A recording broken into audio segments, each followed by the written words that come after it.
You're watching the 420 Pace, found at 420pace.ca. Stay tuned. We'll be right back after this toke.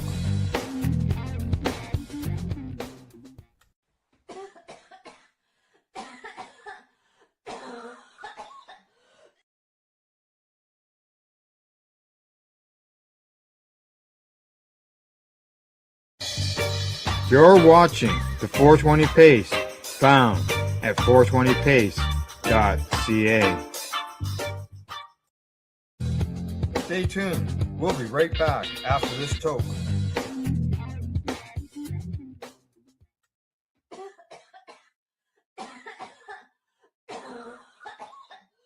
So what are you doing? Nothing. Why not? Trying to get on this Lifestyle Radio website. Sounds like a cool website. Yeah, it's alright. Oh, wait, I might have it. You might have it. You're listening to Lifestyle Radio. The opinions expressed during this show are those of the individual participants and do not necessarily reflect the opinions of their associated organizations or Lifestyle Radio. You like music, you like weed, well, we gonna be good friends indeed. This is how much I like more than smoking trees. They'll make you dance the do-si-do and teach you how the cheese will grow. Smoke a bowl on the 420 radio show. On Lifestyle Radio. You know, people ask me who did that. It Did they really? Yeah, it was done about 15 years ago now by Jim Melvin, Yep. one of the singers, the lead singer and guitarist of Royal Kush Band, and who I love. I mean, I love these guys. Oh yeah.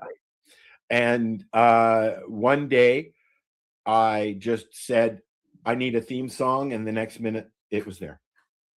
He also did a song when I suggested we needed a song called 422, and I missed it. Yeah. I like that. 422 or 421? No, 422. 422, yeah. Yeah. And I missed it. Yeah. So I thank like you. him. Yep. I just saw he just posted a picture with a guitar, so I hope that means they're back in the studio, because they don't get in the studio very much. I think he just added me to a new group. Maybe. I don't know. I think. I don't know. I don't see Noakes posting much either lately, so they're both having to work. You know, the life of a musician. Yeah. My issue now is pretty much all of my communication is done through Facebook. So I don't use Instagram. I don't use TikTok. Yeah, me either. I have Instagram for the station. I have Instagram and I don't know how to use it. I Yeah, post me a either. couple things there. I get all kinds of people following me, but I have Instagram set up to post whatever I post on Facebook. It goes. To I need a social media manager is what I need. Hello. Somebody that I work wants for to do weed. it all for me. I Yeah. work for weed. Find me good things on Facebook that I'd be interested in from my friends and not have to sit through 5 million fucking ads. You know, it's going to get worse. Oh, I know. It's going to get worse because they're I don't know if you've noticed the last week, the changes, very subtle changes in the comments. Again, they changed the buttons, where the buttons are and what the buttons do. Yeah. They've also removed the unlike. Yeah. Why? I don't know. It bothers me. I hate it because I've got OCD and everything has to work the same. Otherwise, I freak out. I like the unlike button. I did too. And I was using it. It came in handy. Yeah, see, that's I think my problem now is I'm getting so cynical at my old age with the crap. You know, that's on and I've Facebook. noticed that over the last 5 years. Yeah, but my Facebook postings are more comments and they're not necessarily the nicest comments, but I see just that as pointing well. out the Yeah. obvious that, Yes. you know, a lot of fucking stupid people out in the world. I'll just leave it as that. All I right, said 20 years ago, I was telling people that things were going to get really bad before they got better.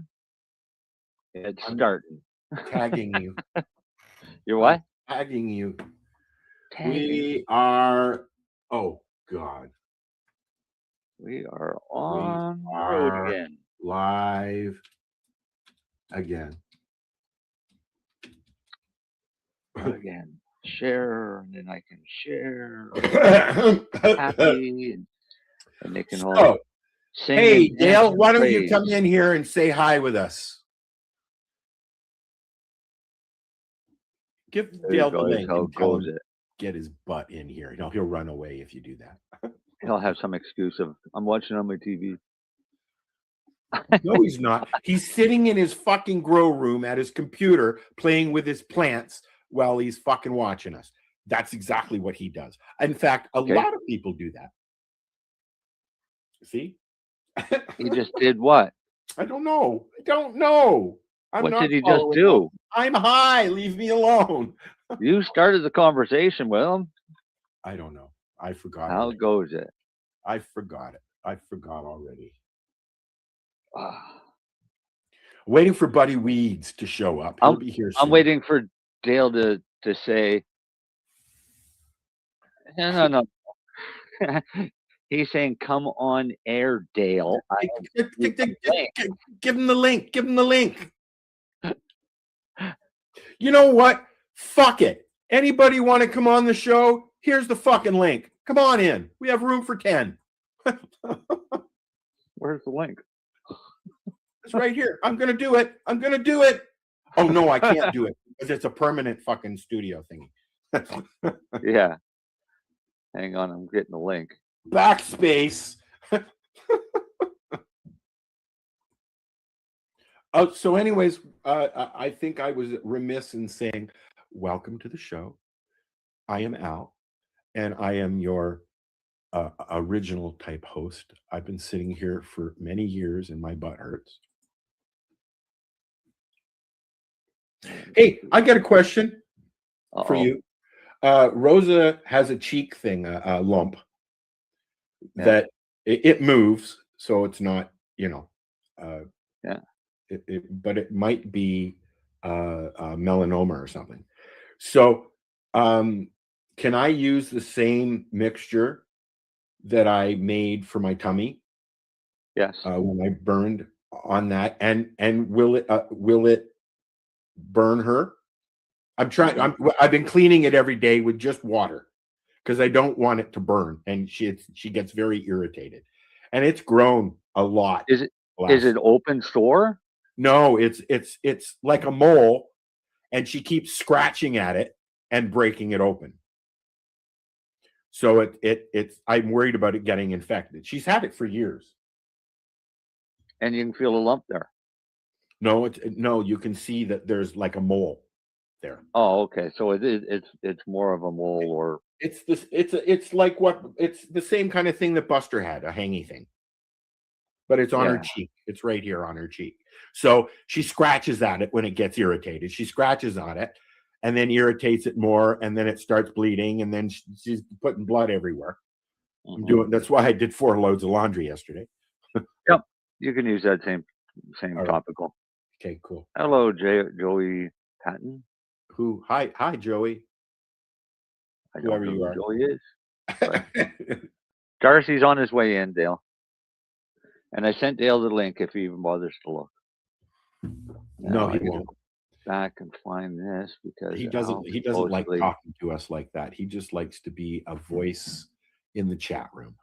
Al said he tagged me in something, but I don't see anything. Oh, you know what? I forgot to tag you. But no, because you know what? Anyways, no, I'm not gonna mention that. But I didn't share it to my page yet. Yes, I did. I'm sorry. I may or may not have shroomed just a little bit too much before the show. Yeah, way to go. Well, I was wrapping Christmas presents because I had to get them out of my way. One of Dean's daughters got me last year a stocking. Yeah. Is that what they're called? That you put up on the thing, the mantle. But it's a mushroom stocking. So it's got mushrooms all over it. I like that. Okay, where am I? I'm Marcel. Okay, you didn't share it there. I'm working on it. Oh. I've got ADHD and dyslexia, and I can't do 3 things at once like that. You stick a conversation in there, and I'm fucked. Okay, Darcy. I hope you're listening to this, Darcy. You should be. You keep telling us that you listen when you're at work. Darcy, I don't know. Are you listening? Darcy, are you listening? All right, there. I tagged you, bud. Tag, you're it. So, hi, how are you? What's new? It's next week, I believe it's next week. Is it next week? Is Hanukkah, the start of Hanukkah. The 14th, so next Sunday. Or no, the 12th. When is it? And then Christmas shortly thereafter.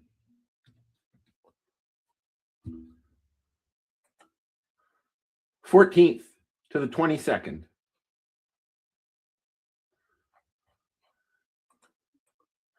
Am I a New Year's baby this year?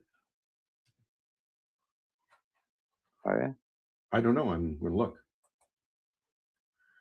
Rosh Hashanah is September 11th. Oh, no, wait. Never mind. I'm thinking September, not January or December. New Year's Eve is a Thursday this year. No, a Wednesday this year.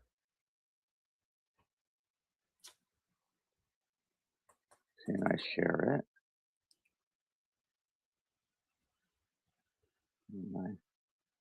Add it. I think that we're waiting for Darcy to have that conversation, Dale. Are we going to? Oh, I'm not on that page, so I can't see you guys. Yeah. Marcel hasn't loaded that page yet. Shh. Maybe he'll forget. Marcel forget about his favorite person in the world. So I'm going to sit here and roll some weed, and Marcel's going to tell you a story. Or do you want to? Should we wait for Darcy? We can wait for Darcy. I mean, okay. Would have been nice to have Lenny here as well, since you guys are all out that way. Yeah, I know. Then you might. Why does he like him? I think he might. Oh, okay. And Mary J is unavailable. Yeah. That's all we got. Hi, buddy Weeds. Hi, buddy. Nice to see you. What's smoking? Our background, from the looks of it. It keeps getting in. Yeah, but it keeps going into my, like it keeps leaking into my screen though.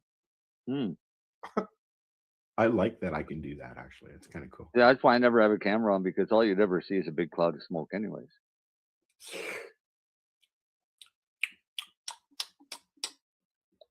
Because, oh, I got the same clip. Is yours got a curve? Or yours just straight? I'm straight. What are you talking about? No. Your forceps and your fingers, do they have a slight curve at the end, or are they just straight? Slight. I can't. Okay. They're real forceps stolen from a real hospital. Yeah. Although if I don't know if they're still there, I think they are. If you live in Toronto, there is a medical supply place at the corner of Bathurst and Davisville That's what I miss about Vancouver. called Storks or Stacks or something like that. I can't remember the name of it. Anyways, you can go in there and get dental tools, forceps, triceps, whatever. You can even, I'm sure that you can even get a commode in there. It's all medical supplies, and and you can just walk in and buy shit. So that's where I go and get my dab tools and stuff, right? We have one of those in Vancouver that I used to use. And Yeah. I used to go there all the time because I could buy whole boxes of syringes and blunt needle tips. And caps and all that shit. Yeah, well, no, I just needed the needles and the syringes for inkjet refill kits. Yeah, that's a long time ago. Yeah, well, There was a store in Toronto also. That was 25 years ago. Yeah, exactly. There was a store about that long ago. I don't know if they're still around. They had two different stores called CP Used and PC Used. CP Used was all old used Mac stuff, and PC Used was Windows stuff, right? PCs. Yeah. And it's where I used to buy my computer equipment. It's where I bought the stuff to start the station many years ago. And I miss stores like that. There was a little store on Yonge Street, just south of Eglinton, by the art shop. You know where the art shop is at Eglinton and Yonge? So it's been there long enough. I'm sure you've seen it. But it used to be IKEA, but expensive IKEA. And you could go in and get a couch, fine furniture and stuff like that. And just down the road, there was a little computer store where you could get little tiny, you can't get stuff like that anymore. And then across the street from there, pardon my burping, there was Spytech. Spytech was they sold cameras and stuff. This is before people were instantly having cameras on their computer and stuff like that, right? Like when I got my first computer, my mom asked me what I wanted for my birthday one year, and I said I want a computer camera for my computer. I was studying photography at the time. That's how I discovered CUC Me way back in the day. And all that was chat rooms with people with cameras, and we're talking 95, maybe even 90. They turned it on in 92. It wasn't public till 94. And it didn't get popular until about 96.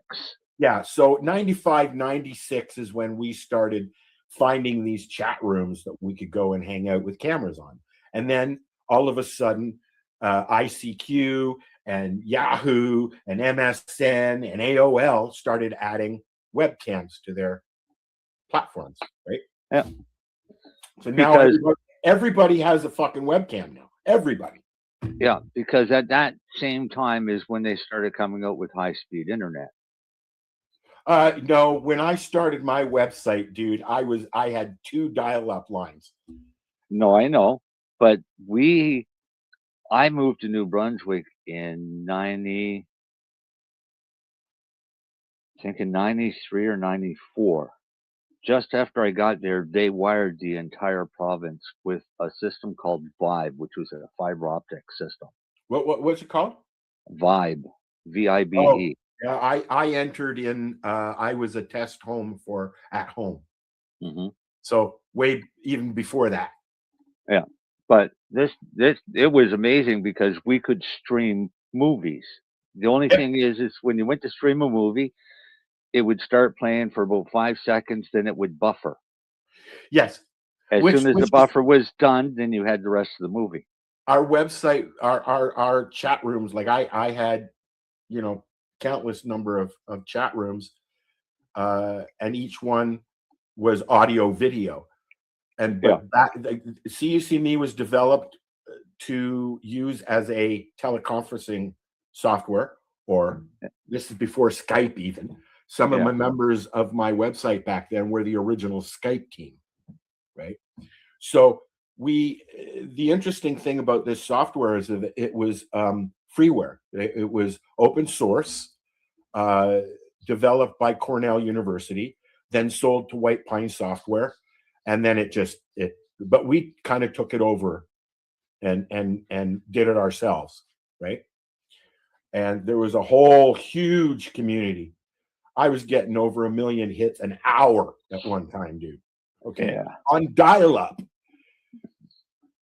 But there was some finagling going on back then, I really hated dial-up.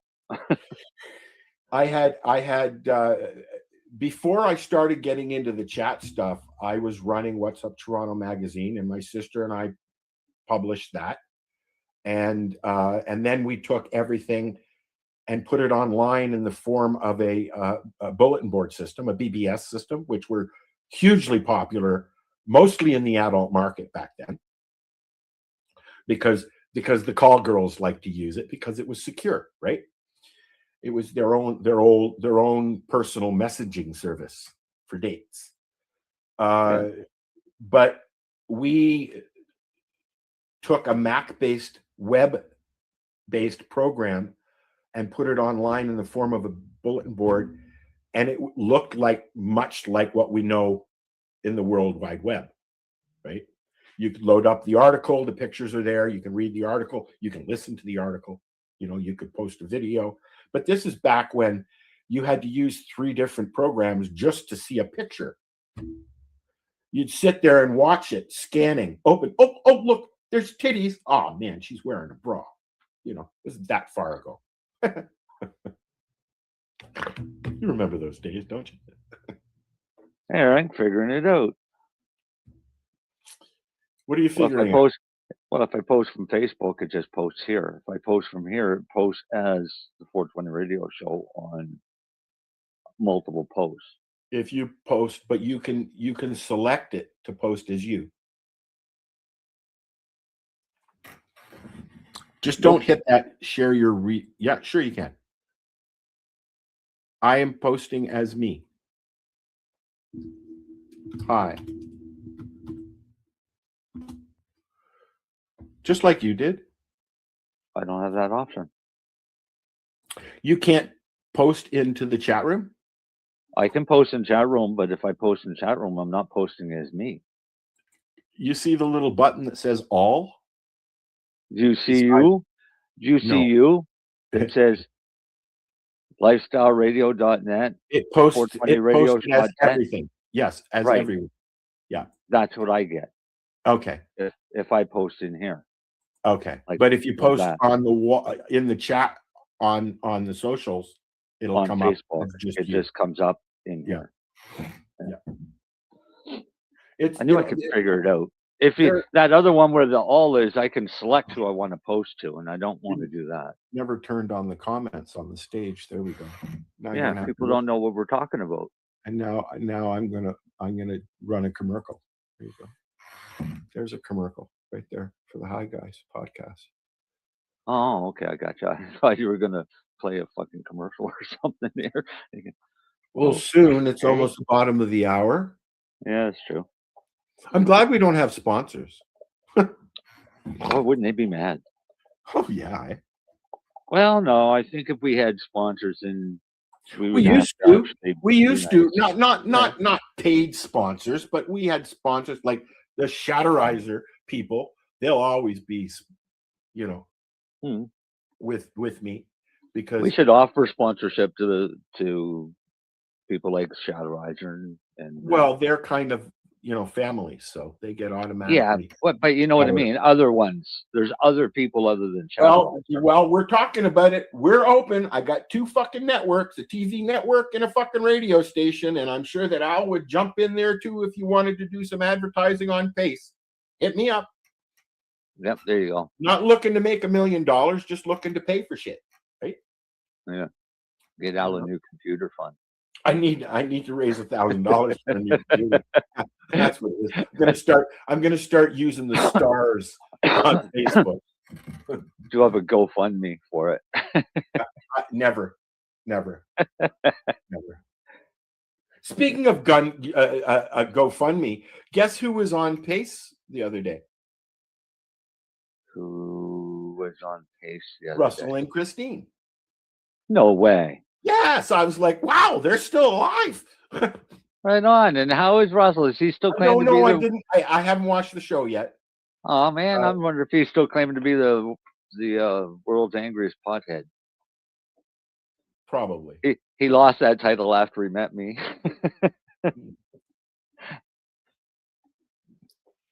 Hey, guess what? That's what. I'd like to touch base with Russell. I always liked Russell. You know what? I do like Russell. He was Christine a friend. owes me a painting. That's probably why they ghosted me. But my issue was when he gets on a tangent. Yeah, I know. I love it. He'll drag.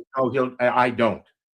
You know, and he'll drag you into it, and then he'll turn it around on you, and I don't do that. So we had to part ways. I wished him luck. You know, I ran his show for a while. Yeah. And but just not. There's a few people in the community that I have chosen to say goodbye to, just because I'm, you know, as you know, I can be very hostile about some things, and I don't do that anymore. I've tried to stop that. I don't like being angry, so I've had to decommission some people. We probably won't have much of a grow segment because I got a lot of reading to do tonight. From the looks of it. What do you mean? Well, I'm going to read you a couple different things tonight. Oh boy. When we're talking about Mr. Scott. Grab a tea and a couple of doobies. Make yourself comfortable. Yeah. I'll start with a prelude that while my response may seem prejudicial because of my disdain for the individual, I'll give good reason why. Wait a minute. Just wait 1 minute. Okay. Just wait. Wait. Okay. Just wait. You play the disclaimer after Darcy gets here, okay? I'm looking for it. Okay. I knew you were looking for it. I'll come out with my own disclaimer. Has nothing to do with the show. Scott wants to take me on. Look at that. I don't even have it here. I have to load it. Oh my God. I have our theme song. Yeah. But not the disclaimer. It's we could have gotten in trouble, Al. Oh God, please. I've already played it. Hello. I don't. You have to remember that with my computers in pieces, everything's scattered all over the place. So I might not even have it on this computer, right? Yeah, I don't have it here. So we'll just have to play the theme song again because it's in there. Oh, is it? No. I didn't think so. No. I'll do the disclaimer myself. How's that? No. I have it. I just have to find it. The comments and opinions of our guests and hosts. You're watching the 420 Pace. That's not it. So what are you doing? Nothing. Why not? That's the start of the show. What the fuck?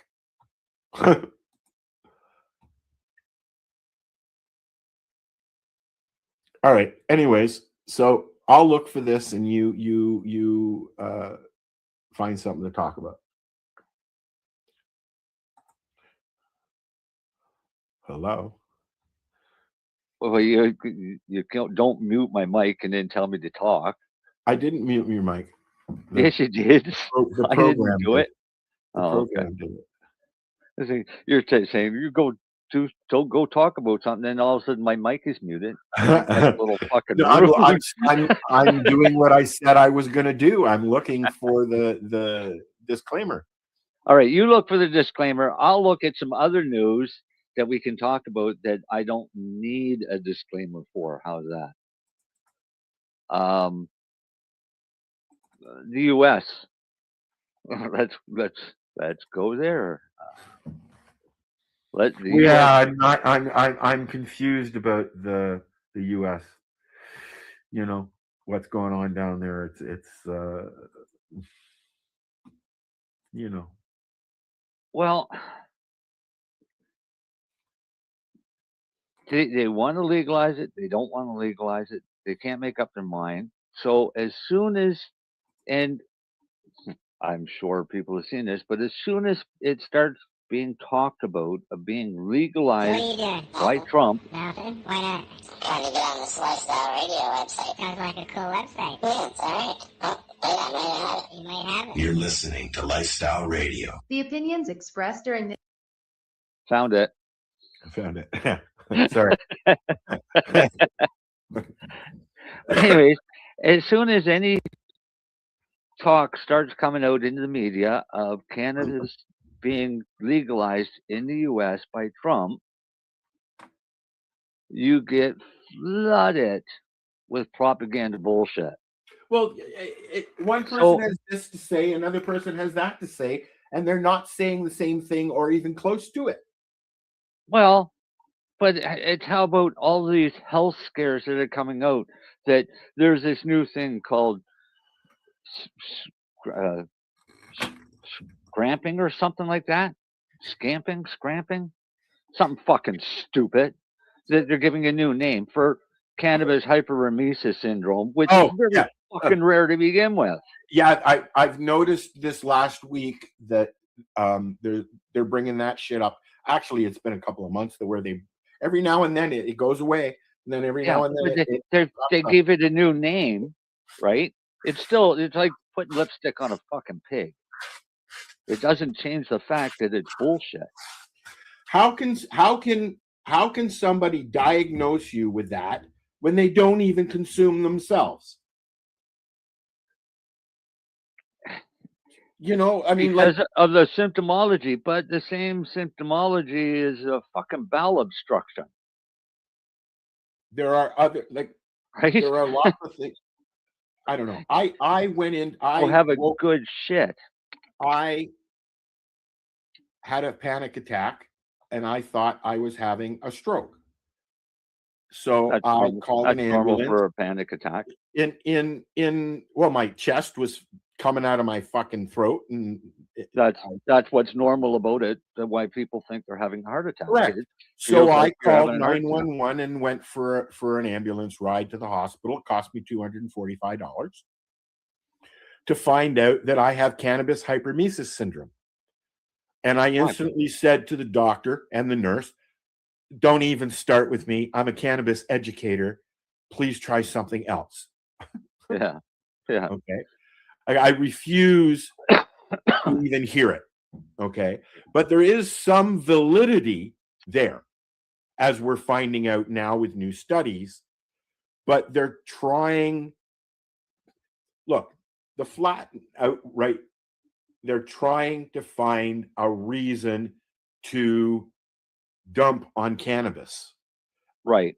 So here's how it is. Years and years and years ago, and when I say years and years ago, I'm talking like 40 fucking years ago, we had this terminology that we use called greening out. Yeah. And that's all it is. And that terminology is still used today, that people green out. So what's the comparison to greening out? Well, the comparison to greening out is drinking so much alcohol that you pass out. And that's okay. And that's perfectly fine because, they just got drunk. Greening out is you had too fucking much to the point where you made yourself fucking sick. Correct. That's greening out. Correct. Alcohol poisoning. You had too much. You got so much that you got fucking sick. There has Same to be thing. there has to be a reason that cannabis is bad. There isn't though. But there has to be. But There has to be. I'm being the devil's advocate. There has to be. well, no, they've got to have it because cannabis has this unique ability to do a lot of different things that people don't realize. And none of it is damage. No, none of it is damage. Well, Although, it is. No, sorry. unless you Part smoke of it too much. is damage. Unless you smoke too much. Yeah, but you know what? A lot of conspiracy theorists are potheads. Look, Right. I wake up in the morning and smoke 6-8 joints before I'm even able to get up and do stuff. Okay. And then I sit around and I do work on the computer or I watch TV or I whatever. If I ain't napping, I'm smoking pot.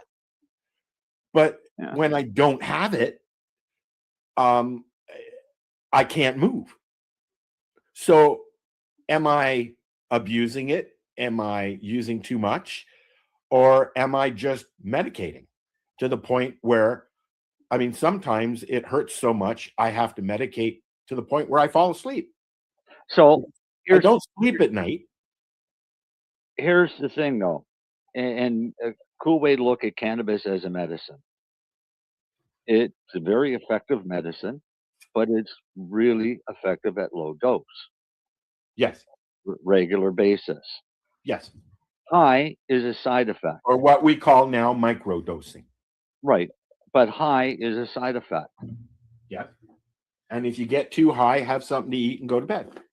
or watch some cartoons and eat a bag of chips, right? Do whatever. But high is a side effect of having too much. Yeah. So my favorite patients have always been seniors that never use cannabis. Because they don't know what too much is. Right, because I'd start them off at such a low dose and working up over time to a level where they're comfortable, but they'll never be fucking high. And as long You know as they what- maintain that dose, they won't get high until they start getting better. When they start getting better, they'll start getting high. And when they start getting high, you cut back the dose. Right. It's that simple. It's not fucking rocket science. And I've done it for years. And if you can't find a way to control that, then maybe you do have a problem. Because you can be addicted to anything. Right? Smokers are not necessarily addicted to tobacco. They're more likely to be addicted to this. The movement of smoking is 80% of the issue with quitting, right? That's why I think a lot of people who switch. Why did you just come out with a thing here that says, well, there is a fact that the plant is a bioaccumulator, and if the ground it's grown in is contaminated, the plant will be contaminated also. Correct. Well, that is exactly correct. But corn, wheat, potatoes, carrots, turnips, onions, anything else that's grown in the ground that's contaminated is going to be a contaminated food source. Correct. What hemp is really good at is filtering out that contamination. Right. So you go and grow hemp in Chernobyl and clean up the contamination. Oh, speaking of, I just saw an article the other day, bud, that there's new fungus spores growing in Chernobyl where in areas where it was mostly affected, like where the radiation was the highest. They now are seeing new fungus starting to grow. And the animals are starting to come back and flourish without the fucking monster fucking growths and stuff. And there's also rumor, and I'm only saying rumor because I've seen pictures, but I don't know if it's actually confirmed because they're going to test it. But cannabis being grown at Chernobyl, yes, whether it's hemp or ruderalis or whatever. I've heard this story as well, yes. But they want to test it to see because it should be ruderalis, which grows wild in Russia. Really? I didn't know that. That's yeah. And ruderalis is what just to explain, is another strain, not a strain, another. There's three different. I like to call it another genome of cannabis. Okay, so it's another plant form of cannabis, but it is Right. cannabis, and it's what they use to make hybrids. They'll breed it No. with that. No. Nope. Oh, okay. It's So what do only they used- use the I hear a lot of people when they're breeding and doing seeds, they're using a ruderalis to make them autoflower. Oh, okay. Okay. I get you. I haven't had any luck with autoflowers, to be honest. You what? I've not had any luck with autoflowers. I don't like autoflowers. They never produce enough. I mean, if you're gonna put 3 or 4 months into something, anyways, you want something that's gonna have some fucking bud. Yeah, I hope that happens soon, buddy. Practice, Al. Practice. Oh, well, I'm practicing. Getting frustrated, but I'm practicing. It's a vicious circle. I'm embarrassed to even show how my plants look right now, but I've re-vegged them, so they're all fucked up. Although there is one that now the very top of it looks like pot again. Oh yeah, like the leaves went all round and shit. They don't look like pot leaves and stuff like that. And I had another one seed. So now that one's being the seeds are being absorbed into that one because they're in veg, right? Yep. So I don't know. They look weird and they scare me, so I don't even like looking at them.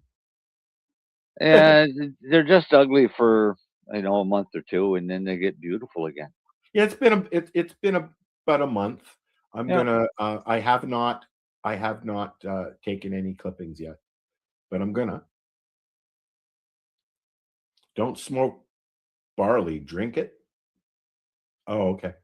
I get you. And so you only get adverse reactions when you burn contaminated product, and no problem when digested. Well, wouldn't Not an issue. I'll tell you what. I'll teach you how to make fucking oil and your own medicine, and you can eat all you want and never worry about toxins. Okay. See how that works? Yeah. Yeah. I keep getting people on messaging me on LinkedIn who are trying to sell me equipment.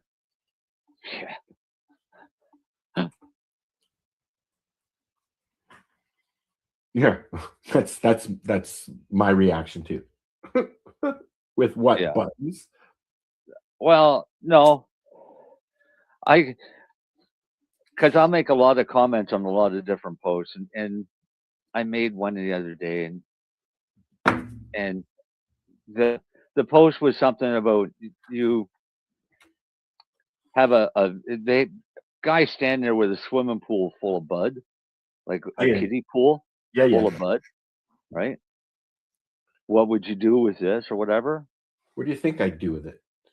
Well, I start some seeds and grow some plants, harvest it, process it, take a picture to show off, and then start all over again. And then I put, but some of us don't bother to take the picture. That's what I posted as a comment. Within seconds, you should contact me for the best genetics and seeds. Fuck off. Yeah. Right? Yep. It's unreal how quick they okay, can but, be. Here's the thing, okay? You get so many of those, you just start ignoring them, and then somebody legitimately comes along, like Mars Lighting, okay, and says, "Would you like to test our products?"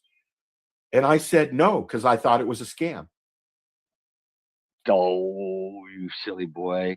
Testing the products, I'll test anybody's products. You got a product you want me to test? Sure. I'll test it. Do you want a product you want me to buy? Only if I'm fucking shopping for it. See, here's the thing. They offered me lights to test and review, if I paid the shipping. I can understand that. I don't have the money to pay the shipping, so I couldn't even do that. I'd still happily review their Sure. lights. Dale has cuttings, but it costs him $80 to ship them overnight, Exactly. right? This is why we don't share our cuttings. We've been trying to find ways to do that cheaply for years now. Well, you won't get cuttings overnight, ever. Well, you know what? Not I where you are. honestly think, I mean, they send plants in the mail all the time and they arrive. And I honestly think if you packed it in a tube with a little bit of water and just thrown it in an envelope, 3-4 days, it's going to fucking survive. Yeah. You know, a week, Sometimes they no. do. A week, no. Sometimes they do. Sometimes they don't. Okay. This time of year is a bad time of year to be tending Because of the plants. cold, you know, it may be sitting in a truck for overnight or stuff like that, right? To get to you would definitely be sitting in a truck overnight. A couple of days. Yeah. It typically, like my sister sent me a box of stuff. It took 2 days to get here, and it was delivered to my door from Alberta. But yet, when you order from a business, it takes a week or sometimes a month if the post office isn't being nice. Are they even open now? I don't. Post office? Oh yeah. Stop checking. Yeah. I don't know what they're doing, but they're open. Are they on a work like a thingy? No. I see our mail person goes by every day. Doesn't stop very often because it's. We don't have mail delivery here at all. Yeah, you either go to the post office or to one of them boxes at the end of your road. No, we still have mail delivery here for some reason. Yeah, Ontario's on the verge of cutting that out. What? All mail delivery? Yep. Yeah. Yep. Remember when it came? Nova Scotia is pretty rural, has a lot of rural areas. So to put a community mailbox on a road that's got 5 people that's 20 miles long. But they're talking about cutting those out now, and you know, I guess they'd have to add more boxes, right? There's 4 or 5 rows double of boxes. They've got a lot of boxes there. But the odd time, like Pure Later will deliver to the house if you request it. UPS. I get everything delivered to my house. UPS and FedEx have combined efforts to make a new service called Fed Up. Yeah. I end up ordering a lot from Amazon. And it was funny, one night I made an order for stuff from Amazon and it said it would be delivered on Monday or whatever. And that's fine. I've had that and it stays that way for a week and a half. No, the next day I get a message saying that half of it is shipped and will be here on Monday. Huh. And I'm thinking, okay, what about the other half? A little while later, I get the other half is shipped. It'll be here on Monday. It'll be here on Wednesday. On Monday, they showed up. Huh. 2 different shipping companies. Ah. I ordered something from Vancouver, and during the first round of mail strikes, and they assured me that it would be sent by Pure Later. Pure Later was so overwhelmed, it took 14 days for me to get that parcel. When I called to complain, I found out that Pure Later is now owned by Canada Post. Yeah. They're basically, Pure Later is basically Canada Post scabs during a strike. Yeah. Pretty much. Yeah. 14 It's days. like Buddy says, if they cut out home delivery, how will I get all my junk mail? If they cut out home delivery, our mail carrier would be really happy. I get this catalog every, I don't know, it seems like once a month, but every couple months from Uline, which is like a I love Uline. supply company. Well, Yeah, they yeah. send No, me I've actually been there because Paula used to send me to Uline on my way to the lounge because it's in Mississauga. yeah. Well, have you ever ordered from Uline? Yeah, I've been in. No. Have you ordered and had something delivered to your house by Uline? Yes. Has I got, Uline ever gotten your address? probably because I've ordered caps through them. Yeah, but you've moved since then. I've moved several times. Yeah, yeah. Okay. So somebody's getting your fucking Uline catalogs. I wish I was getting them.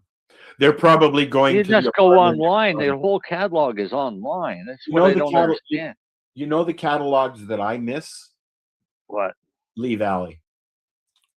Yeah, I like Lee Valley because I like Lee tools. Valley. But My mom used to take me to Mississauga to the original Lee Valley store, and we would be there for fucking hours because her boyfriend at the time was a contractor, so he had a, yeah, you know, and we would be there. She'd get knobs because I grew up renovating houses with my mom, right? So that's where we would go. We'd go to Lee Valley because you could get old knobs that were new that looked old. Yeah. Locks and stuff like that, like high-end woodworking material and stuff. Yeah, it was great. Yeah. Are you high, buddy? Me? No, I do it, buddy.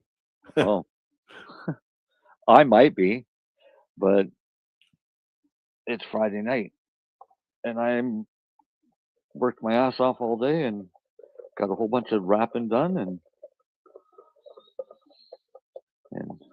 I already unwrapped my present. One of the kids wants me to teach them how to wrap. I unwrapped it and then wrapped it. That's the only wrapping I'm doing. Is it a gift to yourself? I don't usually buy gifts for too many people. I like to give the kids stuff because, you know, Hanukkah's the thing, but you know, I'm Jewish and I don't do Christmas, but Do you do the 8 gifts of Hanukkah though? When the kids were younger, yes, we Okay. did. My mom was very instrumental in all that. She liked to do that stuff with the kids, right? Yeah.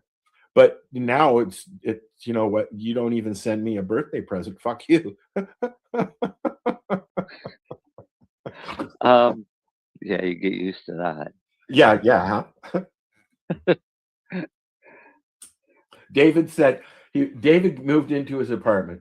I probably shouldn't say this, but I'm gonna.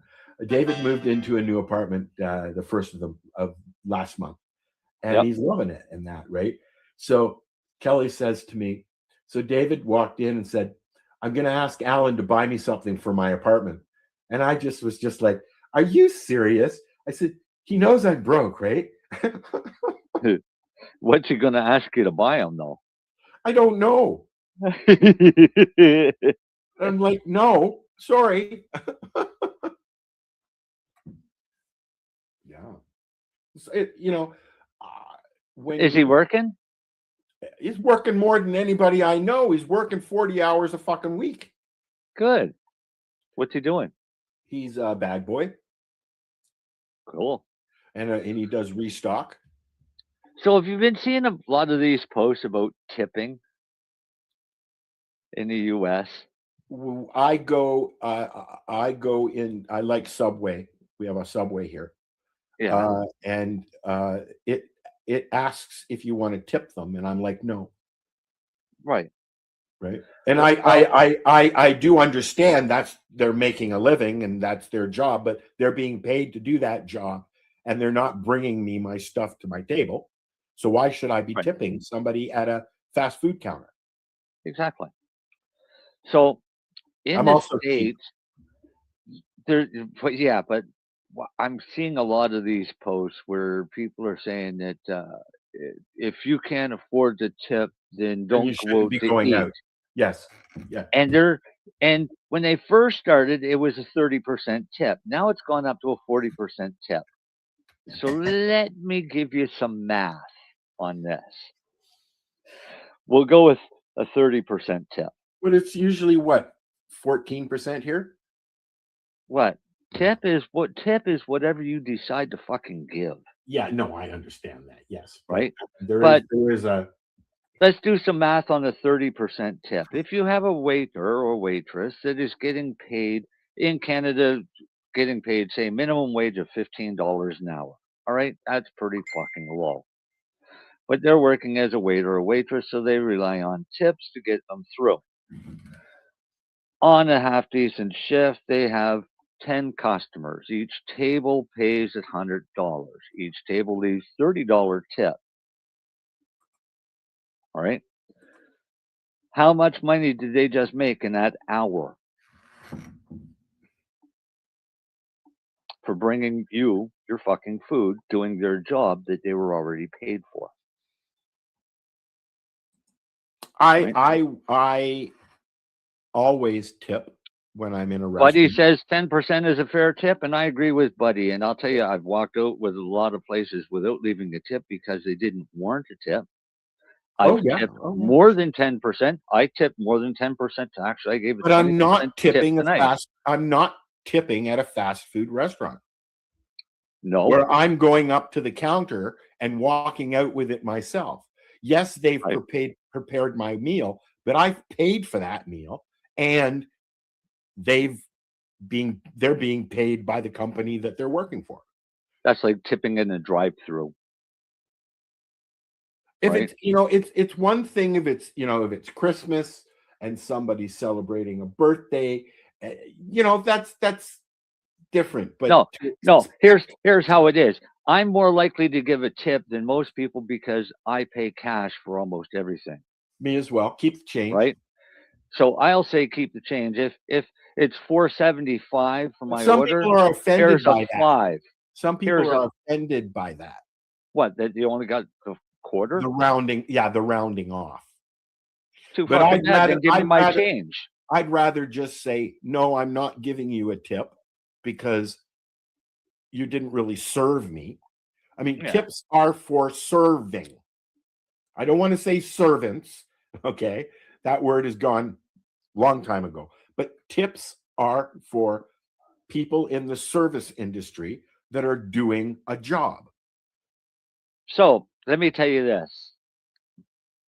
But isn't a tip more of a gratuity than anything?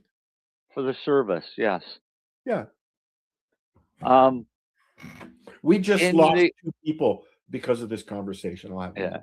In the early 80s, back in my young military days, we were getting ready to go to the Middle East. And to not disrupt the economy of the Middle East, you're taught a few things. Number one is you do not tip ever, because tipping is actually insulting. And this is what we were taught. And we were also taught never pay list price for anything. Barter. Because if you're willing to pay the list price, they're willing to jack the price up for the next person. So you barter if you go into a little shop for something and you think it's too much for it, to pull an owl, jew them down. You know what? I not to change the subject, but I have always been a fan. I don't know if you know this. I've always been a fan of the show Monkey Garage with Richard Rollins. Do you have any idea what he's done? No, I don't even know who he is. Richard Rollins is the king of cars on Discovery Channel. He's got had the number one show, Monkey Garage. These shows started. Jesse James was the one who started these shows with Monster Garage. Right. So Monkey Garage or Gas Monkey. Sorry, Richard Rollins apparently was faking VIN numbers, printing fake documents, and even changing numbers on VIN codes and then sending them out of the country and then bringing them back, and then they're basically scrubbed clean, right? So there's been a big lawsuit over this now. Oh, cool. I watched a video. There's a video on it on YouTube. No, it's not cool. Why? The auto industry, because the guy's a crook. Yeah, but it's cool that they got caught. Oh yes, it's cool. I mean, there was a big investigation, but the automotive industry as a whole is where you get your shysters and your salesmen, and I fucking hate it. I hate it. Yeah. So, what you can do? it's not going to get any better. I said that, didn't I say that when we were chatting earlier? It's going to get worse. Yeah, unfortunately, and I have not turned into the skeptic that you have. Okay. But I'm not a skeptic. You're pretty skeptical about some things that are going on. How about I'm a realist? Okay. Yeah, there's. My God, I just looked up at the camera. Holy fuck! Hi, I'm Santa. Yep. But what's this? A 6-wheel Lambo and Ferrari. Or Ferrari. Or a Ferrari. Why? I think it's a Lambo. I think I saw something. Why? Why? Why do that? Yeah. So you can be famous. I don't think I'd ever want. I drove a Ferrari from one of the service stations that we delivered to when I was working for Queensway Auto Parts. The guy let me take a Ferrari out for they used to lease Ferraris in Toronto. I can't remember the name of it, and it was the worst driving experience I've ever had in my life. And I like driving. They're fucking hard to drive, right? At least you get in a truck, you double clutch, and it goes, right? Yeah, you ain't driving my truck. Fuck. I don't know. There's I don't drive at all now. Well, how long has it been since you drove? Since 2009 or 2010. I am terrified. They've now made some changes to things here in Ontario, and the minute you turn 70, every 2 years you have to go and retest. And there's a cognitive test. There's a cognitive test now, not just driving skill. And eye and drug screening are all compulsory. Yeah. So once I turn 70, I've got a few more years to go, but then I'll be doing it. So I don't envy 70-year-olds. My mom didn't have to start going in until she was 80, and I mean she passed away. Thank God she didn't get to go for her license again. my mother's going to have to do hers. Is she a good driver though, or does she like to take on buses? No, she's an overly safe driver, but my mom used to have wars with buses. Yeah, well, my mother wants to. Well, my mother won't drive in the city, but she wants to move from where she is to another spot because if she's got to do the driving test, she'd rather do it there than where she's living, and she wants to move anyway. So. Which is fine and good, just a little further away. I drove for 10 years, almost 15 years without a license because I was so afraid to go in to do a test. Yeah. And I've been driving all my life. I used to drive a truck.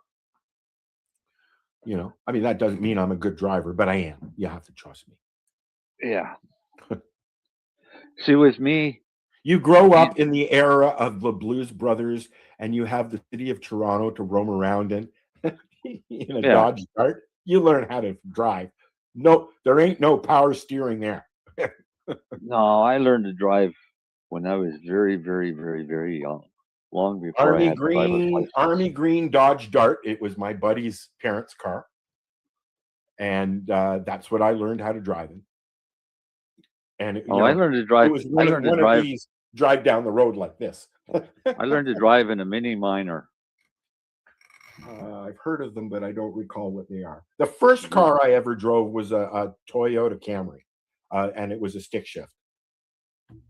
Fuck no! I was driving long before there was any Japanese cars here. And that was in PEI. I was about 12, maybe 11, 12. Oh no, I was driving before that.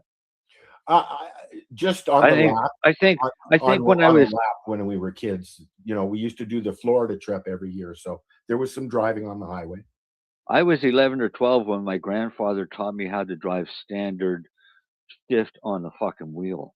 I was 11 or 12 when my mom's boyfriend would say, "Alan, hold the wheel so I can pour this glass of wine."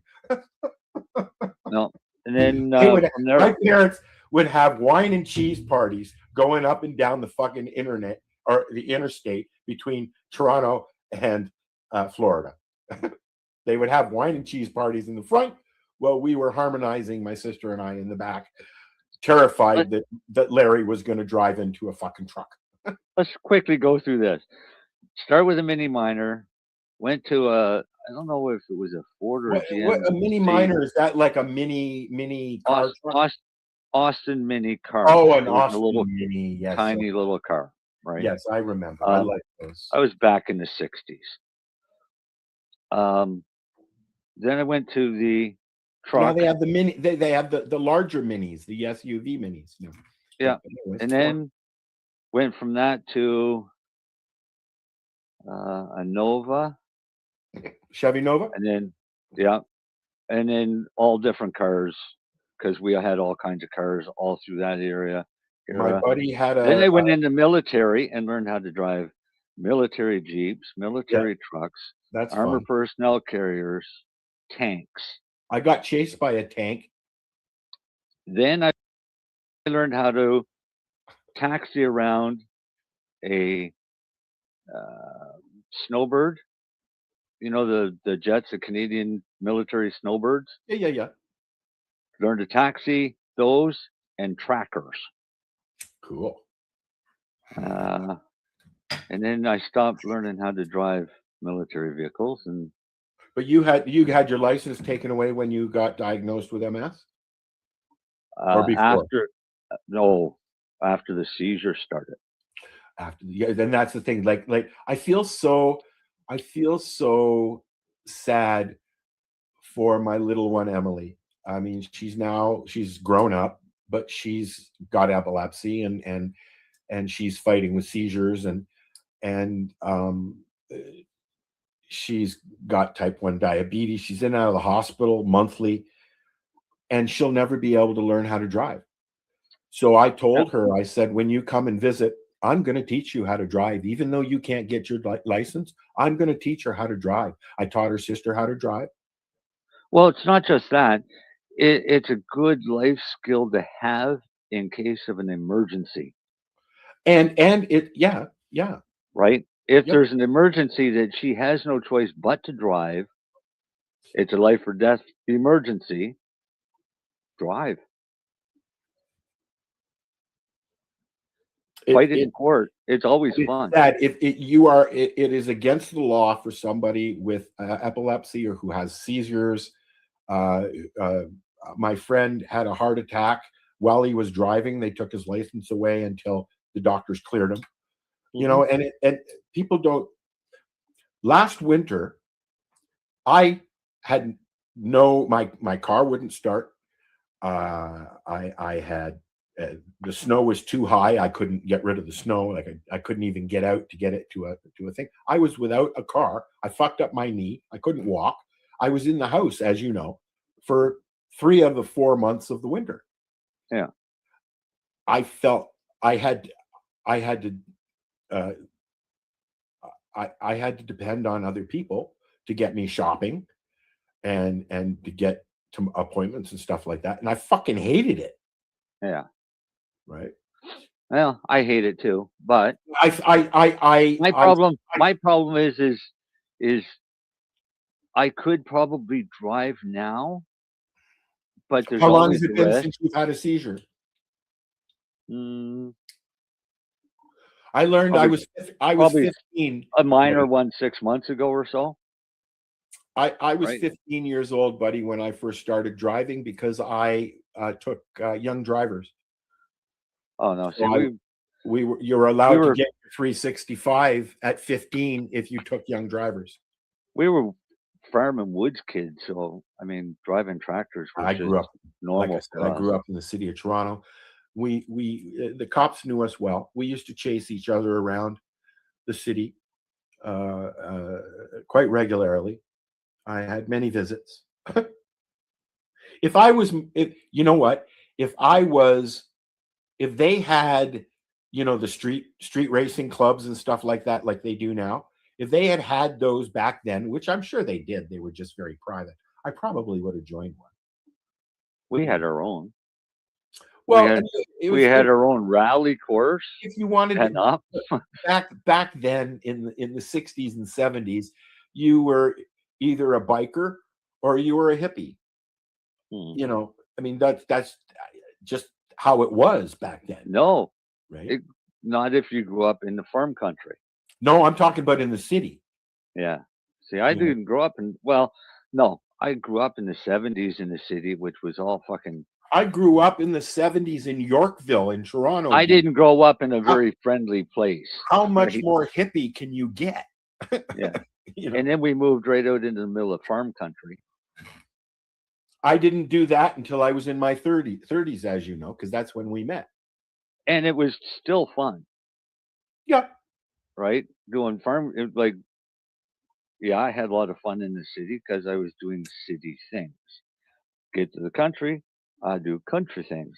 Some country things are going out and spending $500 and buying an old beat up Toyota so you can drive it in the woods and beat the fuck out of it. Yeah. Right. But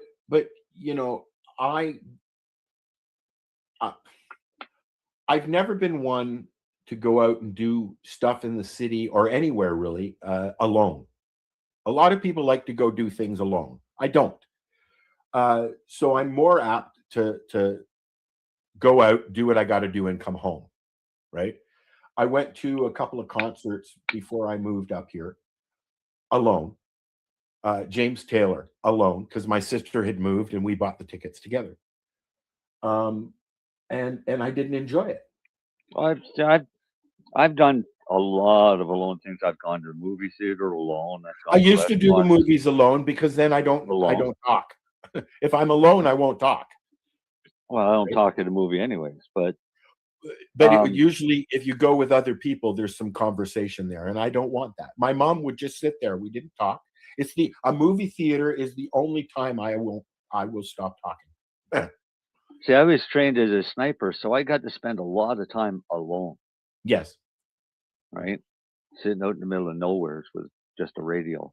I was just alone because I was, was just alone. I had a lot of friends when I was a teenager. Yeah. But as I get older, I find myself alone. Yeah. Yeah. Right. That's because we scared them all away, Al.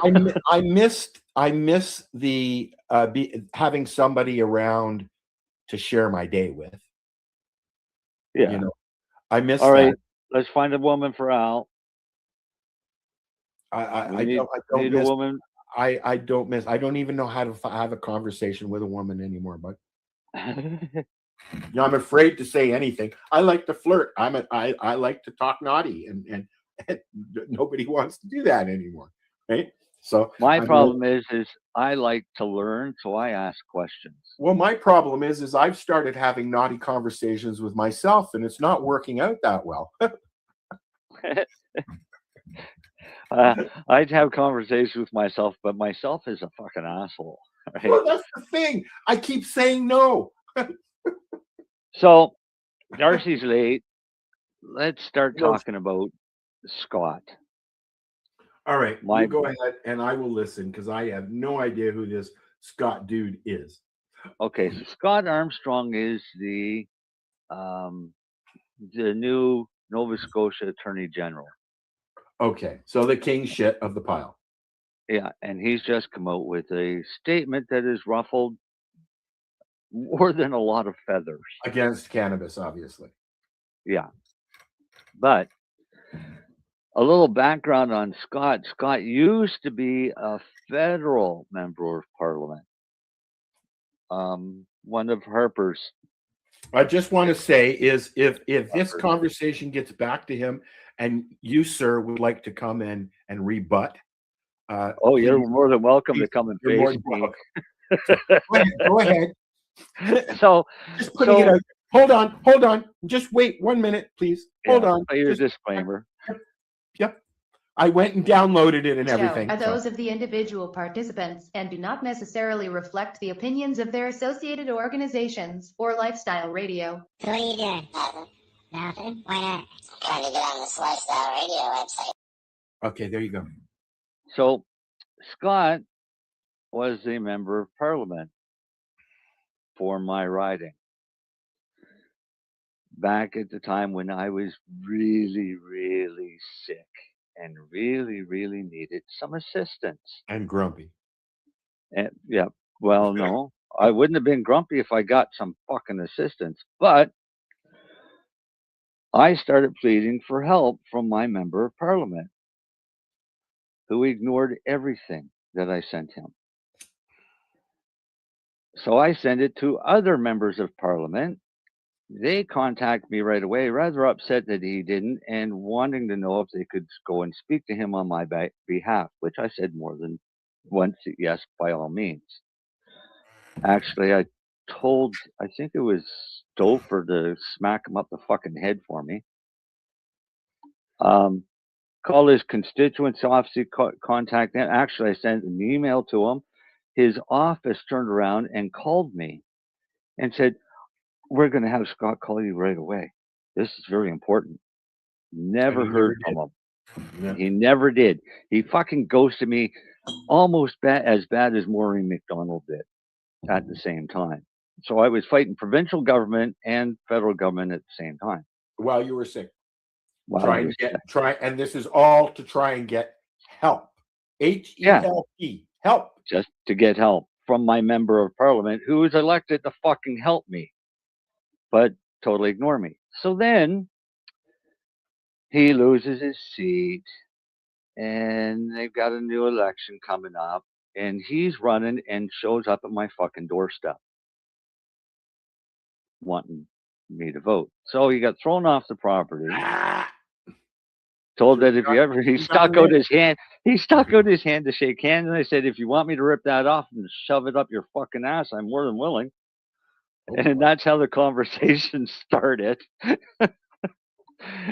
So I told him to stay off my property, and he sent two of his flunkies to find out what my problem was after I'd already explained what the fucking problem was. Because he wasn't listening. Yeah, okay. And I explained it to them, and then I went on a little tirade on the internet and for this area on Facebook and explained exactly what Scott Armstrong is. He's a useless piece of shit that all he wants to do is try and make a name for himself because he would never survive in a real job in the real fucking world. And now he's the Attorney General. Just wait. So then he don't got no more federal fucking paycheck.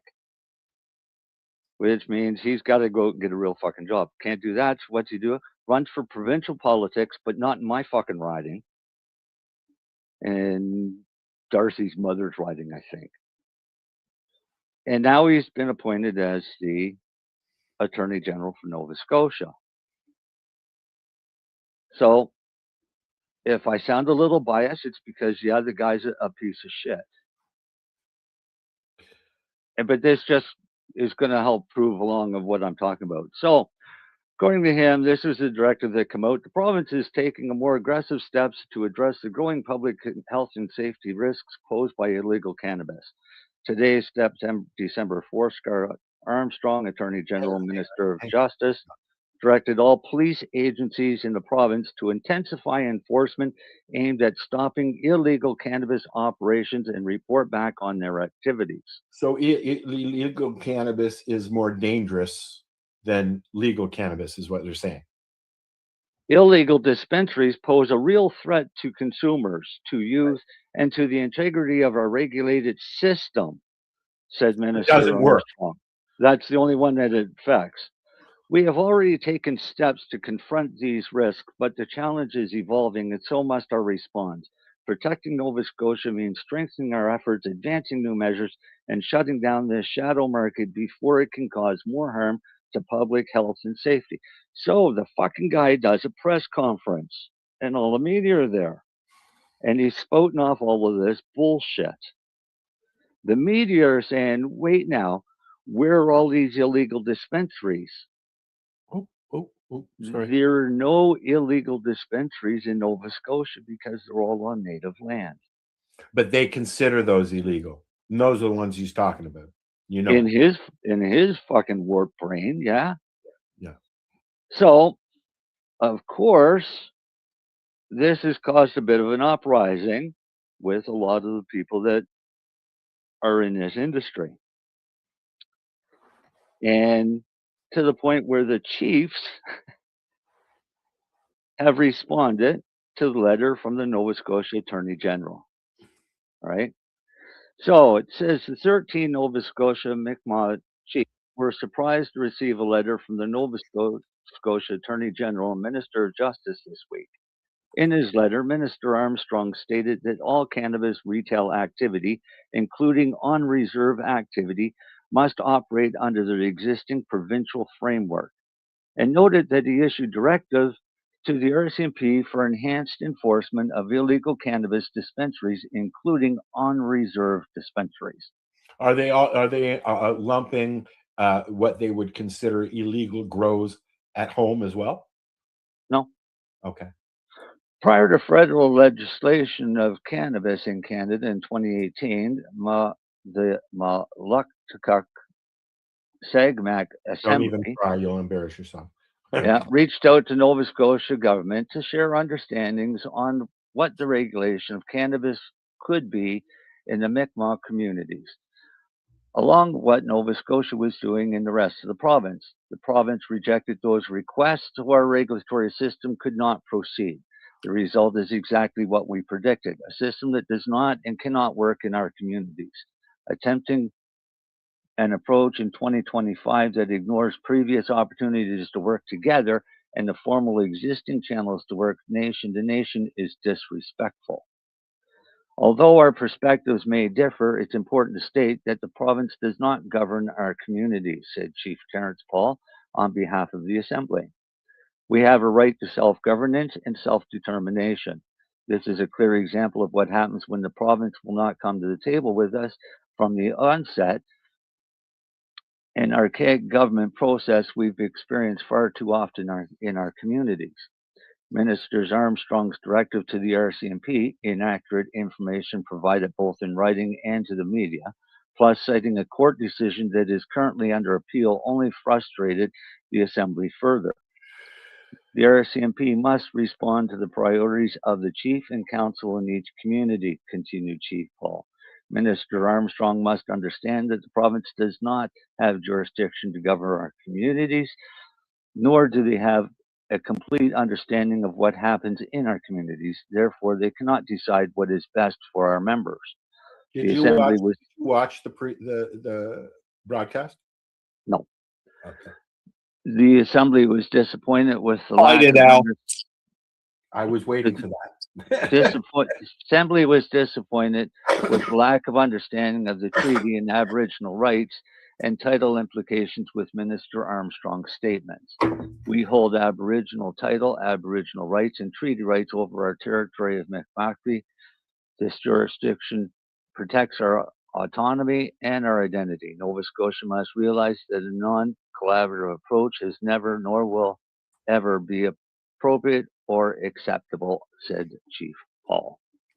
So basically, he's just told Scott Armstrong and the RCMP kiss their fucking ass. You had the chance to come to an agreement ahead of time.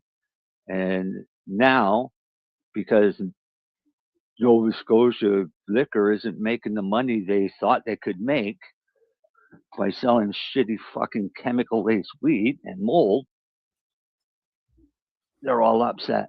Look, you know what? The indigenous population on reserves have the right to grow whatever they want, really. Yep. And that's a historical right. Yep. Not a hysterical right. And you know, here in Ontario, in Tanganyika, they have been going after non-indigenous growers on indigenous land. That's a different story, and it's a whole different animal than it is what you guys are going through. Darcy, I'm gonna let you, because you said you watch it. I'm just gonna put your mic on audio because you're really, really loud. So I'm sorry. I'm on my phone, so that's why. Sorry. Oh, you ever loud? I know that's what I'm working on, but I'm turning him down. I'm turning him down. Give me a count, Darcy. 3, 2, 1. There you go. You watched it. What did you pull from it? Well, I watched it. What I pulled from it was Scott Armstrong retracting everything that he was saying in the conversation that he said. He was retracting everything he said by saying, well, I'm not saying I'm going after indigenous people. Well, guess what? I don't know too many dispensaries in this province that's not on a reserve. It's not 118, that's for damn sure.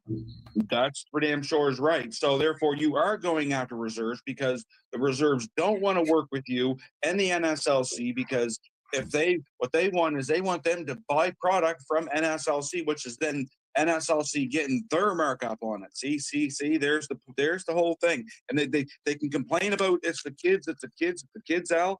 They could care fucking less about the kids. And I'm being honest. It's the tax dollars is what it comes down to, because it ain't this. It's unsafe product. Yeah. I don't know about Marcel, but I'll go on the. Well, you know, but I'll go on the record and say it right now, Al. That's the only argument they have right now is. No, they're trying to say it's health. Dr. Strand just put out a new thing this afternoon saying that illegal cannabis is poisonous. But this is what I'm saying. That's the only argument that they have is health reasons and kids, and two reasons that really aren't really a factor. I mean, if you drink too much, you're going to get sick. If you smoke too much, you're going to get sick. And this it's fucking stupid. There's no difference. There's no difference than going 10 years ago. Like 15 years ago, going to Buddy down the road and buying a bag. You don't know where he grew it. You don't know where it fucking come from. You don't know what chemicals were used on it. Do you? No, you don't. Yet you make a big fucking deal. We are privileged in Canada to now be able to walk into a store and purchase cannabis the way we want to. Are there too many? But we can't. Yes, we can't. Why can't we? We cannot purchase because we can't see what it fucking looks like. No, so we got to go in and buy a sealed package. We take it home. We open up. It's full of fucking mold. Although they have changed that. There are windows now that they can use. Right? They don't use them in the tin can. They're starting to appear. Their ounces are starting to come with windows on them. Yeah, sucks when you open that. Sucks when you open the that only thing, thing up until now, the only thing that we've been able to do as far as legal purchases go is what I call the squeeze test, the squish test. Right? If it's really hard, I don't want it. It's going to bust up and it's going to be all powdery and shit. I want a little bit of squeeze, and that's the only way that you can do it.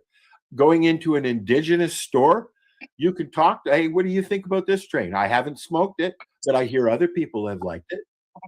You know, you're not allowed to have those conversations in a legal store anywhere in Canada, but you can at an indigenous store. Well, this is it, Al. I mean, back in the day when you went into your buddy's place, he pulled out that bag. You got to look at it, smell it, see it. Sometimes he even smoked. Even try it. Yeah, try one. Yep. Yeah, he said sometimes if he was really trying to sell you on it, he'd even smoke a joint with you first. Right? Oh, that was usual. You know, So, I mean, one of the things I used to love about buddies who dealt back in the day, it was like, you know, when they called you over and said, "Hey, I got something for you to try." They had a new bag, right? And it was something new, right? So no, what I see is going to happen here in the province is you're going to see them go in. You're going to see the RC. What you're going to do is you're going to see the RCMP being kicked off of all native reserves. Yep. And that's going to be dangerous because the RCMP is really their police force. Well, Millbrook has their own security police force that they could. They do it at Alderville as well. They actually have a police force in Alderville, and they will sit out where the OPP used to sit to deter the OPP from sitting out there. Well, this is what I'm saying. So, I mean, how hard would it be to send, you know, for the 13 tribes in Nova Scotia to send their people, their policing people away to, say, Ontario or Quebec to be trained and then come back? Because I know they have their own police forces up there in Ontario. But just wait. The amount of money that is allotted to them to cover the cost of the RCMP would still be allotted to them for their own police force, which means they could have a pretty good fucking police force because the RCMP is it not the reses and the chiefs' decision whether or not they have their own force or invite federal police? Yes, it's up to them. It's the same as our town, like, or the town that I live in. We have our own police force, but do they if they wanted to get rid of it, they could hire the RCMP. Would they allow provincial police or only federal? Who? We don't have provincial police. We don't have provincial. We have provincial. We have Ontario police. The closest to provincial police you have in Nova Scotia will be Halifax. We have the Ontario party poopers. Yeah. Halifax has HRP, and they'd be the closest to a provincial police that you would have in this province because they have a lot. They're still a city police. They are, but they go all the way right to the end of Halifax County now. Right, because they've turned that whole thing into a municipality, into one big super city. Yeah. It's not 15-minute city either. No, from Halifax the way down to the other end of the shore is like what, an hour and a half drive. Yep. It's a lot of 15-minute cities. Yeah. So, but no, Al, they're playing ball here now, and I'm just going to see where it lies now. Too bad. What their argument is you're saying you have treaty rights, but there's nothing written in stone for your treaty rights. So therefore, we're going to step in. It's an inherited right. It's been there forever. I know, but the way they're seeing it is It's just the same thing, you know. Now they're talking about removing inherited rights, meaning if your parents are Indigenous, doesn't mean you are. Unless you're born in Canada on a reservation, that doesn't mean you're going to get Indigenous status now. Métis, they're talking about removing Métis status. Well, they've been trying to remove, I hate to say, but they've been trying to remove the native out of the native in Canada for the last 150 years. Oh, I know. And that's what the residential schools. But yet they praise them. They praise them when necessary and when needed. I know. In the way that they're going to do it, Alice, they're going to breed it out of them, right? And that they can do by not allowing inherited status. Yeah. Now all of a sudden, one of your parents is half white. Well, guess what? Now you got to have more of a status to get your status. What I'm worried about is like my friends' kids. Some of them have status because their father was Indigenous, and what I'm worried about, and they've all gotten their status here, but what I'm worried about is, are they going to have that removed now? You know, like all these. You know what I'm worried about? All these people who have applied for status because their parents are Indigenous, are they all going to lose that status now? you know, because they're talking about making these changes here in Ontario. I don't know about all of Canada, but in Ontario, yeah. So it's not fair. It's not right. It's not right, Al, because you think of the amount of money, just the amount of money that the government has to spend just to fix the water situation Don't in even Canada. get me started, dude. How much money are they? I'm not. No, I don't even want. I You know where know, I'm just but going to I'm go, and saying, I'm not like, going to say it. It's a lot. It's a lot of money, and they still haven't fixed that situation. So, But yet they're fixing everybody else's fucking situation that comes Yeah. into the pantry. What happened to the $5 billion they made off of cannabis? How much a month does a new Canadian get when they come here as an immigrant? Yeah, $3,000 a month. $3,000 a month. I don't even get that as a Canadian citizen that's disabled. fuck, I got to fight to get Canada pension now. Huh? I said I have to fight to get Canada pension and haven't worked in almost 2 Oh, years. everybody's going to have to fight with Canada pension coming up, buddy.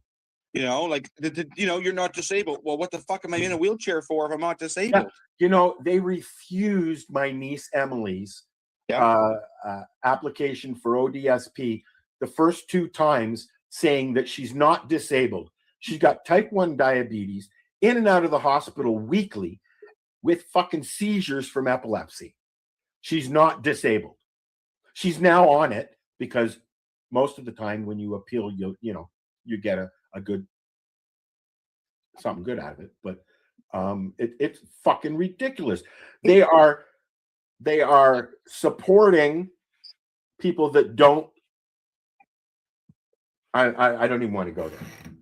Good, because we just lost another listener because of it. We lost 2 more listeners. Yeah. Oh yeah.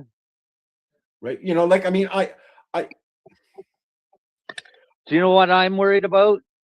I'm worried about that this revolution is going to take too long and I'm not going to be around for it. Good possibility, Marcel. Good possibility. But on another note, you know what really sucks? There was a time when you could have a conversation about things like this, and there wouldn't be any arguing. It's just a conversation. Now, I open up my mouth, or Marcel, or you, Darcy, or anybody that does the show with us, and we say the wrong thing, and we lose listeners. And even though our opinion is ours. Wait now. If people haven't figured me out by now, then they don't deserve to fucking listen. But you know what? Here's the thing: for every 2 listeners that we lose, we get 6. Yeah, but my attitude is I'm not here to make anybody fucking happy. I'm here to live a fucking life that I don't want to fucking live. How's that? So if I come across miserable with the truth, suck it up, princess. It's still the fucking truth. It just came across a little blunt. Yeah, that's why I usually shut my mouth and don't vent things out a lot. Is because I'm not. I just don't have those conversations anymore. I just don't want to. Well, I just keep my mouth shut more because I don't have a filter. I'm not here to sugarcoat anything for anybody. Let's look at as an example, okay, of the current life situation here in Canada. We had an event in Toronto a couple of years ago, and they had asked people not to put up flags, and yet one of the vendors put up an Islamic flag in the middle of a hall with cannabis people, and people flipped out. There were racist connotations thrown around. There were it got very verbal, and I honestly. But why did they put the flag up? Because it's it was their right to put a flag up. But they were told ahead of time that no flags. Correct. Then they didn't have a fucking right to put a flag up. If everybody else was agreeing to it, they have the right to fucking agree to it or not show up. Yes. It's that simple. Yes. I don't care who they are. It could have been a fucking pride flag for all I care. It's the same fucking thing. but this is my point, and this one thing that happened turned this whole event into a racial slur. Yeah. And that's, you want to put a flag up, you go ahead and put a flag up, but to put a flag that represents something that most people don't agree with, it basically represents a culture that we do not agree with. Yes, you're right, Al. Well, no, hold it. No, I'm really getting. Hold on, let me finish. I'm really getting sick of this Muslim this, Muslim that, Muslim this. It's not Muslim people. No, it's the culture that they are brung up with. People are either inherently good or inherently bad, and and then you get your odd middle of the road people that just don't give a shit either way. Monkey see, monkey do, Al. Right? Correct. But to sit there and dump on people that really have no reason to be dumped on. No. But it's not that. I get it. You know what? I get it. I don't have the same rights. I don't have the same rights, Marcel, in a country that I was fucking born in and raised in. I do not have the same rights right now as somebody, what they call now a new Canadian. Doesn't matter where you're coming from. A new Canadian coming into Canada has more rights at this point than a fucking Canadian does. Well, yeah. Of I'm course. just sick of hearing people say we have a liberal government that thought this would be the ideal way to piss off fucking Canadians so they could sell the fucking country out to fucking China or whoever else had the most money. Correct. Right? But that's basically what they're fucking doing. They're funneling so much fucking money out of this country and giving it away to be given back to them through their fucking little offshore kickbacks, that this is why we have what we have. And why senior citizens and people who are on disability are starving. And I honestly think, and I honestly think that they're also want to push that divide between Canadians and people, because it just takes a distraction off of like what Marcel just said of what they're doing. That's all what they're doing. Yes. So if they get everybody to get fighting against the pride groups, right? The whole LGBTQ alphabets. Not making fun of you, just tired of all the fucking letters. It's stupid. All right? But if they get everybody fighting against those guys, then they're not noticing what they're doing in government. Well, and what they're giving away. They want everybody. Now they've got everybody fighting against Muslims. So it's Jews against Islamists, and everybody fights amongst each other without realizing who they should be fighting against. You know what? I grew up in Toronto, a Jewish boy in Toronto in the 60s. And I've been called a kike and a few other choice words over the years. I can also say I never heard that before. I remember coming out of my cousin's bar mitzvah and seeing swastikas painted on the side of a synagogue. Okay. And I'm sorry, although it's getting close, you ain't seen racist unless you grew up in the 60s. Okay. Well, yeah. But it's getting fucking close, and that's scary. I grew up in Stryfield in the 90s when the blacks and whites were really at each other's throats, and it was an interesting time. Yep. I grew up in the north end of Dartmouth. Not allowed to hang out with my friend, which is my neighbor, because my parents don't like his dad, because his dad don't like us because we're white. I lived in I just told somebody this story. I can't remember who it was. I lived in a Orthodox Jewish home, Hasidim home. They are Orthodox. And I had a friend from school stop by before I got to work and was waiting in the driveway, and he was Jamaican. And when I walked in the door, Naftali was screaming at me, "Why is that standing in my driveway? I don't want him here. You can't have him in my house." Mm-hmm. You know, all because of the color of his skin. Now, I grew up with colored friends, brown friends, Jewish friends, non-Jewish friends.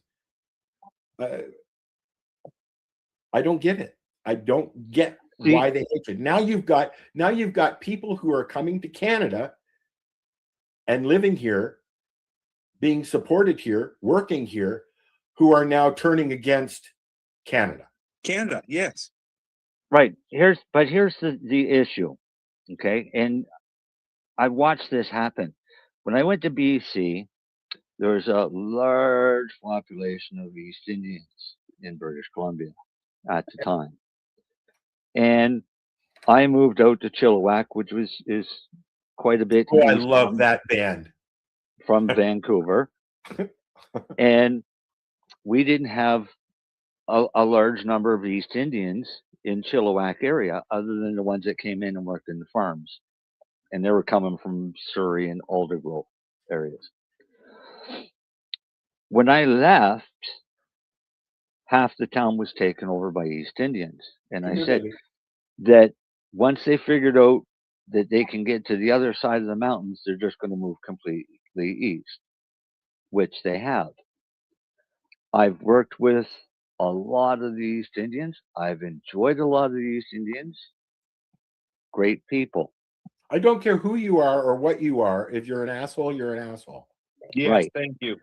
The problem is on the East Coast, other boatloads were coming from Pakistan. Mm. And they weren't East Indians, but they're the same color. You know, I'll tell you, when I moved here, you don't think of Northern Ontario, a place in the middle of nowhere, in the forest, that most of the citizens that live in the town are East Indian, because the mill in town is owned by an East Indian company. Mm-hmm. And they would bring friends, family, and workers to live here. And then when the mill closed up, less East Indian people, but there are some people that stayed and have made a life here. Right? They opened up stores or bought businesses. Correct. Right. I wasn't expecting that growing up in the city of Toronto. And even having living, I lived in Mount Forest for many years as well. And that Mount Forest is about as German as you can get, I guess, because there's a lot of German people up there. There's some colored people up there, but not many East Indian people there, right? It was a very white neighborhood. Let's put it that way. All right. So see what Buddy said? So Canadians as a people do not breed fast enough. We have more deaths than births, and we need immigrants who breed 3-to-1 ratio. Yeah, so we don't the lose country our as a whole population. collapses rather than encouraging Canadians to get busy. Right. But what they've done in Canada is they've made it so expensive to have a fucking kid that breeding isn't really an option for a lot of young families, because they can't afford one of them to take time off to have a child. In a lot of cases, they come with money as well. That's right. I'll give you an example. Hamilton, way back in the day, a lot of Chinese and Japanese families moved to Hamilton and started up buying real estate, much like Jewish families in Toronto would buy up real estate, down in the Spadina area and stuff like that. And that used to be all Jewish in the Shmata district. It was the fashion area, still is. They come with money. So if they come with money, why do they need our money? Okay, so in BC, this was a common occurrence. A young couple would come over with their kid from India to start a new life in Canada. And they would go, and he would find a job, usually with a relative, and start working. and they would move into the house. They would share a house with family until they saved enough money to buy a house. But Italians have been doing that for fucking eons. so as soon as they buy the house they buy is bigger than they actually need. Yes. But as soon as they buy the house, They move they in put there. in a petition to bring their parents over. Yeah. Right? So their parents can help, or so they can look after their parents. But like But I said, not, Italians have been that's not doing how that it for works. eons. When the parent shows up, the grandfather takes care of the children. The husband and wife are out working. The grandmother's cooking, doing all the cooking. Then they bring over the brothers and sisters. Then they move to a bigger house. Yeah. Then they bring over more brothers and sisters And cousins. and cousins and move them into the house. Mm-hmm. All the money that people earn goes into one pot. Yeah. Right? To pay for the house and to pay for the next house. Keep and going, the I food. can hear you. All right.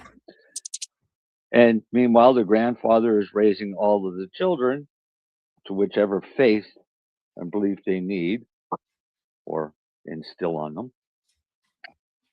And it's just a great way to do it. Yeah. Until they move into goat. Canada, you can't get people to do that. Oh no. Right? And that's where the issue lies, is the ideal way to survive would be to have a farmstead that all your family could live together. Yep. Right? So your kids get married, they all move into the farmstead. Right? So that small community-based family style can promote more breeding and much better lifestyle. Of course. Just to get people smart enough to do See that. it that way. Did you see the news article about the changes in the marital age in Iraq? Well, they're down to 8. 6. Oh, that's nice. Okay. See, right then and there. How can I get on board with a religion, a faith, however you want to put it, that is out marrying 6-year-old girls or boys? Muslims. No, I just it's just not right. That's not right. Yeah, but the Muslim belief, and actually, I think possibly another religious belief. It's Orthodox Jews, Hasidim Jews have rules as well. The gentleman that I lived in the basement of his home, his wife, he was in his 50s. His wife was in her 20s. So they do have different rules for different religions, and I'm not going to say I respect that, but it is what it is. You know, it's your religion, your rules, whatever. Do I agree? No. Do I disagree? I don't know. I need more information. I don't like it. That's what I know. Morally, in my soul, I don't like it. I think it's disgusting. That's what I'm trying to get at, Al. Thank you. Everybody has their own opinion. You know, one of the things that I've always put my foot down as far as this thing goes is being honest, being truthful as you can. I may not always be right in some of the information that I talk about, but it's well meant behind it. There's no malice behind it, and I'm learning. And if you can't learn, every conversation that we have on this show, I learn something. So here, learn this.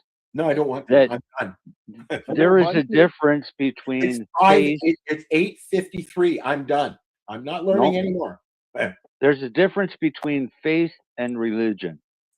Okay, so I hate religion. I never bash faith, but I bash every fucking religion out there, whether it's Jewish, Muslim, Hindu, fucking Catholic, Protestant, Holy Rollin' Baptist. I don't organized religion. Right, because they're all a fucking sham.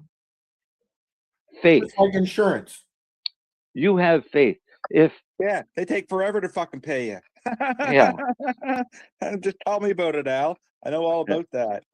but faith is what you believe in your heart and soul of what reality or your reality is, not what a Wrong, book wrong fucking or told you. right. You have to say wrong or right. Your Right. faith is what you believe in, not what somebody else believes in. Right, and it's not your religion. And it's not necessarily your right either. It's never a right. Religion, there never should be a right to religion. I'm sorry. You have a right to your faith, but I'm there's not- no I'm- right for religion. I am not religious, as you know. I'm not practicing, but my faith is Jewish. I was born. No, that's a Jewish. religion. It's my faith. It's not my religion because I don't practice my religion. No, but you still refer to it as a Jewish faith. Your faith is, do you believe in a God? I believe in is what I was raised to believe in and taught to believe Then in. that's not Mom your and Dad. belief. That's what Well, you that's were my taught. faith. That's my faith. That's not, you're not taught faith. Faith isn't what you're taught. Faith is your true understanding of what you have. Okay. I believe in a Right. higher power. There's a higher power. Great. Different way of putting it. Okay. It could be an alien. Hey, Right? I love them. It doesn't matter what it is, but if you believe that there's a higher power, that is your faith. It's not, Okay. I believe in God because my religion tells me God is real. Well, that's because your religion Yeah, and told you. it's the part of it I don't like. Right. Yeah. And that is what religion does. That all religions do it. They tell you what you should believe is your higher power. When you should be able to discern your own higher power as part of your awakening. Do your research. Yep. It all comes down to do your research, Al. That's what I Do tell your people. That's research. my favorite line. Do your research. It's with everything, Yep. even with cannabis. Do your research because I've been buying some products from the liquor store here just to test out some friends' products. You notice how he stumbles and anyway, so the minute he talks about purchasing legal weed, he's like, Well, no, it's not that. It's because I have a big issue with the main nutrients that most of these companies are using now. It makes their weed taste like metal. I've had stuff like that. I'm finding I've had three different strains, and all three of them so far, if I smoke joints, they taste like metal. If I do a bag with them, they're fine. But if I light them and smoke a joint or smoke it in a bong, like put fire to it, they all have a metallic taste to them. That might be the papers too. Well, there's no papers with a bong. True. And it here goes Stephen. So same thing. It's off gassing. It's the same thing. It has that metal taste, and I know that I've been reading a lot of stuff, and like I said, do your research about this particular nutrient, and they've had it has a lot of heavy metals in it that just meet Health Canada guidelines. Okay. Yeah, so I'm thinking that could be. Those are the same guidelines that are meant to poison you, by the way. Are those the same guidelines that said that we had to mix kitty litter in with weed that we weren't allowed to have anymore? Yep. They're the same guidelines that says that all food has a allowable percentage of insect carcass. Oh, yeah. Well, that's going to happen anyways. But they tell you how much you can have. Yeah, one fly for every 18 milligrams. Something like that. Yeah. One fly for every 8. Yeah, well, one rat turd for every fucking 10 grams of cereal. Al. Well, you know, they're allowed to do whatever they want. Hey. They've made the rules. They can do what they want. That's not a raisin in your raisin brand. We can teach people how to use cannabis as a medicine and really piss them off, because that's the one they hate the most. I think that on that note, we should tease people and say goodnight, and we'll see you next week. Maybe. We will. We will. I will. I'll be Anyways, here. I got nothing. It's the last weekend of deer season, but you know what, Al, to be totally honest with you, Why don't you take us deer hunting? I'd love That'll to. piss off a lot of fucking people. I've been wanting to go out with. I've been wanting to get out hunting, but the funny thing is, I bought my license. What are you doing tonight on the show? We're gonna shoot a deer. Yeah. Hey, I'm gonna show you guys how to skin properly, process a deer properly. Yeah, you know what? That stuff doesn't bother me. I watch Mountain Men and all those. Don't bother me because Hey, do you want to know a good show to watch if you like those hunting shows? Is Meat Eater. You know what? I saw that. Maybe we'll see. I'd rather watch the Alaskan wilderness shows and stuff like that, which is a lot of hunting. That Meat Eater is hunters filming what they're doing, and I'm not really like I'm not. No. But I'm not for hunting. I'm not for hunting unless you need it to survive. That's it. He only hunts what he only hunts what he eats. Yeah, no, I get that. That's why it's called Meat Eater. I get it. So he shows you how to eat, how to hunt it, and then cook it, right? And a lot of different foods. Like, he made coyote taste good. Is it on the Food Network or is it on Discovery or something? I don't know. I've seen it on Prime. Yeah, I don't know. It might be on Prime. I haven't seen it in a while. I haven't watched all the episodes, and I haven't seen anything new come out. You know, just on a final note, what I've been watching lately is Mighty Ships, where they take you on these newfangled and old cruise ships and working ships and oil ships and stuff like that, and you live the life with them for the show, like that. I'm like Buddy. As the only person I ever saw eat a coyote too. So I've seen somebody kill and butcher a coyote. Oh, I've killed coyotes. Now, you want to see stuff like that? Watch Mountain Men. Watch Alaskan bush people. You know, coyotes. I kill them and leave them there. Nature can have them. Make a warning to the rest of the coyotes. Say goodnight, Marcel. Good night, Marcel. Good night, everybody. Have Marcy's fun. already left. He did too, didn't he? Yep. Good night, guys. Thanks for watching.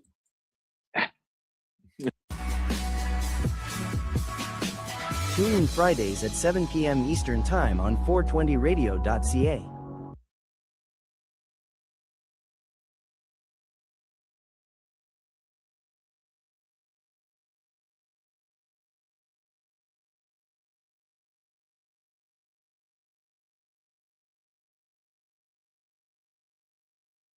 It says here that Outlaw Patience is a raw, darky, funny, and brutally honest memoir of a man who spent 2 decades navigating the impossible crossroads of pain, politics, and prohibition.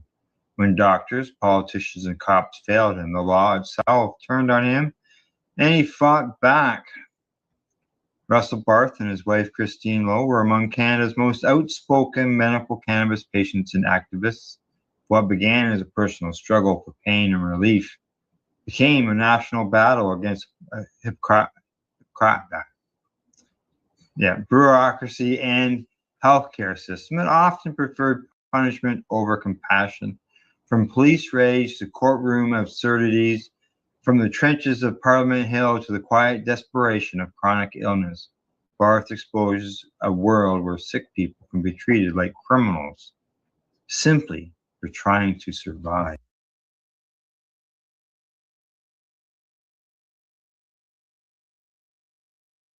You're listening to the Pace Radio Network here at paceradio.net. The expressed by the individuals during this broadcast are their own opinions, and they may not be the same as those of their group or other organizations they may be involved with. All medical advice during our broadcast is not a medical opinion and should be checked with your medical physician.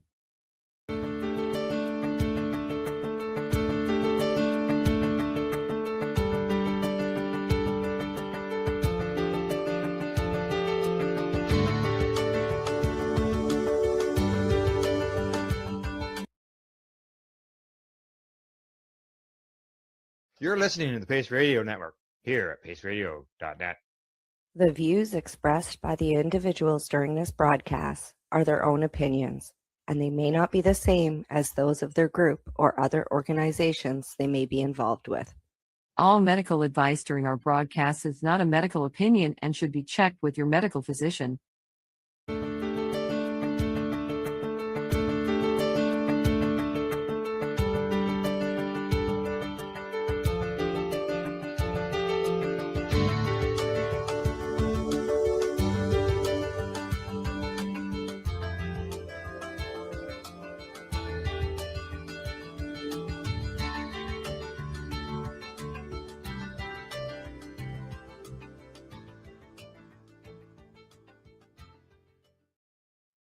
Hello, everyone, and welcome to our VAC Roundtable number 94. We are pleasantly joined by a gentleman who's doing what he can to help veterans. And we always appreciate those that are going the distance for us. So we are welcoming Mr. James Keys. He's a founder of an organization called the Classics Events. And he basically helps out veterans by putting together sponsorships through events. And it seems that golf is one of the mainstays. So as we continue our series and discussions, we want to welcome Mr. Keys for joining us tonight. So thank you, James, for joining us. And we're going to get right into it. This question is kind of multi-level. The first question is how did you originally come to cannabis? So in the sense that, how did you first originally hear about it? When did you get turned on? And when did you realize it was going to become some of your life's work? So welcome, Mr. Keys. No, I really appreciate everybody's time and for having me and the mission you guys do. And like you said, what I can do to contribute through events and help support our industry, veterans, and we'll get into more of it with people with brain injuries and things like that. So I appreciate the opportunity to be here. Kind of jumping back in time, when I was young teen, interest in cannabis, not necessarily consumption, more of a plant. Had friends, parents who had grown out in the fields in Ohio, if you will, hills. Popped a few seeds, got nowhere. But then when I was 18, I got some more and I popped some. And I grew my first plant on a golf course that I live by. And so that was and I had consumed by that point, 18 roughly. But I really liked after that first, if you will, harvest, it was literally just the tiniest plant with a bud that I hung up in my dorm room and got like a joint out of. But after that, I really liked the cultivation aspect in the plant.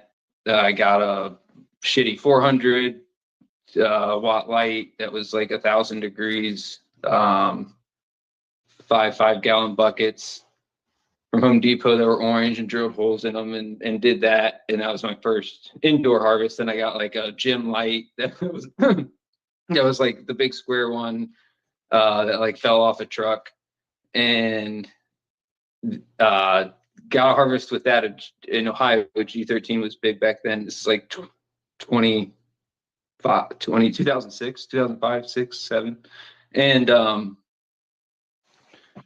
and then I got to go to the grocery store and I got the hooded lights and everything. So I had like 5 HPSs and an MH and had a nice little setup when I was in college, and really, it connected with the plant by spending thousands and thousands of hours in a house full of girls, essentially, right? Female plants, and taking care of them and tending to them. And I enjoyed that process. So I stopped, graduated college and got a job in quality management, which was miserable. But I was like, there's going to be a need for that in cannabis, because a lot of friends that I grew with in Ohio moved to Michigan, to Ypsi, or moved to Cali, or moved to Colorado. Right now it's like 2009, and but I didn't do that because I also started having kids then in 2009. So then I was like, I don't really like this quality management stuff. I really want to get, something with cannabis. And I believe that will be a thing. I believe QMS, GMP, ISO standards will be a thing. So that was my foray into the professional side, where I went to get my MBA. I wrote everything about submitting to ANSI for cannabis quality management standards, and essentially did that, which was rejected by them in around 2011. So that was my foray into if you will, the professional side, and basically, been doing some licensing, consulting, which we'll get into later, and all that. But so it all started back then with a few seeds, but really my attachment came at the cultivation through college indoors and growing from a 400 to a few thousands, and a mom room and a clone room and a flower room and dry. I mean, just the whole process, and not an industrial scale, but back then a decent scale, to certainly connect and learn about it. Right on. Well, thank you for taking that step and taking that journey. It's quite a journey that you took. Needless to say, it's definitely not the regular route, but I definitely understand the figuring out and trying to figure out how to grow a plant all of a sudden, which is, I think, is a challenge that many of us come to. But good on you for throwing your feet into the water. Next question was going to come from Councilmember Nate Landau. So, Councilmember Landau, you're recognized. Well, James, thank you for being here.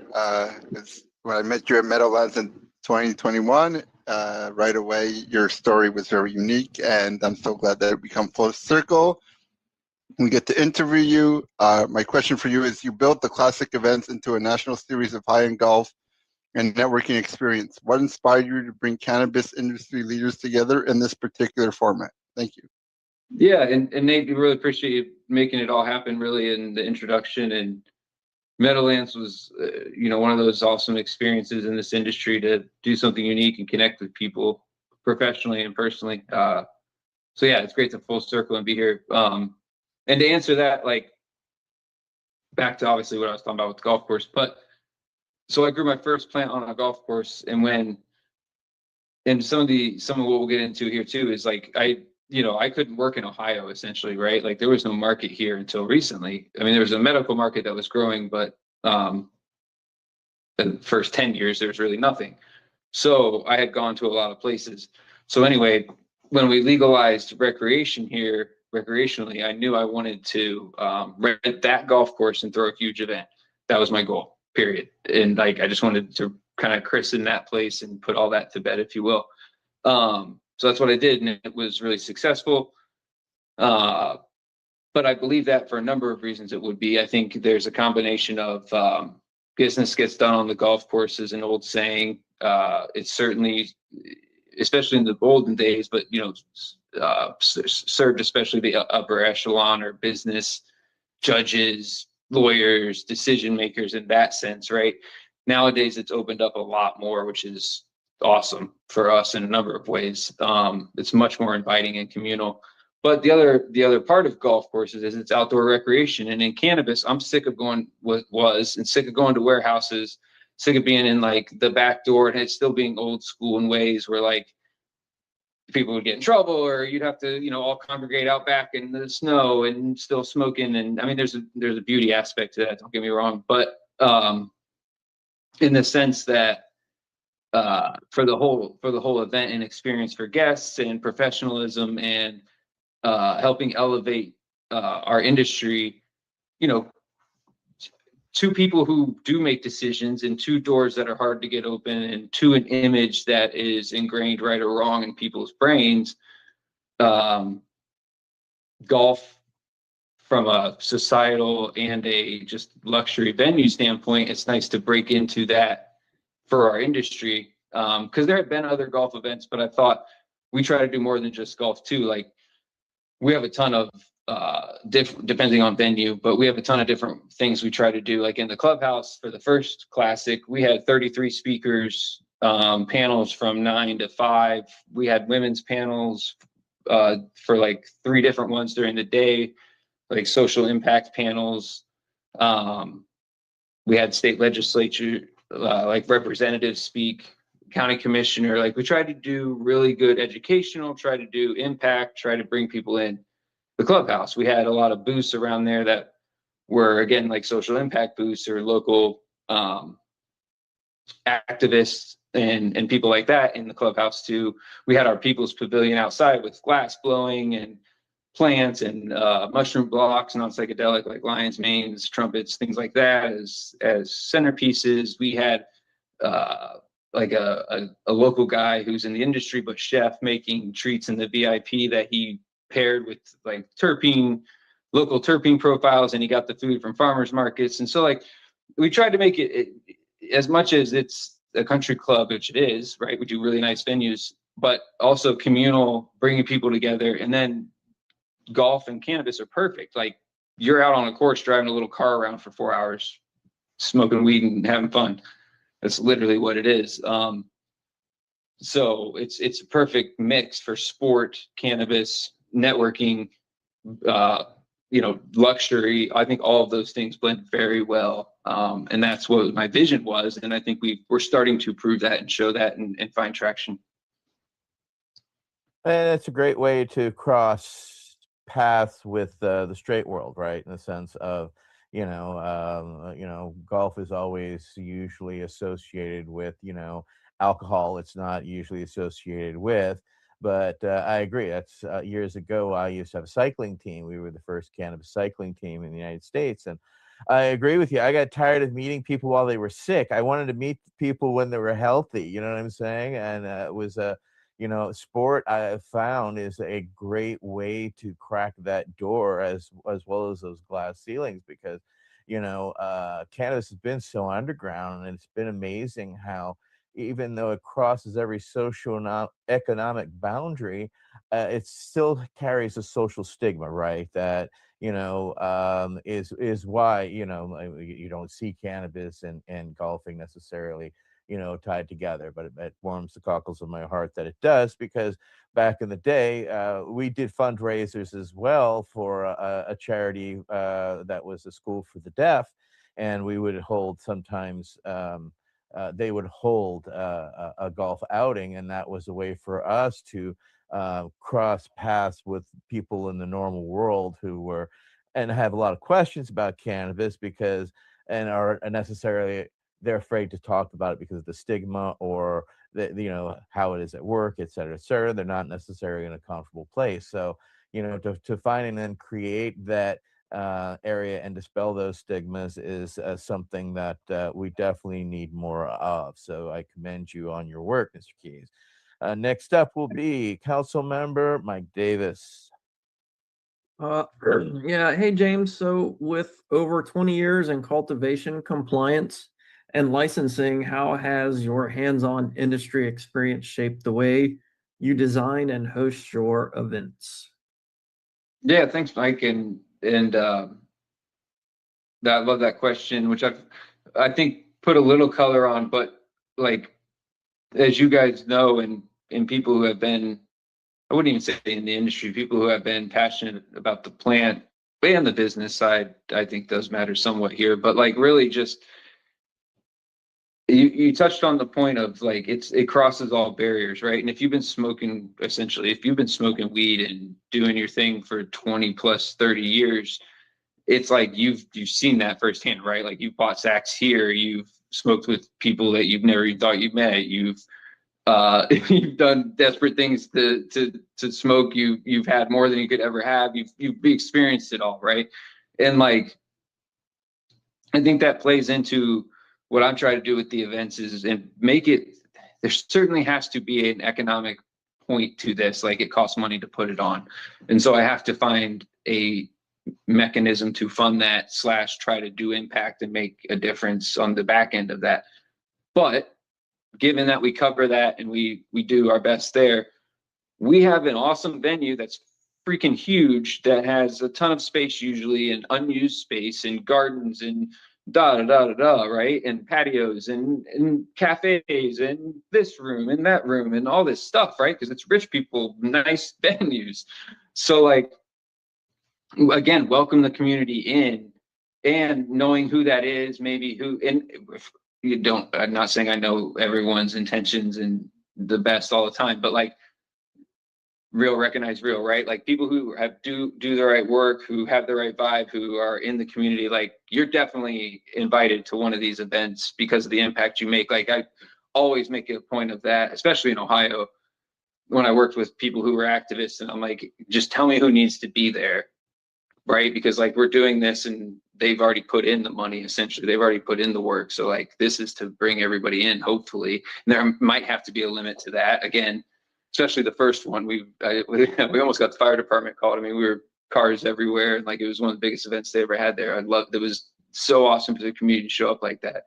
And in Cali, same deal. Like we did one at a really nice place, Monarch Beach in Dana Point, and the LA community showed up like crazy, and it was a packed event. That was just a lot of fun. So I think that's part of, I don't know if that answered your question well, but it's that been in this a long time, seen a lot of people, had a lot of interactions from business to, you know, both sides of the table to everything. And like, I think that that gives a certain perspective of like, well, what is a cannabis event? Who is cannabis? I mean, we could have weekly meetings on who and what is cannabis, right? For even what words we're using, indefinitely.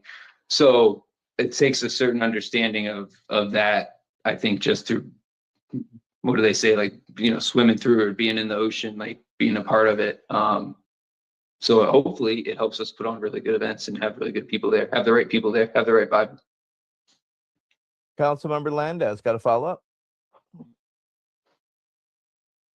So you touched on a bit about striking the balance about having the activists there, but you know these events cost money and everything.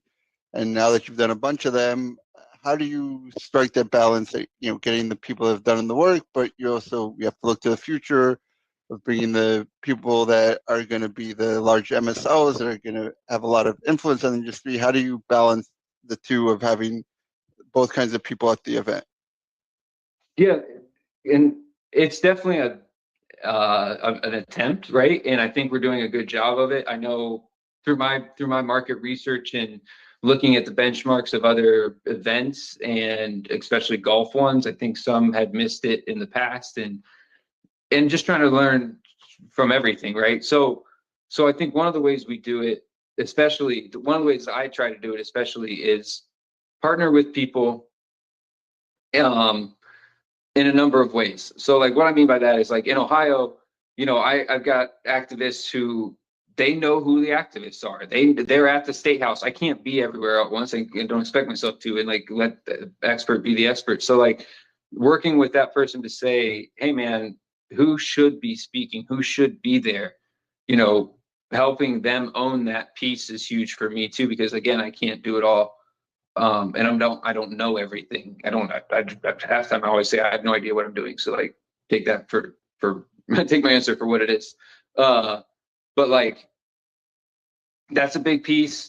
I think the other is, yeah, the focus on, that's the beauty of a large venue in golf too, though, is like we have golf to sell, we have sponsorships to sell, we have those things, but we also have in Ohio, we had speakers and we had some brand booths around there. And again, those I keep at usually $420 a booth. If you don't have that and you're in the community and you're doing stuff, I'm probably not going to charge you, but I can't give $1 million away.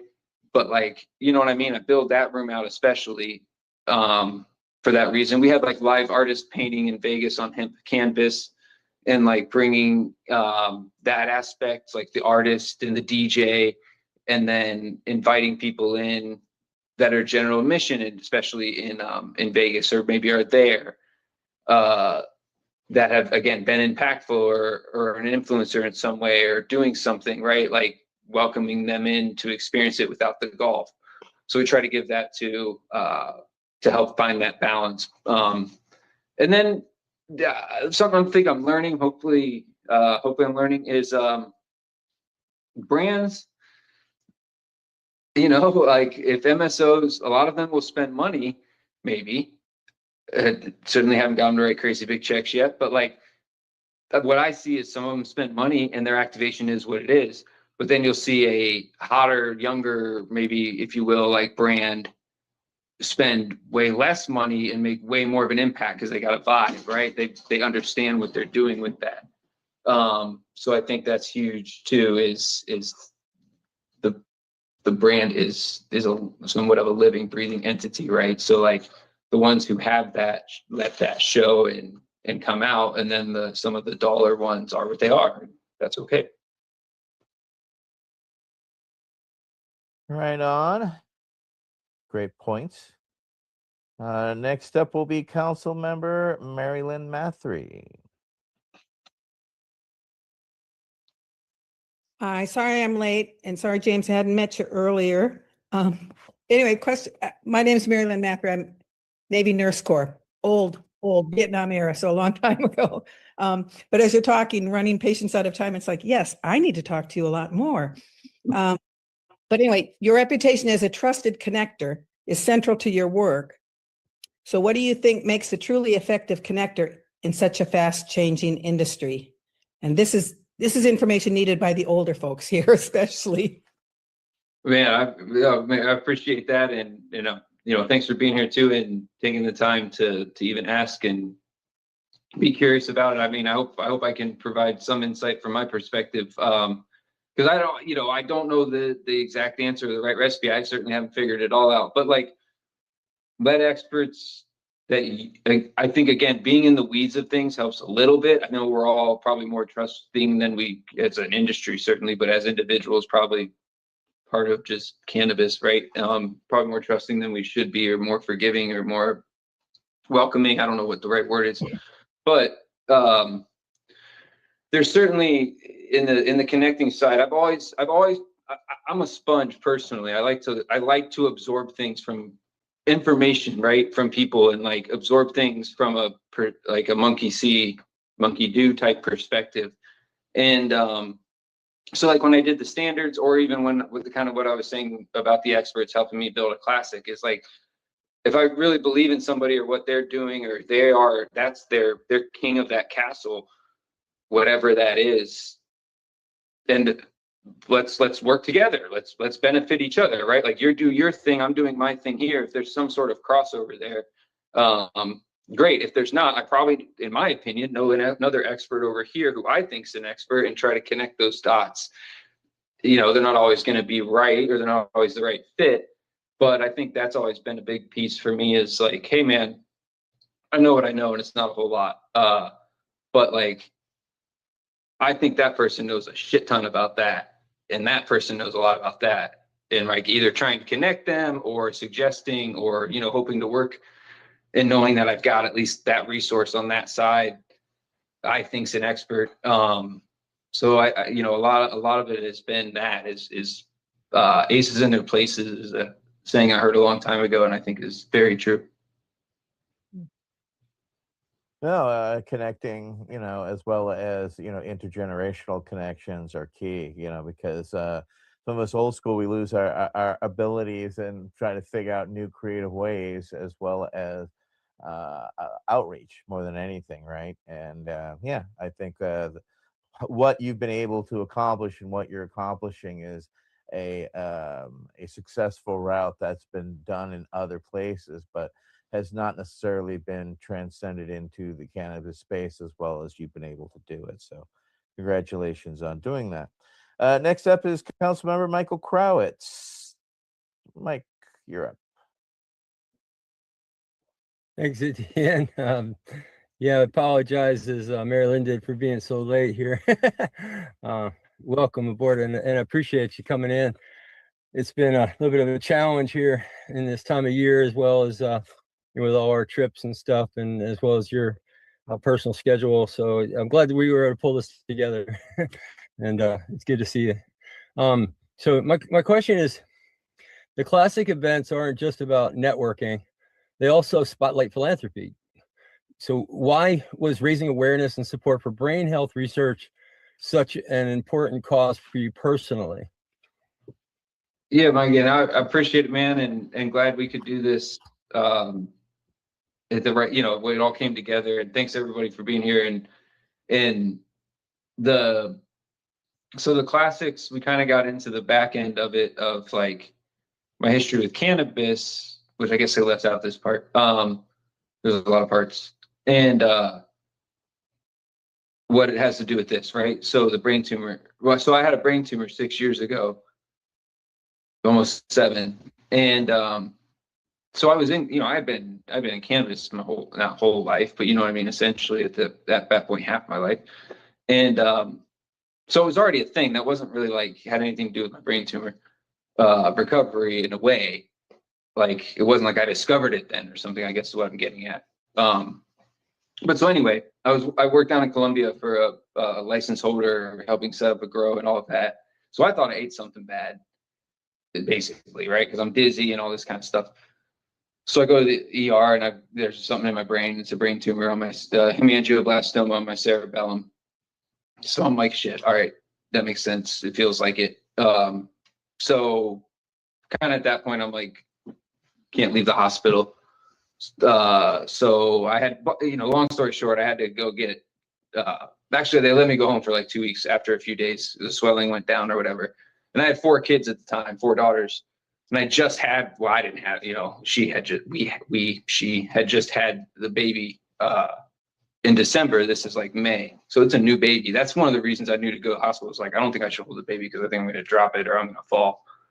And so I got to go home and I'll go back and I have 2 brain surgeries. I wake up, there's like 60 staples in the back of my head. There's like a tube out of my skull here for pressure. There's like a tube in my neck, which this is like neuro ICU. It takes a few days to even know like what is going on.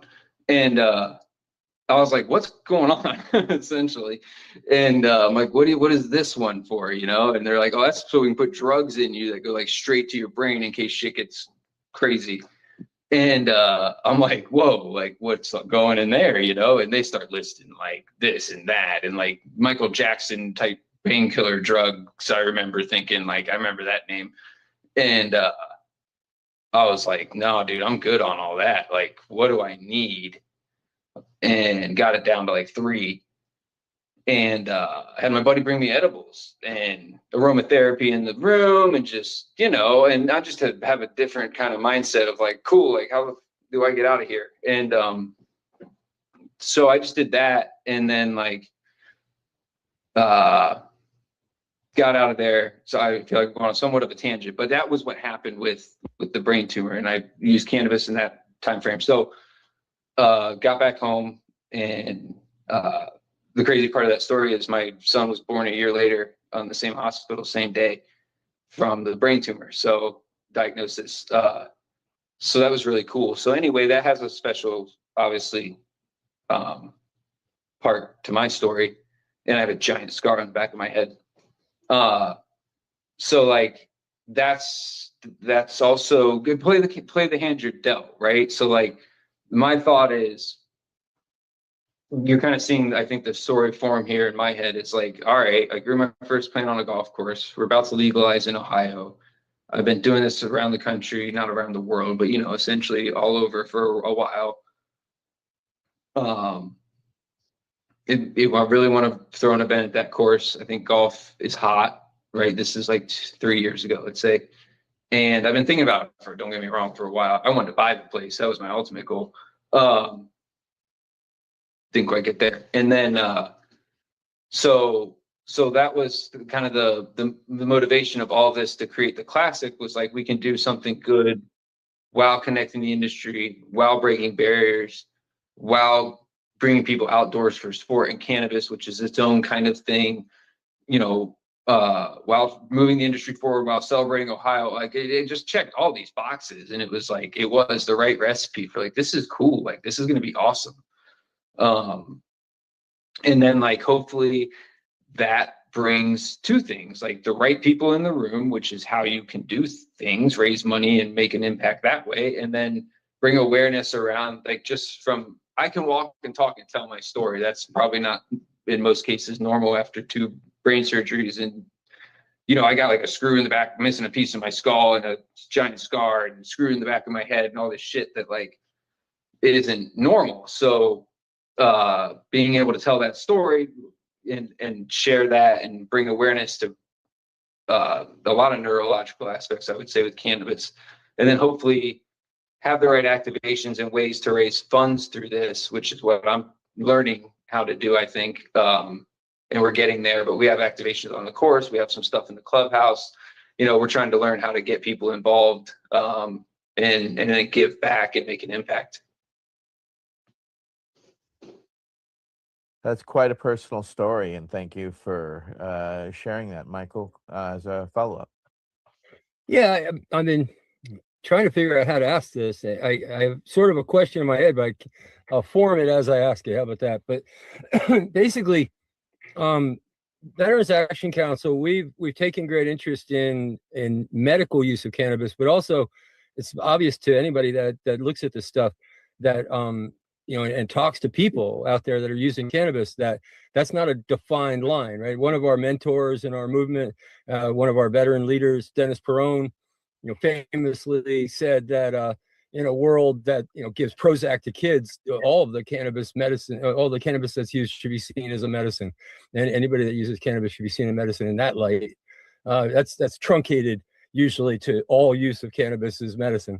That quote, but nonetheless, we found a lot of the industry seems to be focused on a bigger market, adult rec market, and I wonder I guess a 2-part question, like, do you think that they could do that and sort of make it whole by philanthropy? Do you think that's possible, that philanthropy could pick up that end, or even that it's feasible to do that even in a perfect world? And then the second would be like, do you think they get it? Do you think that they now that you can see this from a patient's perspective, do you think that they get it, that they understand what cannabis medicine really is?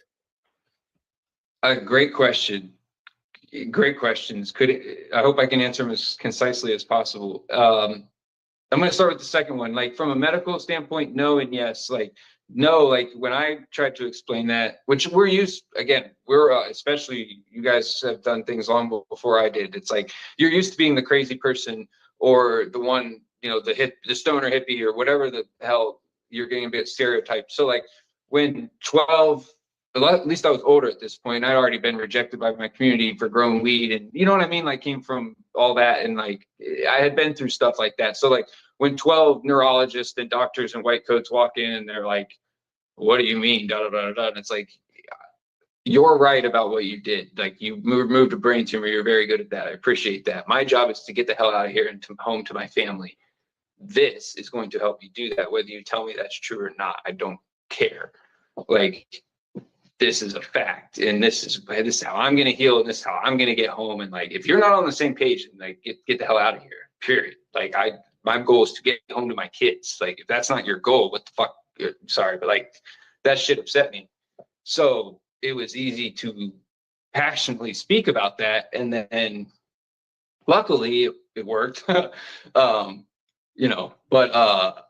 it was cool because my neurologist even put, and it was, I didn't just use CBD, but like, she even put on my paperwork that next year, like, she had like, 5 milligrams CBD daily. Like, that was such a huge win for me, like, in so many ways. Yeah, that was cool.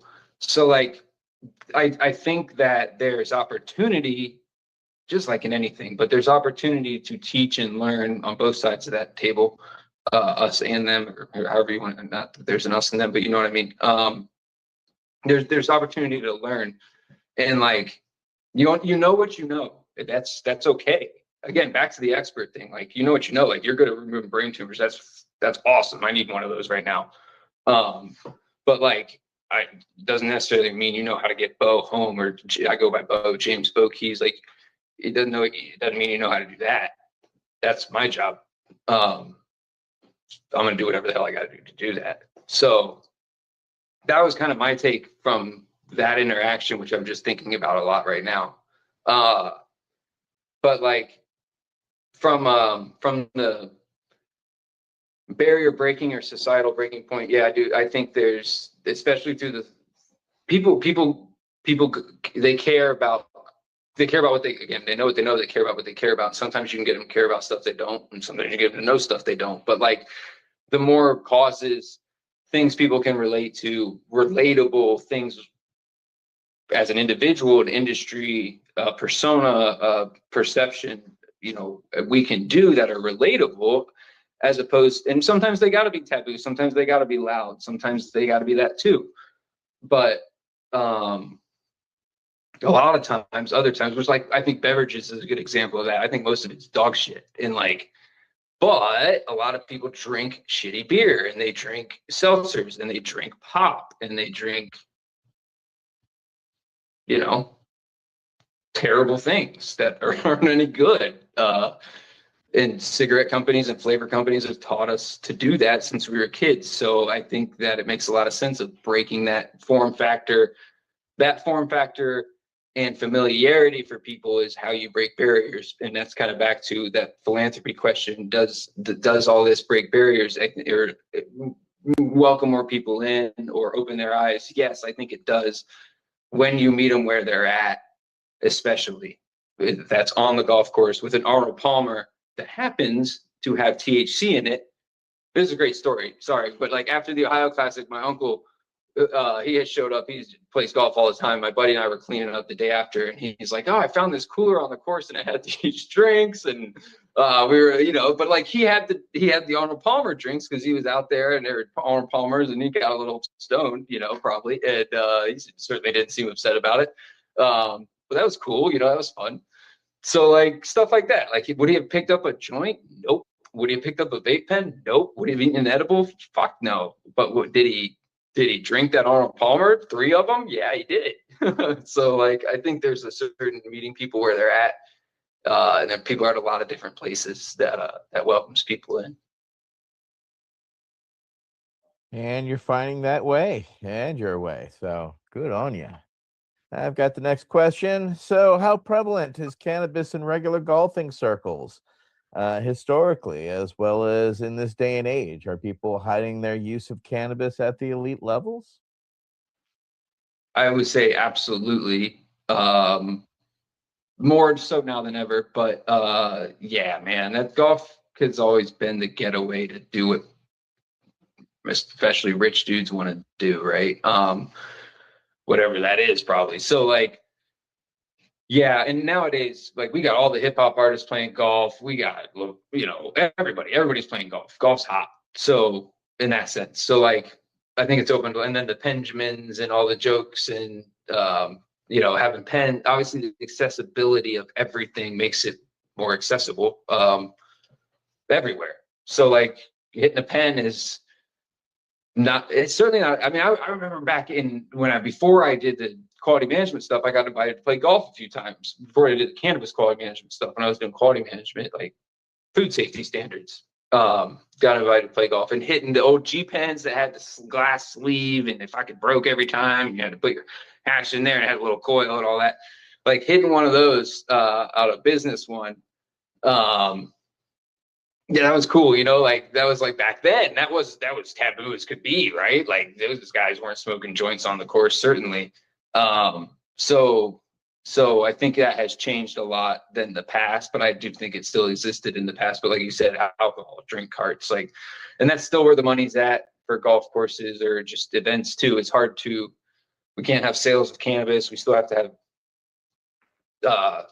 I usually try to find a drink cart sponsor. Ideally, I don't make money off the drink carts. But like, things like that, it's still prevalent. But I think cannabis and outside in that nature, recreation, I think we've been there in the past. There's a plant people industry, but like, it's more understood and common now that like, I think just like consumption while golfing, so it's not as big of a deal, I guess. Well, on top of that, you've also seen the normalization. Just last week, you saw Target in Minnesota start to carry them. I just saw today that Circle K and is also going to start to carry the drinks. So it's not too far from the thought in the not too distant future that on the back nine there, or at the ninth hole, or wherever where they have the drinks, etc., that cannabis coolers and drinks like that could potentially become a realistic reality. Because yeah, I mean, these clubs are private sometimes, and so they can set their own rules and regulations. But I know that's a whole other set of hierarchies to have to deal with that. But these types of normalizations will bring those types of people around and necessarily closer, to the reality of things. So, all right, next up will be Councilmember Nate Landau. Councilmember. The question is, hosting in places like Ohio, California, Las Vegas, and New York, how do you adapt the tone and focus of your events to resonate with each regional's culture and regulatory landscape? Yeah, man, that's it's a great question. This industry, lots of sayings like build the plane as you fly, or whatever, and all that kind of stuff. Like, that's kind of how this has been for me, just like anything, especially in cannabis. Back to like, how do you stay ahead and know what the hell to do? It's like, I don't know. You know what I mean? Like, that's a tough one, because like, but try to understand especially you guys veterans, there's a difference between the map and the terrain, right? So like, understand the map the best you freaking can, because that's where you start, and like, you're not on the ground yet. And then if you can find boots on the ground that know the terrain, that's back to finding those partners and those experts. That's great, right? Like, now we can land and expand. And like, but if you try to land without having anybody there, just reading the map, you're probably going to have some issues. So like, that's been my big thing, is like, the Ohio one, I tried to find the local people that were throwing great events, that were activists in the community. I had connections already. I had some national ones I hoped I could draw in. And like, that created a perfect mix. Then Humboldt, we did a disc golf one. I had worked up there and licensed the farm, and I just love it. Just because, and it had a certain not nostalgia, but like a draw when I was younger. So like, getting to go there was cool, and getting to work there and camp there and all that. So like, I wanted to do a disc golf, but I wanted to do a tournament, but I thought disc golf would be better than golf. So Beaupre, right by the airport in Arcata, had like a dope disc golf course, and we worked it out, and it was so fun. But that fit the vibe, right? And we did it in the evening, and then like, we had like pre-rolls for every contestant, and we had like quarters for the winners, and we had Dr. Dabbers, and we had like, it was like a chill vibe, but like, it still was a dope event. We had like, I can't remember. I want to say like 80 disc golfers. It was a 3-way tie at the end. The fog set in, and they had to throw their disc. There's redwoods, and they had to throw them into the fog where they like disappeared. It was dope, dude. It was such a fun night. So like, that was its own vibe. And I had known people there, and we had Talking Trees make the pre-rolls, and we had a couple local support, like Royal Gold, and Michael and them are awesome, and supporting, just getting the word out. So like, stuff like that was huge, right?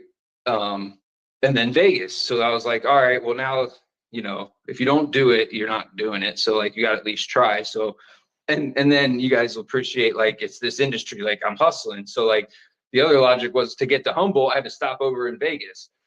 Was a cheap route. So like, I stopped in Vegas, I visited 5 golf courses, I went to Humboldt, I did visited it before we did it. And then on the way back, once we did it, closed the deal for the venue in September, and then launched the Vegas Classic for December to piggyback on MJ Biz. Because again, how am I going to do Vegas? Well, everybody goes to MJ Biz. There's not shit to do on Tuesday. They got speakers. The show floor opens Wednesday. I think golf's enough of a draw to get people there. So I launched it, and I found the golf course right behind the convention center. I knew somebody there, and it worked out. And then also with the brain tumor, we have a way in the door that doesn't necessarily make it all about cannabis. I think helps too with some of these venues.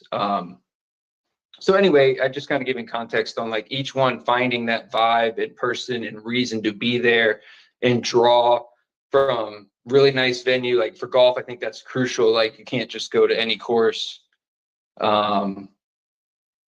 which takes a little bit of feeling there too, but I'm not a great golfer at all. But I've been around golf courses. So yeah, man, just all of that. And then setting the vibe for the location. So like Ohio needed education, needed speakers, needed the community to come build, needed the community to be built, let alone come together, solidify, I should say. I think more, and especially as you know, when Breck comes, it goes really quick. So anyway, that was the goal. Humboldt, just community and having the opportunity to be there, I was stoked. Vegas, that more hodgepodge of executives and everybody that comes to Vegas, and it had a great vibe, and it was a really good event. And then we did Cali in Dana Point, but like kind of LA, right? And so I partnered with Mikey, who does nothing but fire, because he came out to Vegas and he was like, dude, we could do one in Cali. And I'm like, dude, I'm not trying to do one in Cali, like, period. Like, I'm not that ballsy. I don't know that many people. I know it's going to be expensive. I'm not going to try to pull sponsorship dollars when there's so many events, blah, blah, blah, blah. And he was like, no, we can do it. So we did it together and convinced me, and it was awesome. And it was like every hole was a party. Like Dime went all out and had like, you know, high top tables with their logos and a bar, like a 5 tent setup. You walked in a bar, and Terpene Warehouse did gelato and white couches, and Top Shelf had PBR rolling hash holes by the ocean, and Planta had somebody giving out hash holes, originals, and Pure Company had DJs and models, and Jungle Boy set up a retail store, and Motley Terps did a Terp dab bar on the 1T, and like every single hole was a party. It was so fun. But that was the vibe, right? And it was like on the beach, like on Monarch Beach. The golf course went up to the water, and that whole, I had like 100 people just hanging out and like vibing. It was dope. And then in the evening, we had a helicopter ball drop for the raffle, and that's how we raised funds for the 50-50 raffle. One of the big ways we did that was cool, and it had a vibe, and like that whole thing was a Cali vibe in a way. And so then the Vegas again this year, you know, we're getting ready to do. We'll have that feel and that classic venue and that Vegas again. So it's really just I think trying to find the right people, the right venue, the right reason to be there. And that's just to get people there, right? And then once you get them there, it's like, now we got to pull it off and make it awesome. But I would lean on the brands a lot to do that too. I always tell brands, like, make it dope, make it awesome, do like go all out. Like if you need a slight discount to do that and I can make it happen, I will, because like I want your team there, your best stuff. Like make it unique, because when they come up to you, hopefully you're getting executives and decision makers, and you're getting their time, and there's 18 holes, and like grab their attention, you know? So yeah, we really try to make it fun. And I think it's a give. It's everyone's hopefully winning in this, right? Like the brand's getting something good. The people who come are getting something good. The executives and them are getting the golf and something unique. They want time with business client or their team or whatever. So yeah, just trying to create the recipe in a good soup. And that's a super recipe. Thanks. All right, Mike D, you're up next with our next question.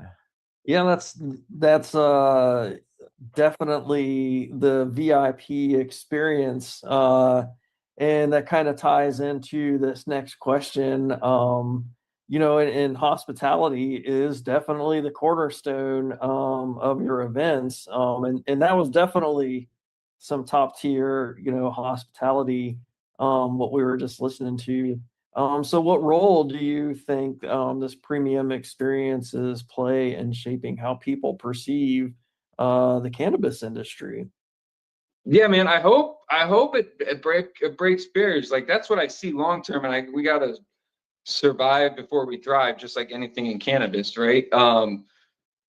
And we're getting there. And like I think if we thrive, if you will, it's what you just said. It's like Waste Management Open, or it's like any golf outing that's a tournament that's big, that has Red Bull and Amex and Rolex and whatever, like would be willing to activate at. But amongst that is well-known cannabis brands, hopefully, right? And maybe national brands, maybe local ones, having all of that mixed in, because if you're doing different venues, and right now we're an intrastate market, so it has to be, and there's MSOs and blah, blah, blah, but like it has to be insular in a way, right? Like it's hard to be a local and national player at the same time. I guess it isn't in anything. But I think once that somewhat breaks, and then in whatever form or factor that is, I guess beverages being an example in a way. But like once that kind of dissolves a little bit, or that opens up in the way that it does, I think it will invite more experience, more people to, again, back to that experience, meeting people where they're at. Like golf certainly is expanding its own horizons from all kinds of demographics right now. So like that's great for me, especially hopefully, and piggybacking on that, so is cannabis in a way, right? So like that combination should hopefully draw in, give me the opportunity and us the opportunity to draw in more people, raise more awareness, do more things, have more brands involved, because they'll want to reach the bigger demographic, right? Like that's what they want, the numbers. And I'm learning that too, is like getting that ROI for them might not just be day of, it might be that data capture, it might be that brand awareness for whatever it is, new drop, maybe it is that activation on the course, maybe it is reaching those CEOs and buyers and decision makers. So again, I don't know what I'm doing, and I'm learning my way through a lot of that. But it's interesting to see, and I think that's a huge piece of it, is that those barriers are being broken already in these two different things we're talking about, of cannabis and golf, and that merging of them as they hopefully, merge simultaneously. And I think the venues are huge for that too. It's like, hey man, you know what those companies are used to sponsoring? Shit at a golf course.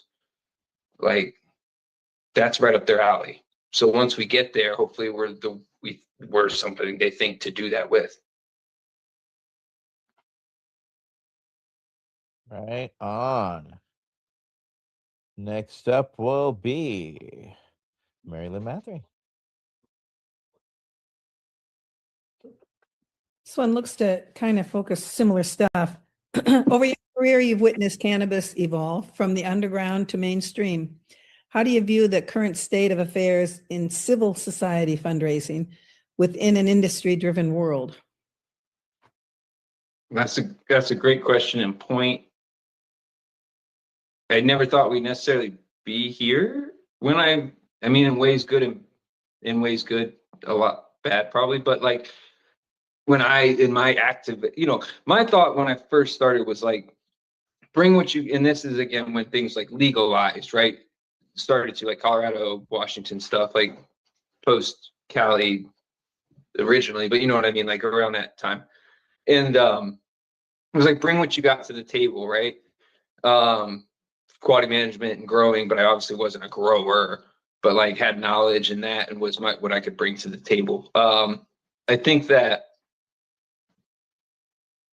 what we can bring, and then what people are used to seeing, and kind of meeting them again where they're at. So like the fundraising side, at least the first one I found, it was like I wasn't a hat in hand kind of guy or used to that, and it didn't get a lot of traction, right? Like people didn't really donate or do anything. And then I found like you got to ask, right? Obviously. So it was activations, it was on course activations, and it was like stuff in the clubhouse, like a silent auction or that raffle, right? Things like that helped engage and get more activity.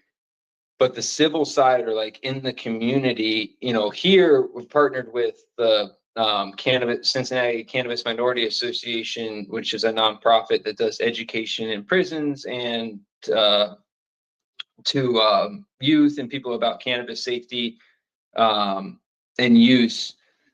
And like that's a local one, but it's still in cannabis. And so, we're trying to figure that out, really, like as a nonprofit, starting that up with the mission around the brain and health. And like my goal is literally to answer I don't know the answer to your question, I guess is what I should say. And like my goal is to figure that answer out, because like I want to kind of the last tangent I was going on about the brands and everybody merging eventually is like same with the brain health, like obviously cannabis, endocannabinoid system, CB1, CB2 receptors, AG1 or what, AG2, right? Or all that stuff. that I know nothing about, that scientists know a lot about, like that is real and cool and works, and like we don't know a lot about that. So I think that there's a merge that can happen there from just mental health awareness and brain tumor and like the brain itself from a nonprofit community standpoint to the science when cannabis gets, if legitimately gets studied, understood, unlocked, if you will, to the masses, like in that form and factor. That would open that up a little bit more. But yeah, I don't know that answer, and I hope to find it. Is like, how do we blend that better from a nonprofit philanthropy awareness impact standpoint? I hope this is one of the ways. Thank you. It's a way, and thank you for trying. Michael Krawitz. You just reminded me of something that I learned when I recently was down in St. Vincent, had a big cannabis conference and kind of a mini summit, you might call it. There's like 6 different countries represented there. And one of the people that I very unexpectedly came to meet and hear from was an expert in mycology. I guess you'd call it a mushroom expert. Yeah. And he's opening up a new plant there in St. Vincent, where they're going to be producing what he lovingly calls magic mushrooms, psilocybin mushrooms. Evidently, in one facility, they'll have enough plant material to cover the medicinal research needs of planet Earth. He didn't realize he was going to be doing that much from one facility, but that they're letting him do it. But anyway, he talked about, in the cannabis space, we of course found it fascinating, endlessly fascinating. We're still just beginning to learn about what it means to have a molecule in a plant, cannabis, that mimics a molecule in our body, in our brain, in our central nervous system. And of course, I'm talking about the endocannabinoid receptor system. But we have, evidently, according to him, like 3 other plant materials that have similar kind of mimicry. They're all mushrooms, and they're neurological brain tissue molecules. I can't remember the whole lecture, but it's fascinating. And this is part of our open process. So I'll take the moment here, since I mentioned it, to lay this on the table as a potential future roundtable for our Veterans Action Council. We'll have to try to see if we can't invite this person in to speak on this. But the reason why I bring it up is actually tangentially related to what you were just talking about, in that he was complaining about a lot of drug companies that will then find these molecules that are plant molecules, and they will tweak them ever so slightly, add a hydrogen or add an oxygen. I have no idea what I'm saying. I'm mimicking what he said. Yep. And that would then allow them to put that on the market as a unique thing that they could patent, and that, in his opinion, those were wholly unsafe compared to the plant material. And again, let him speak for himself. But I found it very fascinating, and it seems to match up this sort of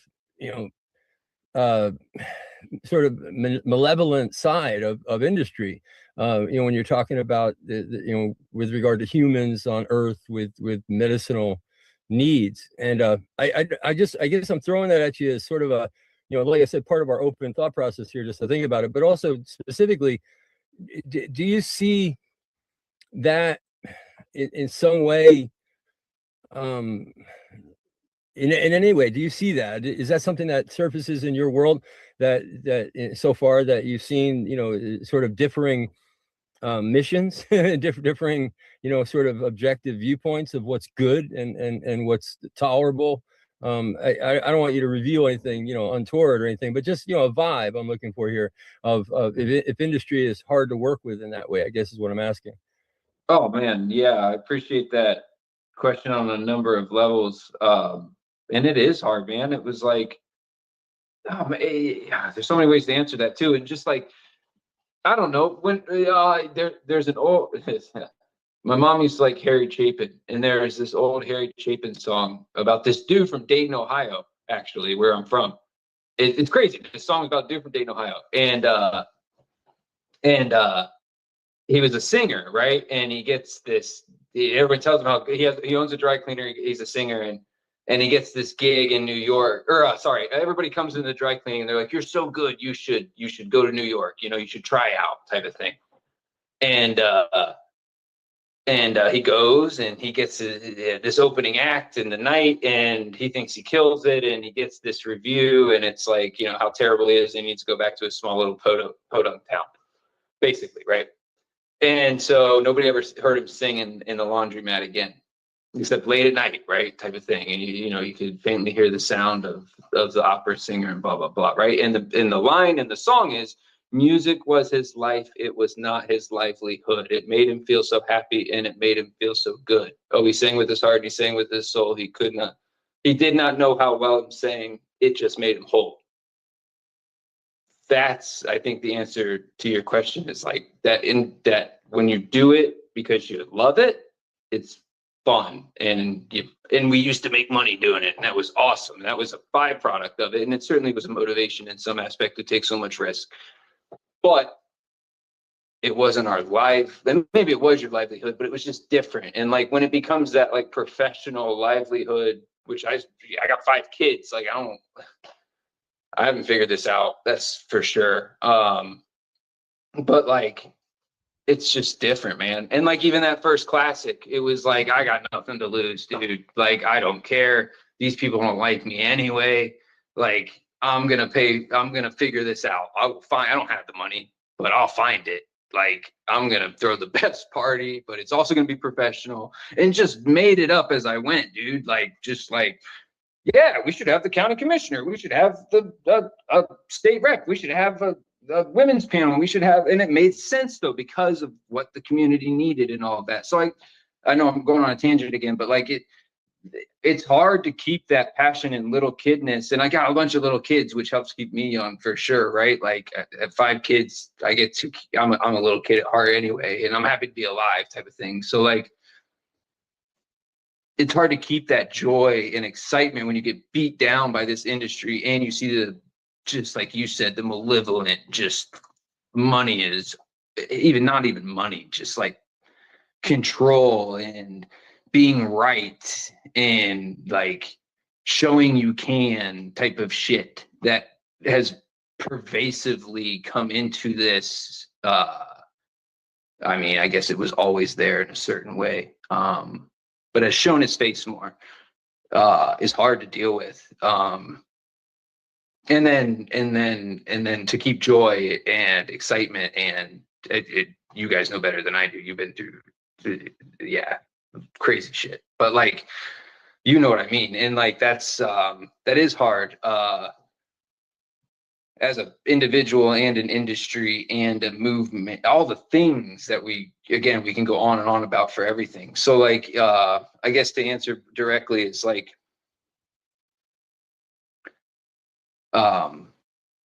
the passion's still there for a number of reasons, and I think that's always important for anything you do. But you gotta, money makes the world go round. Influence, power, money.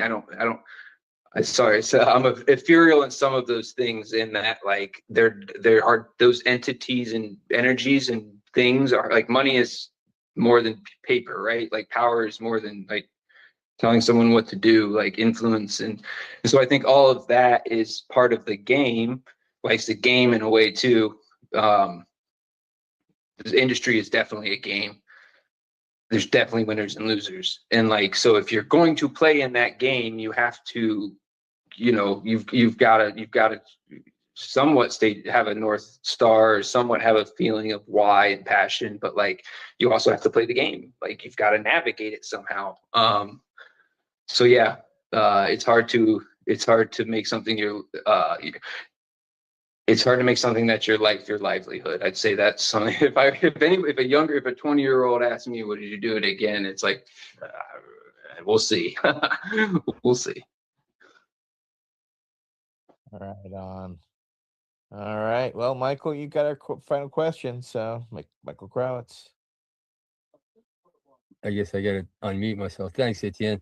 So this is a question that's sort of born out of our our work, Veterans Action Council, for several years now has been covering these international meetings of the drug control system. They happen in Vienna, Austria.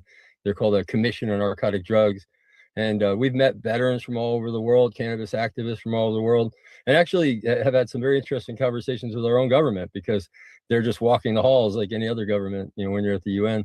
But just speaking from that perspective, an international perspective, certainly you would know not to use the word football, right, in the wrong place in the wrong way, right? It means different things in different places. I don't know that golf does in any way. It seems to me it's pretty much an international language. But anyway, walk us through that. Like, the question is, looking ahead, what's your vision for classic events with regard to expanding internationally or deepening the international footprint in the U.S.? Yeah, dude, I appreciate that and love that question. And again, I think golf, you're right. Golf is golf. Like, I don't know what you call it in that language, but like white ball, club, swing, like, golf.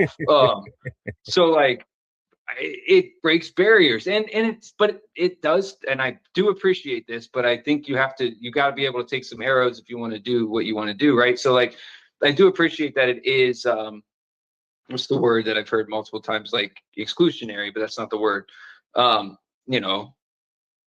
The upper echelon doesn't want people in there type of stuff, right? And I think that's probably more true in some countries than others, right? We're definitely breaking the barrier here, but with the internet and social media, that pretty much is everywhere in some aspects, like at least from societal perception, younger especially. Anyway, my point being, there's huge opportunity out there to do that. I'd love to do it. I'm trying to nail it and scale it, and like I think we're getting ready to nail it here. They're expensive. I'm trying to make them profitable each time. I'm trying to make them consistent where the other thing is I've launched this quick, right? Like I said, I went from Humboldt to Vegas last year from like September 1st to September 2nd to December 5th, like made up the event and launched it in that time frame to go with MJ Biz. So there wasn't a lot of time. And like, so I'm learning as I go.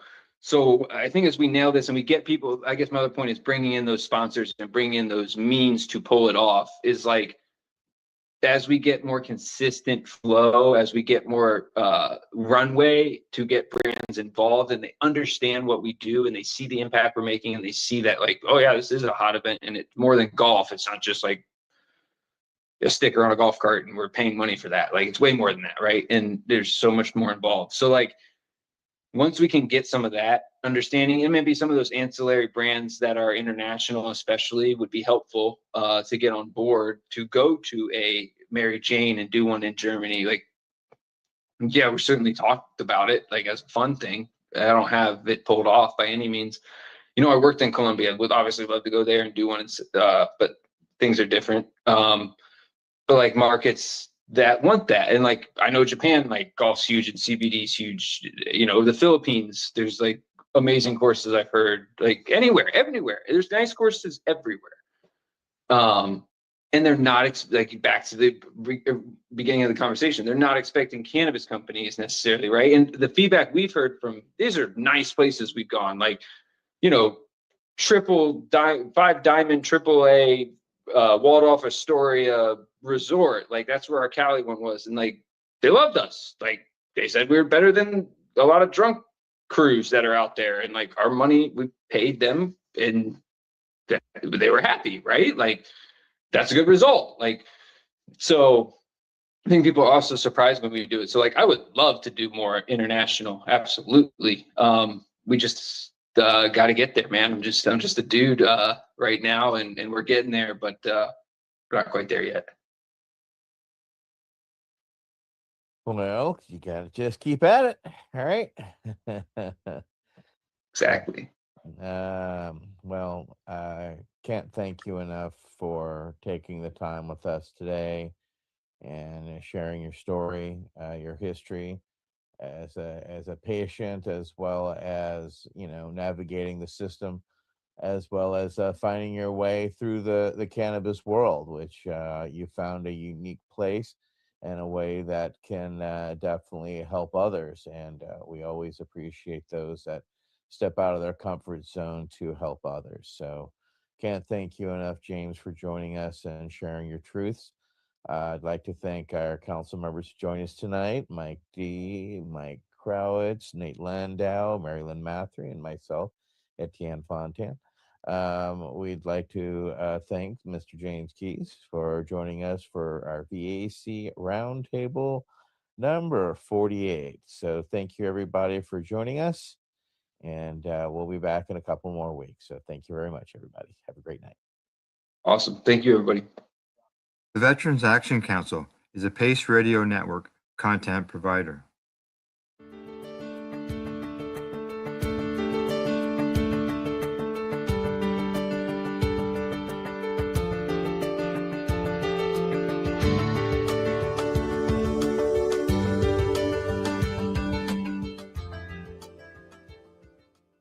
You're listening to the Pace Radio Network here at paceradio.net.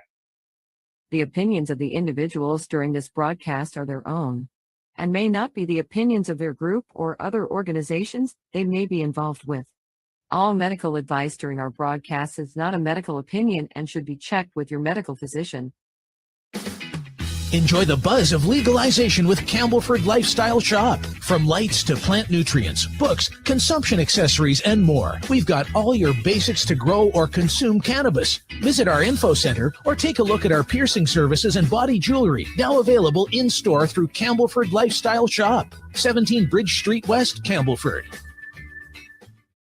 Limestone City Hydroponics is Kingston, Ontario's hydroponics shop.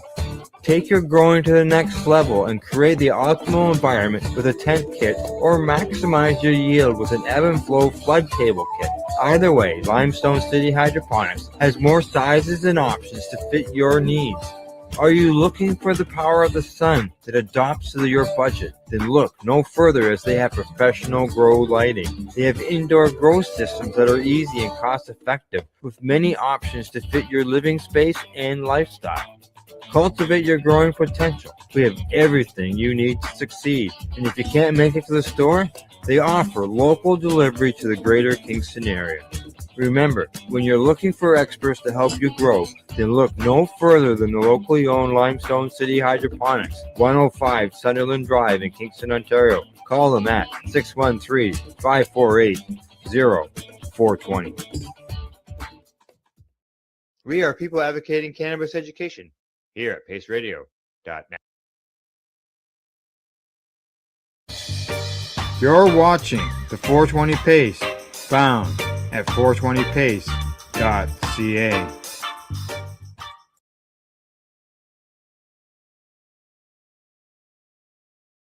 BC Drug Compassion Club reduced overdose risk, and lawyer argues in constitutional challenge. Right, that's right. A lawyer for the founders of a Vancouver initiative that provided tested heroin, cocaine, and meth to drug users during the toxic drug crisis says the risk from the street supply is grossly disproportionate to any benefit of shutting down the club. Tim Dixon told a BC Supreme Court judge in his opening statement on a constitutional challenge of the conviction of the two founders that shutting down the Compassion Club, launched by the Drug User Liberation Front, violates a drug user's charter, including the right to life and security of the person. The challenge comes after Jeremy Calcium and Iris Nix were found guilty this month on charges of possession of the drugs for the purposes of trafficking, although the conviction has been suspended until the constitutional argument is decided. Dixon told the court the charges were completely out of sync with the public health goals of Canada's drug laws, and that the club was effective in reducing overdoses and deaths.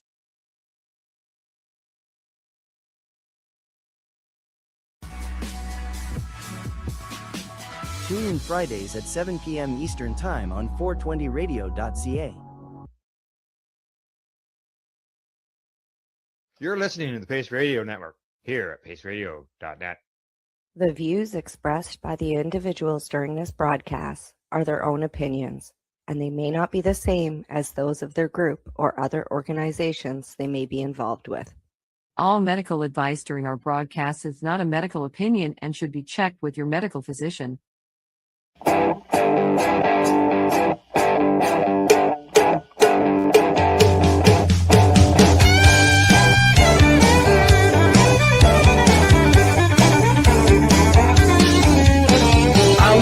this morning with a crack in my head. Well, Grandma's August latest.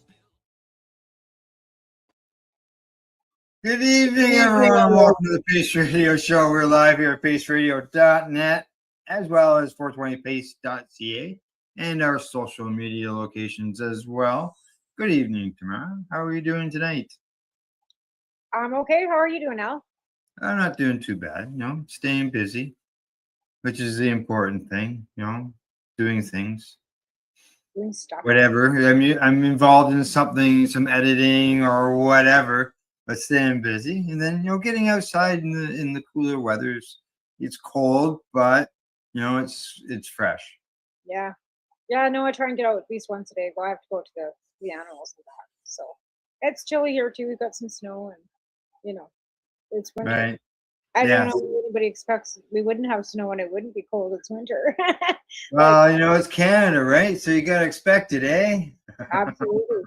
But yeah, no, just kind of gearing up for Christmas. Well, not so much because, like I said, we don't per se celebrate Christmas, but trying to gather some things for some donations for the substitution program, specifically for Christmas this year. Where last year I didn't really, but now that I've got a set group of 27 people that I'm specifically helping, I know how many women I've got and how many men I've got. So right now I'm on a purse kind of campaign looking for purses and women's toiletries, and then we're going to fill men like socks. I'm going to go to a dollar store and grab some like just Christmas socks and fill them with socks and men's toiletries, and of course, regular cannabis and hand them out in the next next weeks or so. So that's the same old grind.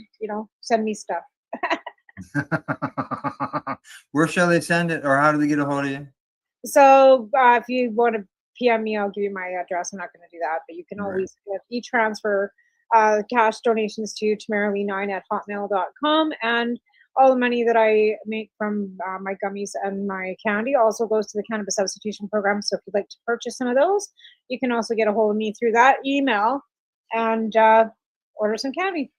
Yeah, we got candy also down the road for you. Candies, gummies, fudge, cookies. Yes. Yeah, exactly. And all that money goes to the program. So. Yeah. Tonight we've got two guests. Both are patients. One is an artist. The other, I call him an author because he's actually written. I would call them. two books. He's an author. Humanitarians, long-term activists. Yes. Jack of all trades, artists on all levels, and just extraordinary people that have overcome so much.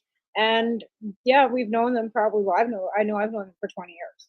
So it's having that, but they've overcame a lot of things and continue on with their journey. So it's always a pleasure to have them on and catch up with them and find out what's going on. Yeah, exactly. Well, why don't we just bring them into the show? Sounds like great fun. They're here. They're going to tell their story. Plus, they're going to tell us and everybody else how they can read about their story, read all about it, because as I mentioned, author, right? So, we'd we'd like to welcome Christine Lowe and Russell Barth to the Pace Radio Show. Hello, guys. How you doing? Pretty good. Thanks for having us on.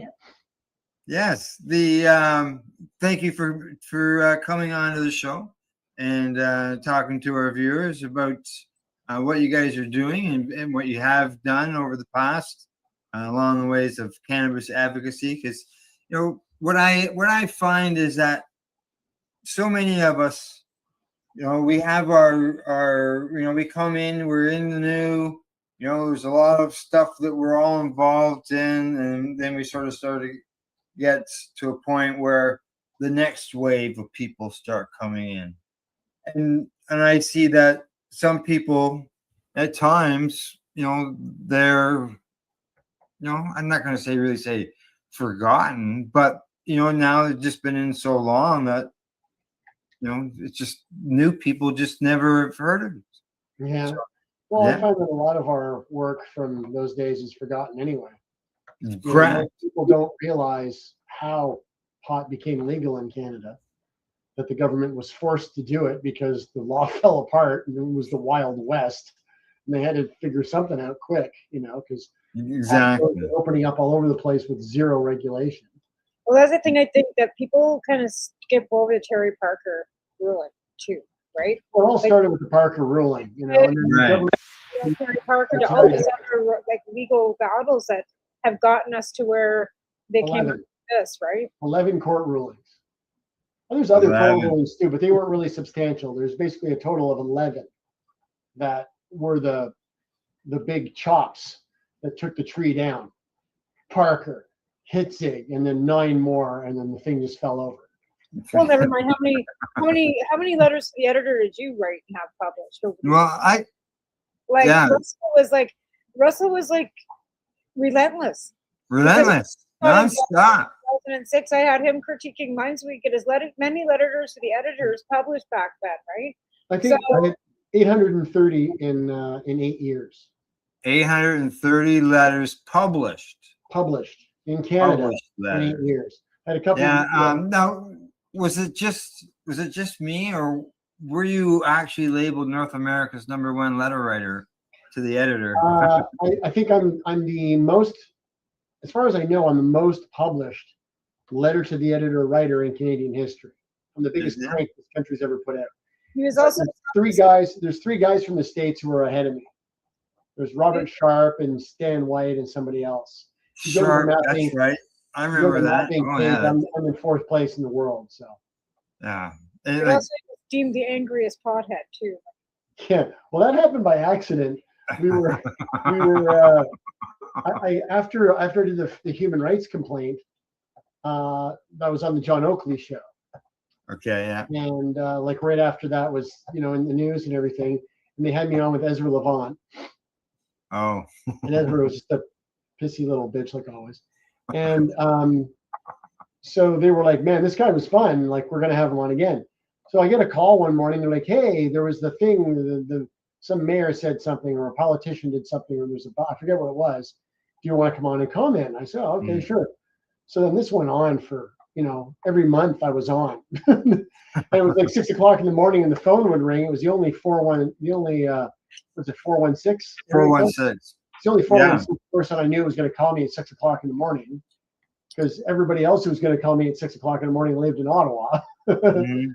So I'm like, oh, it's him. So I'm like, I pick up the phone one morning and I go, hey, Victor. And he's like, hey, Russell, the angriest butthead in Canada. I went, oh, that's funny. Oh, we got to use that. Because like Emery with the print, yeah, we got to use that. Tell John about that. We're going to use that on the air. That's hilarious. Like, it was always tongue in cheek. It was never meant as a serious thing. So then he started introducing me as the angriest pothead in Canada. I thought it was great. But there was also a YouTube video that was that you and Christine did explaining epilepsy, and that was also super instrumental with with explaining education, medical cannabis to people with hits on that YouTube video that you had produced, as well as, and then we'll roll into the first book that you wrote, which was Mummy's Funny Medicine. Yeah. Well, it started, Mommy's Funny Medicine came out first. And this is part of what I talk about in my the memoir there, Outlaw Patients. And we were talking to some woman on the street. She had a wheelchair, I had a wheelchair. We were commiserating about the state of the sidewalks and the lack of courtesy from people.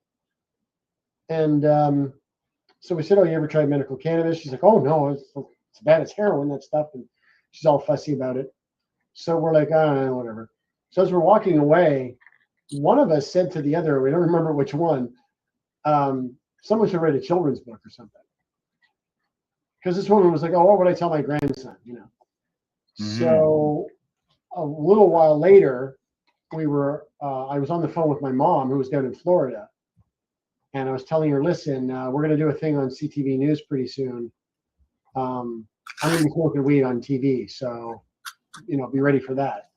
Sorry if it causes any embarrassment or what. I didn't really care if it did or not, but I'm like trying to be courteous to them anyway.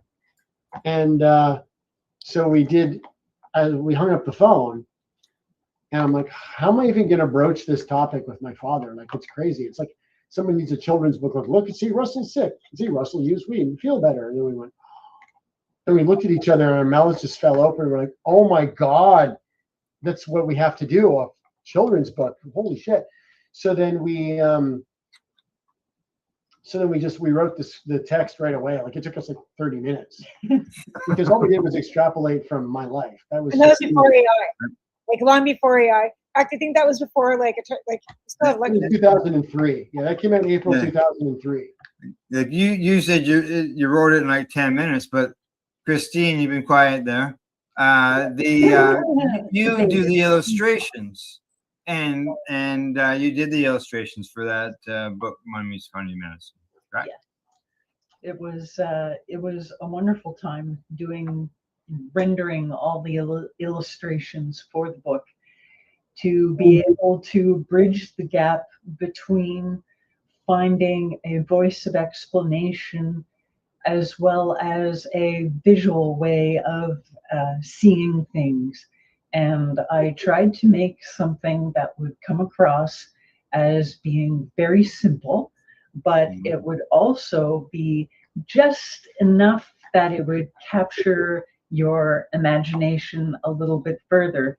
So I'm hoping that when people read the book, read the story about Mommy's Funny Medicine, that it will bridge the gap between the all the questions that Yeah. are left today. That's what as we came up with the story, which we talked for, like I said, about 30 minutes or whatever, because there's not a lot of words in the book.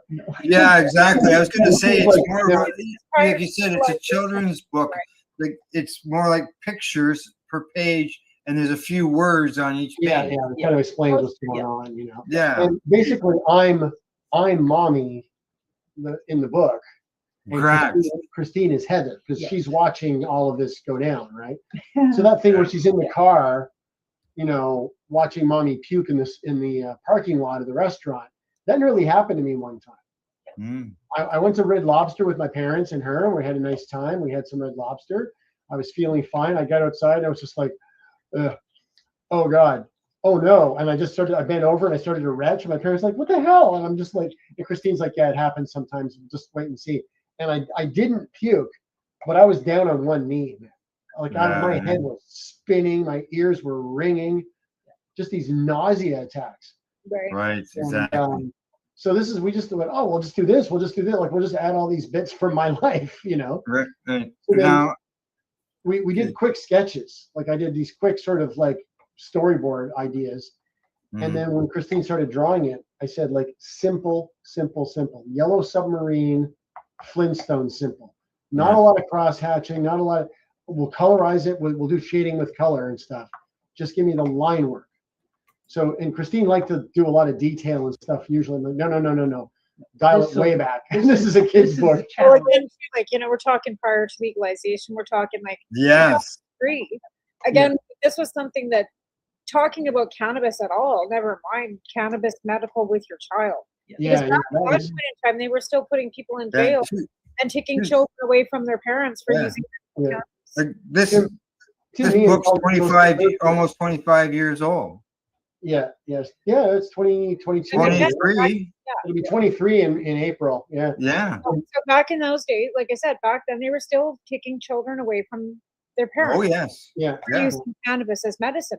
So it was such an iconic book to come out at the time, and it's so timely that it can be used over and over again now because legalization. And there's so many people now that the stigma is finally starting to sway a little bit. So I think this book again should be reintroduced for people to use. Because there are so many moms now that are choosing to use cannabis rather than a glass of wine, and normalizing cannabis more than alcohol, right? Now you've also released Mummy's Funny Medicine in a video format as well, right? Well, we put the video up many years ago, so people can they can do a read through. It's a read through video with Christine narrating. But we had that book. Mike Foster printed that. That he published that. He had it printed for us in 2003. We still have probably 1,400 or 1,500 copies upstairs because we didn't have the financial wherewithal to start like disseminating this to libraries all over the country. And I've got a copy that I used when I was going to non-cannabis events with Treating Yourself magazine. And afterwards, even after the magazine done, and I was still doing farmers markets or doing different type of shows with candidates at the time. I think during the break, I think mine's just sitting over here on the shelf. I'll And have to look. If it, now, hoping it now, is, then I'm gonna have to dig, and now I'm gonna be on a mission. exactly. Now, before I want to get into your story as far as your personal stories too, but I want to stick on the books right now. Now, you went from Mummy's Funny Medicine. We've gone, like I said, 22 years, 23 years, and now you've written a second book, and this one Yeah, is it's a memoir. Pretty much like, when we were teenagers, I don't know about Christine, but when I was a teenager, I read quite a few biographies. Jim Morrison, the Beatles, whatever. yeah. So we used to joke amongst ourselves. Whenever something funny or weird would happen, one of us would say something like, "Oh, that's going in the memoir," or "That'll be good for the autobiography," or something like that. Just any kind of quirky thing that would happen. Most of them are completely forgettable now, but it was a kind of a running gag with me and my friend David. Like, "Oh, that's going to be in the book." So when we started doing activism and everything, once we got a few years into it, especially when we got to the human rights complaint and everything, and we noticed that whenever we would meet new people and talk to them and tell them about our lives, "Oh, Christine has epilepsy and I got out of a wheelchair and stuff," the reaction was always the same, which was just, their mouths would fall open. They go, "My God, your life is insane." It's like, "Yeah, well, it's, and they're like, "You guys should make a book or something. Like, it should be a movie." So we thought, well, I guess. Now, this book I see on the cover right here, written without AI. Yeah. Now, when I was talking to you about it before, I said written without Al, right? Al. Which, because as you know, I have written yours, this is true. an article Yeah. about you. Yeah. So, but written without Al. This is without AI. This is something that you actually sat down and memoir. It's the second memoir I wrote because in about 2015, I thought, well, I should start writing this. And I had a friend who worked at the time, she used to work for Chapters. She used to read like 6 or 7 books a week. Mm-hmm. Speed read, like one of those just down the page. Oh yeah. Like that. She could read like that since high school. Yeah. She learned how to do that. So she's like, yeah, you should write your memoir, like, because it's a story that people would probably, want to read. So I thought, okay, well, before we get to the pot activism stuff, we got to try to explain who we are, Yeah. So a little bit of backstory is important. So, well, actually, to explain me, you kind of have to go back and explain my parents, because my life has been weird since before the beginning. So I did a bit of backstory about my parents and a bit of backstory about myself and my childhood, my teen years, and my rough time during my 20s. And then I get to the point where I'm 32. I haven't written anything about pot activism. I've mentioned cannabis many times because I used it as a teenager a bit. Haven't written anything about Christine except the chapter where I met her the first time. And I realized, wow, this is getting pretty long. So I look up what's the typical length of a memoir. And it's between like 80 and 100,000 words or something, 60 and 100,000 words. Mine's already 76,000 words. I'm like, oh, this thing's going to be 200,000 words by the time I'm done. No one's going to buy it or read it. What the hell am I going to do with this? Yeah, you've got a long story. So I shelved it. And well, yeah, I do. It's kind of like Marcel Proust, right? He wrote this one, this à la recherche de temps perdu, In Search of Lost Time. And it's 1.2 million words long. The guy basically wrote 12 memoirs about his life. Couldn't you just make it into like a 3 or 4 part series? But the thing is, when I started writing it again, I thought I want to stick to the cannabis activism. That's the hook of the story. That's what people want to know about. Because I didn't become a big enough celebrity that people want to read my whole life story.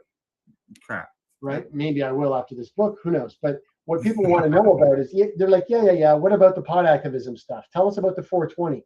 Tell us about your growers and shit. That's what people want to hear about. So they don't really want to hear about us, except, well, why are you like this? So, the first two chapters, like it's 11,000 words or so, explain all the abuse and shit she went through and all the weirdness I went through and injuries and accidents. I was in a forced landing in an airplane in a Cessna 150. Oh. Yeah, my father and I were in this plane, and the fuel wasn't getting to the engine, so we had to land in a field we'd never seen before with a completely dead engine. Oh. Huh. Yeah, it was a perfect landing. Like it took, like the plane took a little bit of a hit, but we were fine. But Right. it's as scary as you think it is. It's just as scary as you think it is. Right? Yeah, it is. Just thinking that you. Can I swear on this? Sorry, I keep swearing. Yeah, well, we were talking about that there last week about the fact that the way you would express things, between friends, So this thing screwed up my back. And where's my dogs? Lola, Kiki, come here. Kiki, Lola. Oh yeah. The dogs are part of the program as well. That's right. You don't have a choice because this one's always sitting behind me. So Before we get too far into this book, the name of it again is Outlaw Patience. Outlaw Patience. And it's available on Amazon, right? It's available on Amazon and a bunch of other places. What's wrong? Can you get it through Audible? Yes, Audible. It's still gotta get it ready. Some alcohol. That's where I'll probably do because because of my this attention deficit monkey I've got in my back. I find that when I read, it's like I don't comprehend so much. Like I read so fast. Sorry, with the audiobook, get her off of there. Audiobook for me is like coming. It's coming. It's gone through the. Stick it in my ears and off I go. Right. Well, I put it in audio. Is a website you can upload your audiobook to. Yeah. So now they are okay with it. It passed their muster. So now it's going to Audible and other places. Oh, perfect. To see if that it should be fine. Good. Yeah. It sounds a little. I don't sound like I'm in a foam room. I sound like I'm at a desk. But the bit rate and everything's fine. Like it's right. But no, I just like I said, I just find like with Audible, like I read more. Like even though I'm not physically reading, but I find like if I'm reading it in. With the attention deficit, I've just found that I learn better through ear rather than in front of me. I don't have to go back and reread it. And then I can read faster than I can listen to an audiobook. And I can too, but I don't comprehend as well. And that's the thing, like I read too fast, so that I'm not comprehending it, and I got to go back. So yeah, if I hear it, it sticks easier. She's having a seizure. Yeah. So I have put the link, the Amazon link for the book. It's also on a bunch of other places: Barnes and Noble, Apple Books, Google Play. Yeah, if anybody just Googles Outlaw Patience, they'll find it. They'll find it. Okay, good. So, yeah, she's I used some of the description here. I'll read it. Outlaw Patience. Is they say here in the description. I'm gonna bring it up. Do you have to go, Russell, or should No, that's fine. Okay. Christine's having a seizure. Nothing I can do about it. So. Oh yeah. Yeah. Okay.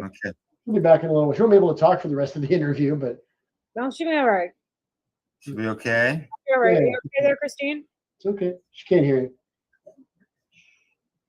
Okay.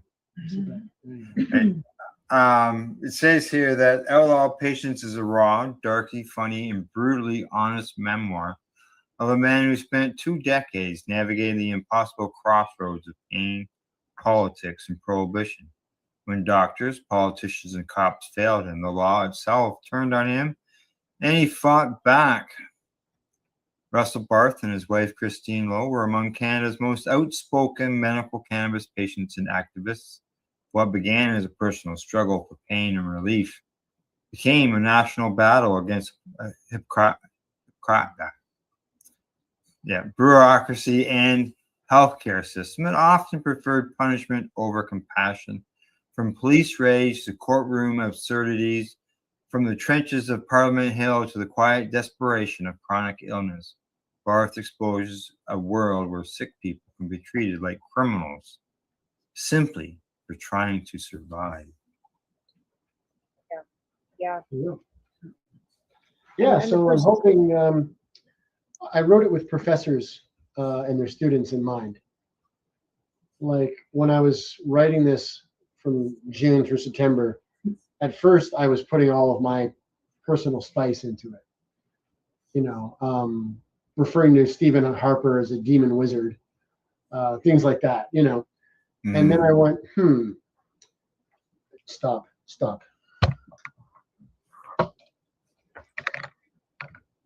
She'll fiddle with everything. So she's taking her foot and she's trying to grab the wire with her toes.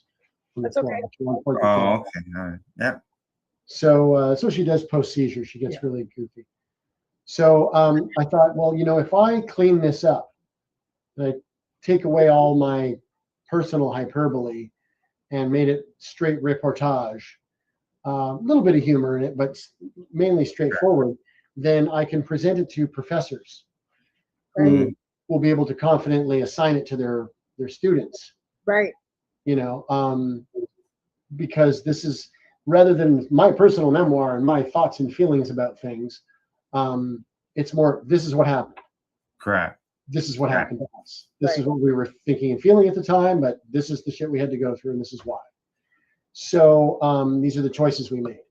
And it, I think that's going to make it a lot more appealing to professors, and then they'll, you know, assign it to their students.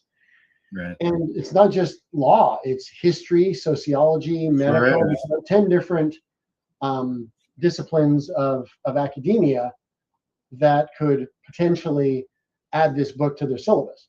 I think there should be the anthropology of cannabis community.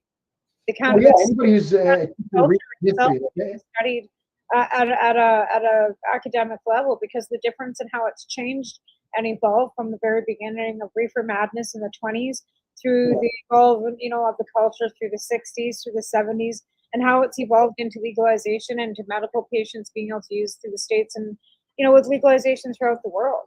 And the evolution of the cannabis culture would be, I think, a great academia myself.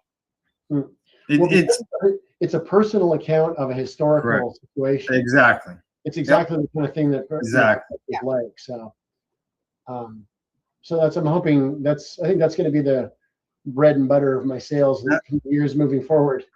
Now, how like you described Mummy's Funny Medicine as something that was a few words on a page with an illustration. Is this more like a regular standard book where it's all full of words? Yeah. It's no photos in it. It's a standard kind of, you know, biographical memoir. Yeah. Like you'd read about, you know, one good example is the book by Sting, Broken Music, where he talks about his childhood and his early band that he was in before it ends right where he sort of gets involved with the police. Right. Right. So, but that's a polished, edited kind of, hey, little dogs, come here. You all right? It's a polished, edited kind of thing. You know, they're trying to like, hey, isn't Sting cool? Whereas this is a lot more raw and confessional. You know, we talk about things that are not that flattering, and I'm sure you about do. ourselves. Real and raw, right? Like most people want it real and raw, especially when it's memoir. Yeah. Well, yeah, and you know, I'm not one that's easily embarrassed. So you know, we talk about the things we did and go through, and you know, some of it, like some people might be scandalized by it. You know, they can clutch their pearls all they want, but we looked at it like the law was in a weird position at the time. So people were like, "Oh, well, you're selling surplus to the public or whatever." It's like, yeah, that's what growers did. It was either that or we had nothing. You know, we couldn't afford to some buy. did it to be able to pay the we didn't- hydro bill in order to pay for their own meds. right? Exactly. You know, and the situation, we made those choices, but the choices were limited by the situation that was offered. Yeah. If we were wealthy, we could have just bought a house and grown weed quietly by ourselves and not had to do any of this stuff. Right. Exactly. If our parents were rich, they could have just bought weed for us from one of the compassion clubs or something. Okay, it's about the hour. We've talked briefly about both books. What I want to do when we come back from the break is basically go back from the beginning. You know, your situation. You mentioned the wheelchair. You know, you can explain, you know, why you're in the wheelchair, what you did to get out of the wheelchair, as well as Christine's story. Cool. All right. Okay, and all that you mentioned, the human rights case and all that stuff. We'll be able to go through it all. All righty. Okay. Other than that, it's break time, as I mentioned. When we get back, we'll continue our discussions with our guests, Russell Barth and Christine Lowe. You're watching the Pace Radio Show. We're live here at paceradio.net and 420pace.ca. You're listening to the Pace Radio Network here at paceradio.net. Limestone City Hydroponics is Kingston, Ontario's hydroponics shop. Take your growing to the next level and create the optimal environment with a tent kit, or maximize your yield with an ebb and flow flood table kit. Either way, Limestone City Hydroponics has more sizes and options to fit your needs. Are you looking for the power of the sun that adapts to your budget? Then look no further, as they have professional grow lighting. They have indoor grow systems that are easy and cost effective, with many options to fit your living space and lifestyle. Cultivate your growing potential. We have everything you need to succeed. And if you can't make it to the store, they offer local delivery to the greater Kingston area. Remember, when you're looking for experts to help you grow, then look no further than the locally owned Limestone City Hydroponics, 105 Sunderland Drive in Kingston, Ontario. Call them at 613-548-0420. Are you looking to get your medical cannabis grow license? Limestone City Hydroponics can help patients through the process of obtaining their license to grow medical cannabis. What's that? You don't have a doctor. If you meet the medical criteria, Limestone City Hydroponics has a nurse practitioner who can assess and provide medical cannabis prescriptions. What are you waiting for? Contact Limestone City Hydroponics at limestonecityhydroponics.ca or call them at 613-548-0420. What do you find at paceradio.net? People advocating cannabis education. Enjoy the buzz of legalization with Campbellford Lifestyle Shop. From lights to plant nutrients, books, consumption accessories, and more, we've got all your basics to grow or consume cannabis. Visit our info center or take a look at our piercing services and body jewelry, now available in-store through Campbellford Lifestyle Shop, 17 Bridge Street West, Campbellford. Rerolled Saturdays. Check it out. Nothing but non-stop cannabis and psychedelic programming. Find it at 420pace.ca.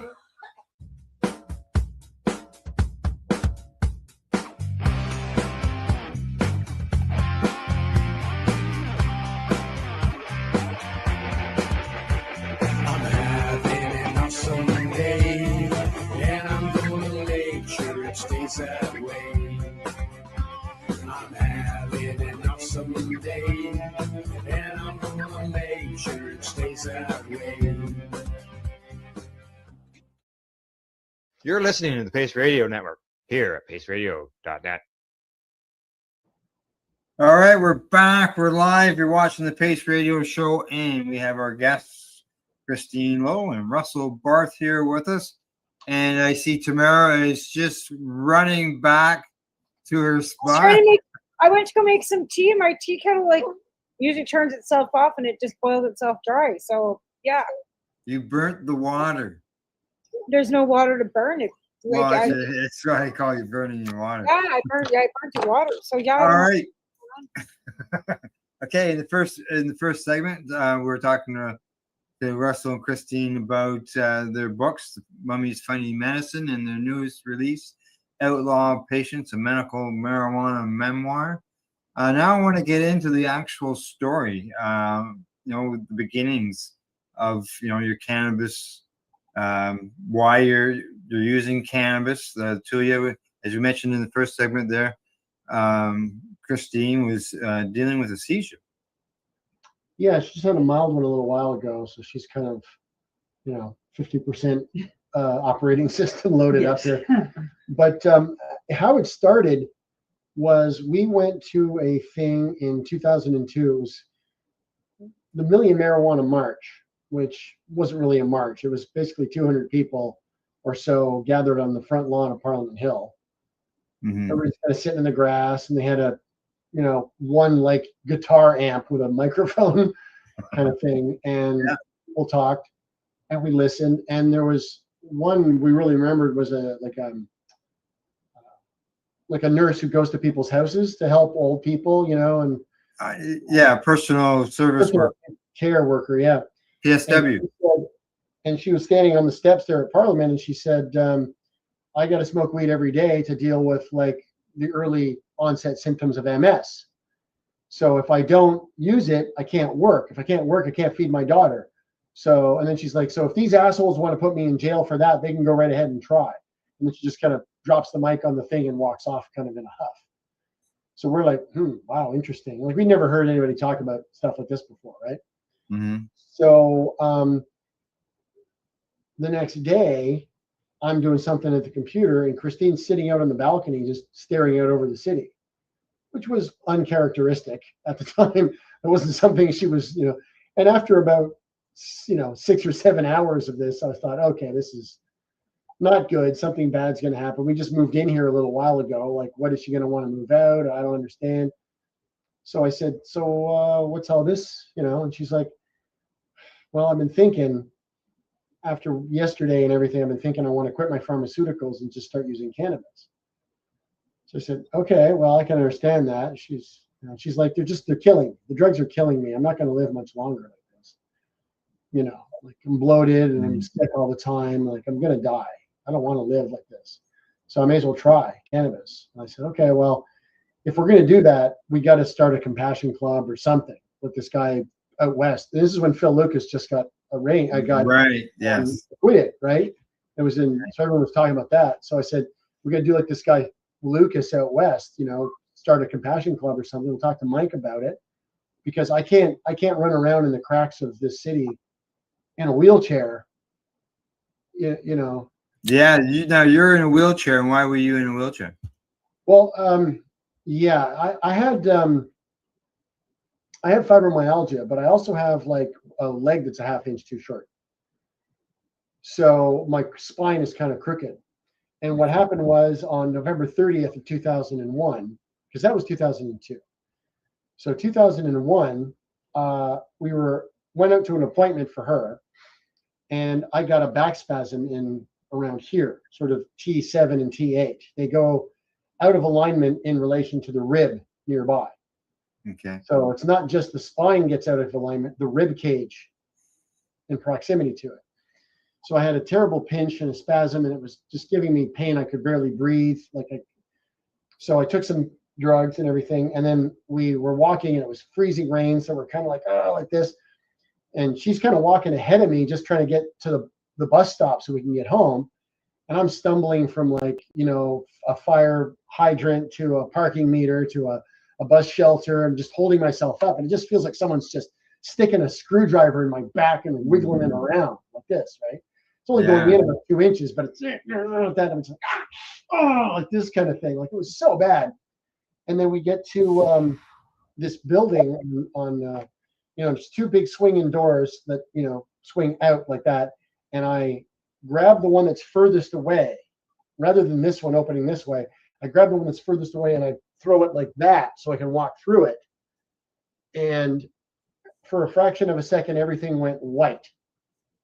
Oh. The time and space disappeared. The pain just went right off the scale. Mm-hmm. Up till then, it was bad, but this was just like, I was gone, right? For I don't know how long. And then I spun around and I landed with just my shoulders and my head against the wall, lying flat on my back, and I couldn't move my legs. I couldn't wiggle my toes. I was basically paralyzed from the nipples down. Oh. She starts to panic. I'm freaking out. No, I gotta get up. I go like this, and just it felt like a spear came up through the floor. Oh. And I'm just I'm like, come on, toes, do something. Nothing. Yeah, wiggle, will you? I'm lying there, and then I had chewed up some Tylenol 3 and some clonazepam. And I'm lying there, and then all of a sudden just, there it is. That feels better. So I'm like, all right, loosen up, relax. It'll come. And the whole time I can barely breathe because the pain is still like a knife in my back, right? Mm-hmm. Then I feel my toes start to move. Then I can move my feet a little bit and everything. And I literally crawled through slush to get into the cab. Oh. So we get home, I get in a cab, and I get in a cab, I get in a bath. And normally this kind of thing would work its way out in a couple of days. You know, you lay in bed, you put your fist underneath you, click, you know, and you just, oh, there it goes. And whatever, you bring your knees up and click, you know, your back. I could usually get rid of it. This would not let go.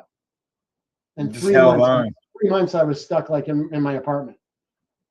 I couldn't even make it to the corner store. No. So then my muscles just shriveled right up. You know, with fibromyalgia, you decondition a lot faster. Yeah. So my muscles just atrophied. And so I go to see the doctor, and she's like, "What the hell?" I'm like, "What do you mean? What? You tell me." Like, You tell me. you just saw me 4 months ago. Like, you tell me what's going on. Like, can you? I said, "I can't hardly walk. You saw me come in here. I still feel like I got a knife in my back. This click hasn't let go for 4 months." She's like, "Jesus Christ, what are we gonna do?" So I got to get fitted for a wheelchair. So like I was down to 129 pounds at one point, you know, and then in early 2007, a little over 5 years later, we were living someplace. It was close to a mall with like a parking lot, and I just had like a crosswalk right there. Right. And I had a Category 2 walker, you know, one of those walkers with a little seat and 4 wheels. Yeah. So I I've just seen them all the leaned on time. it like it was like you see like an old guy leaning on a shopping cart, and I just struggled my ass across the parking lot and into the mall, and it took me about 3 months to get walking properly again. So And you then by were May- walking from what I can recall. You were telling me many years ago. Yeah. You actually used that mall as a therapy place by using it to walk around in order to Yeah. strengthen yourself. Yeah, because it's a long sort of L-shaped mall, and there's pretty much nothing after you get to the pet store. So and there's benches, so I could just walk for a bit and sit on a bench, or just sit on my walker. It had a bench on it, I can sit anywhere. But I would just do it a bit at a time, bit at a time, bit at a time. But Yeah. the thing that really hooked was I went to see this physiotherapy place, and they did the full assessment and everything. You know, they did a big checkup, and then they were like, I go back. They're like, "Okay, when do we start the therapeutic? You know, coming in every day or whatever." And they're like, "Yeah, there's nothing we can really teach you. You're already doing more than the people who leave this program. It's like you wouldn't learn anything here." So I'm like, "Okay, well, fair enough. You know, I guess I'm on the right track." They're like, "Yeah." So I said, I'm thinking, if I could get, like, for lack of a better term, a big pile of weed, enough to use to, get past the pain and the spasticity, maybe I could build my muscles back up, and I could maybe get out of this wheelchair one day. And the woman gave me sort of a, kind of maybe kind of look, And then she pulls Christine aside after, and she's like, "No, this is not going to happen. His body is shriveled up too badly. He's not getting out of the chair. Like, you might walk 100 feet or something, but the chair is his life now. He's got to get used to that. You'll be never without the wheelchair. Life's going to be harder for him if he keeps dreaming he's going to get out of the chair. So, so you got to maybe try to guide him away from that." So she's like, "Okay, noted." And she told me this after, and I'm like, "Son of a bitch," So, but it was always a struggle because like that. Just they shouldn't have that's jobs. that's medical for you, But I made a neurologist weep. I went in to see her to see if she'd sign my MMAR. Right. "Where's your chair?" So, "I don't need it anymore." I did that yoga pose where you put the palm of your foot against the thigh, and then you put your two hands like this, and you stand really slow. So I did that in front of her, and she just went, and she slumped back in her chair, and her eyes welled up. She's like, no joke. People as far gone as you, they don't come back from that. I had a chiropractor dump me because I told him I didn't use my asthma peppers anymore because cannabis cured my asthma, and he told me I was a fucking liar. I'm like, but I'm telling you, I don't use Ventolin anymore. I smoke cannabis and I don't have the asthma. Like, I don't have it. He's like, basically called me a liar and told me I could not. Yeah. Yeah. Exactly. So, and this is the other thing too, is, when you have long hair and you wear tie-dye, because it's pretty much all you have, you're not really rich to buy 1,000 things. Right. When she had her psychotic event in 2017, I spent 2.5 hours getting the shit beat out of me, trying to keep a naked woman covered in sweat from running down the hall or jumping off the balcony. Right. Yeah. So that went on for a while. And then Yeah. the cops came and pointed guns at me. Oh. And well, they got a report of shots fired. Yeah. So okay, so that's your fibro and your wheelchair situation. Now let's just move over to Christine. Yeah. She is dealing with. Well, she has epilepsy. Yeah. Epilepsy, And yeah. PTSD. I didn't know what because it's different forms, so I didn't know what. Yeah. Well, her particular type of epilepsy is, notoriously hard to treat. But so is a lot of epilepsy. They don't really talk about this on the the websites and the brochures and the commercials. But we saw an episode of what was called 6x9 or something. It was kind of like W5, but it was on Global. One of those news magazine shows, hard hitting, investigative reporting. Yeah. And they were talking about that procedure where they slash all the fibers that connect the two halves of the brain.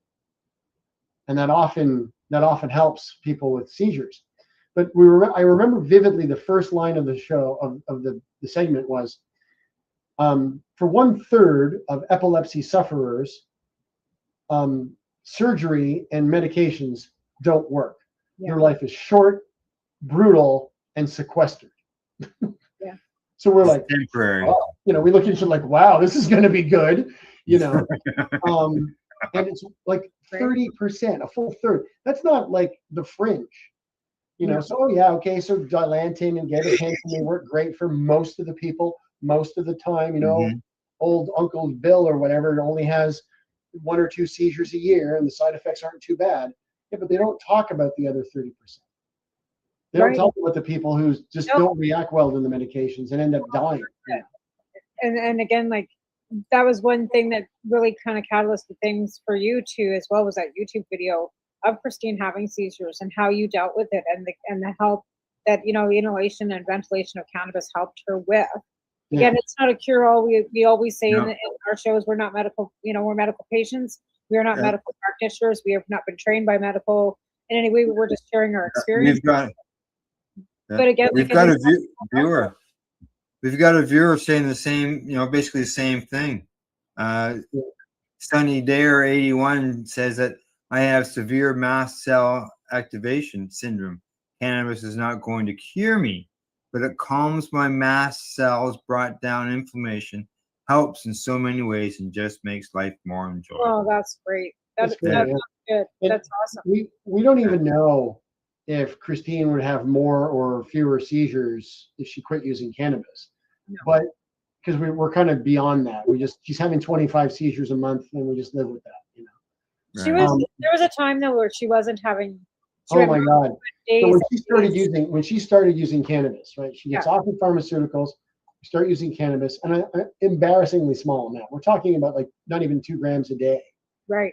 For her, through a dry bong, and she had 60 seizures of one kind or another from January 1st until the end of May. She had 13 the rest of the year. The following year, she had 13. The following year, she had 9. The following year, she had 5. The following year, she had 3. The following year, she had 1. And then in 2008, in March, she got up, goes for a pee. Hey, good morning. Or she sits on the couch. All of a sudden, she goes into a grand mal. I thought, all right, well, it's been a while. It's been like 267 days or something. Right. Wow. 15 minutes later, she has a second one. Right. Oh. 20 minutes later, she has a third. I'm like, okay, this is bad. Right. Call an ambulance. They come. She has a fourth. Ooh. They're about to shoot her full of Ativan. So you better have have their paddles fired up, man, because she'll go into cardiac arrest on you. Right. Like, Ativan. I'm like, yeah, it's just her. She'll die. She just dies. She does that. She dies. She's been dead twice already. They're like, okay, well, noted.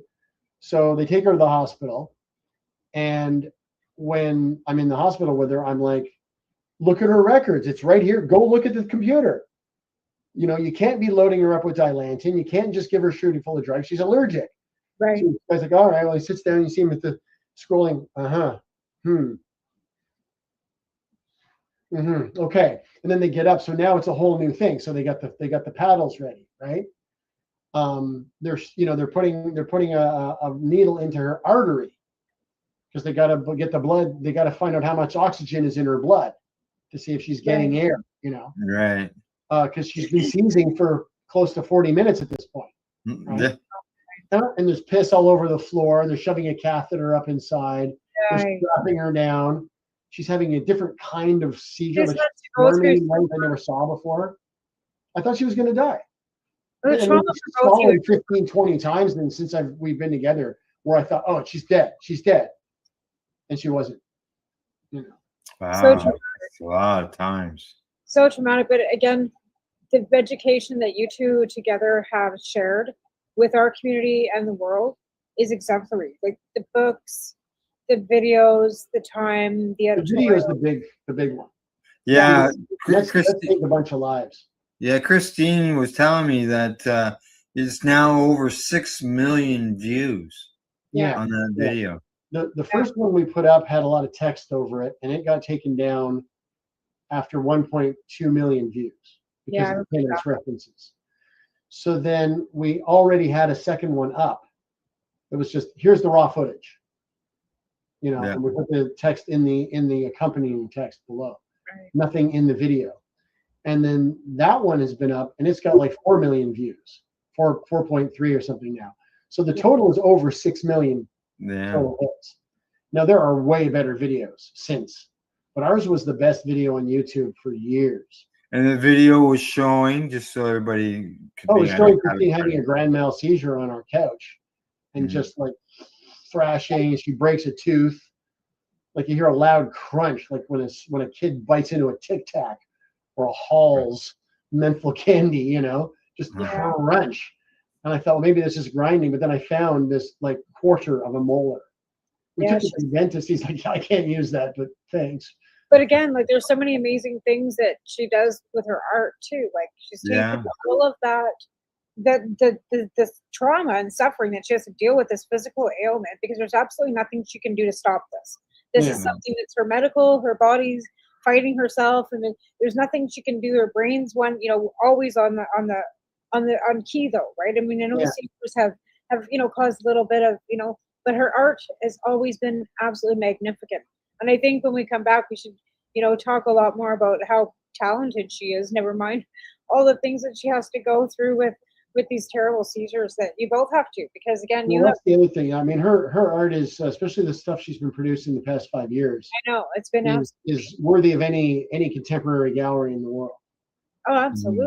I'm like, it's not like, scoffing. Everyone else's work is great too, but I keep telling her, it's not like, you're way better than these people, or you're, just as good. It's like, no, your art would not look out of place in any contemporary gallery in New York City. Yeah, London, and it's not just like a picture, a painting of a picture of a regular, like an art scene or whatever. Yeah. The style is different. Yeah, well, she uses this comic book style and this raised beading that she uses along the line work.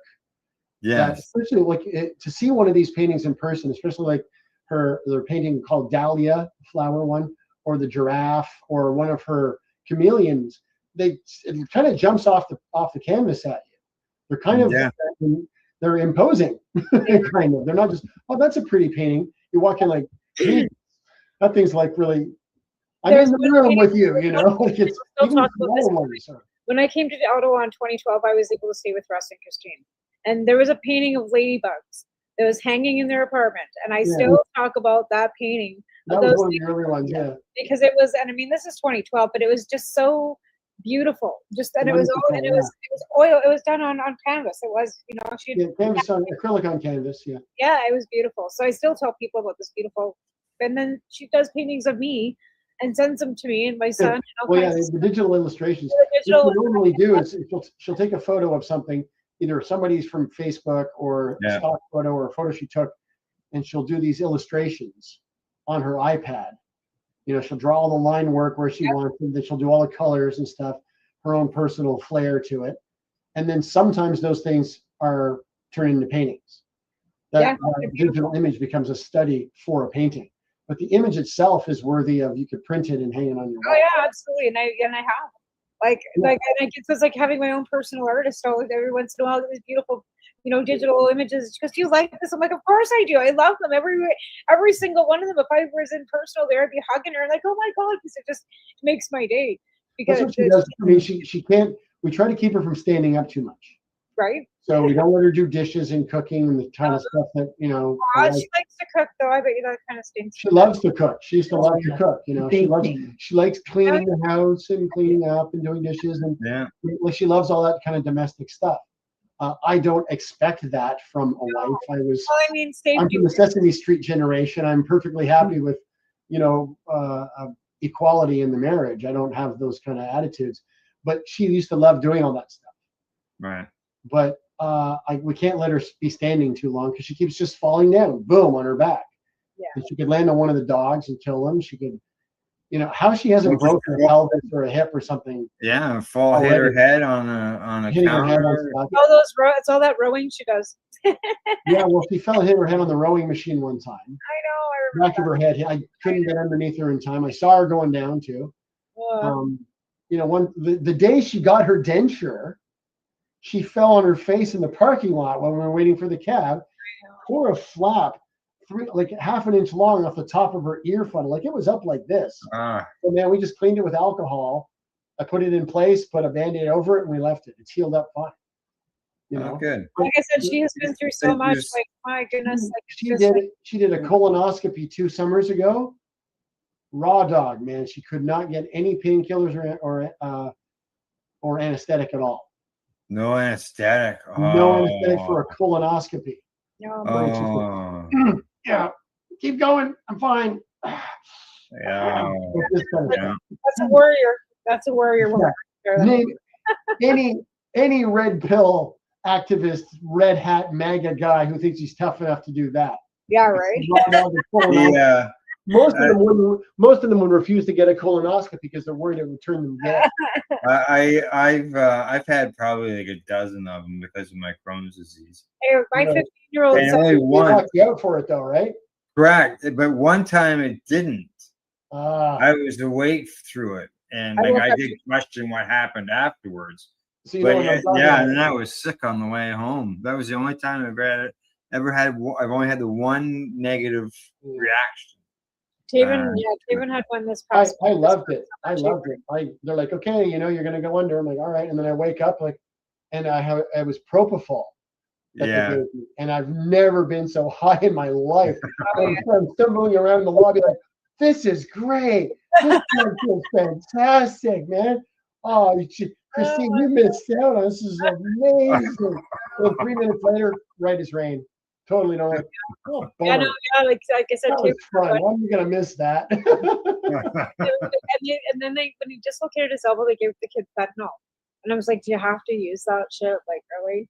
But in order for them to be able to knock him out and not have him feel the pain of putting that elbow back in there, I used to pop her shoulder back in all the time. Yeah, no, this was an elbow. I've seen her reach for a cup in the cupboard, and the shoulder just blunk and fall out. Oh. And then I would like, okay, hold still, and I put my hand in her armpit, grab her by the elbow, and then I pull it away from her torso and click it back into place. She often fainted from that. Yeah, I would too. I slap her, do a little bit of this, and she comes like, what the hell? Unbelievable. Her pain threshold is amazing. That white scene that you talked about earlier when you got so much pain and that's one of those moments, man. Yeah. So all right, it's top of the hour already. Time for another break. It just flies. So first segment we talked about your books. This segment we've talked about the two of you, and as far as your medical conditions and cannabis and all that. When we come back, I want to talk about the challenges, such as the human rights tribunal and stuff like that you had to get involved in order to do what you do. So cool. All right. Other than that, we'll be right back. You're watching the Pace Radio Show. We're live here at paceradio.net and 420pace.ca, and we'll be back with more from Christine and Russell. You're listening to the Pace Radio Network here at paceradio.net. Camelford Lifestyle Shop, open Monday to Friday from 10 till 7 p.m. or by chance. Check out our flags, our t-shirts, plus our hats, and look of that supply of rolling papers, plus much more. We've got bongs and your favorite herbal vaporizers. Look at all the incense we have, as well as for those who collect knives, check out these knives in our collection. And while you're here, stop in to see Shay at the piercing room, where you can get poked by Shay. Daily deals, check them out. Camelford Lifestyle Shop, 17 Bridge Street West, Camelford, Ontario. I'm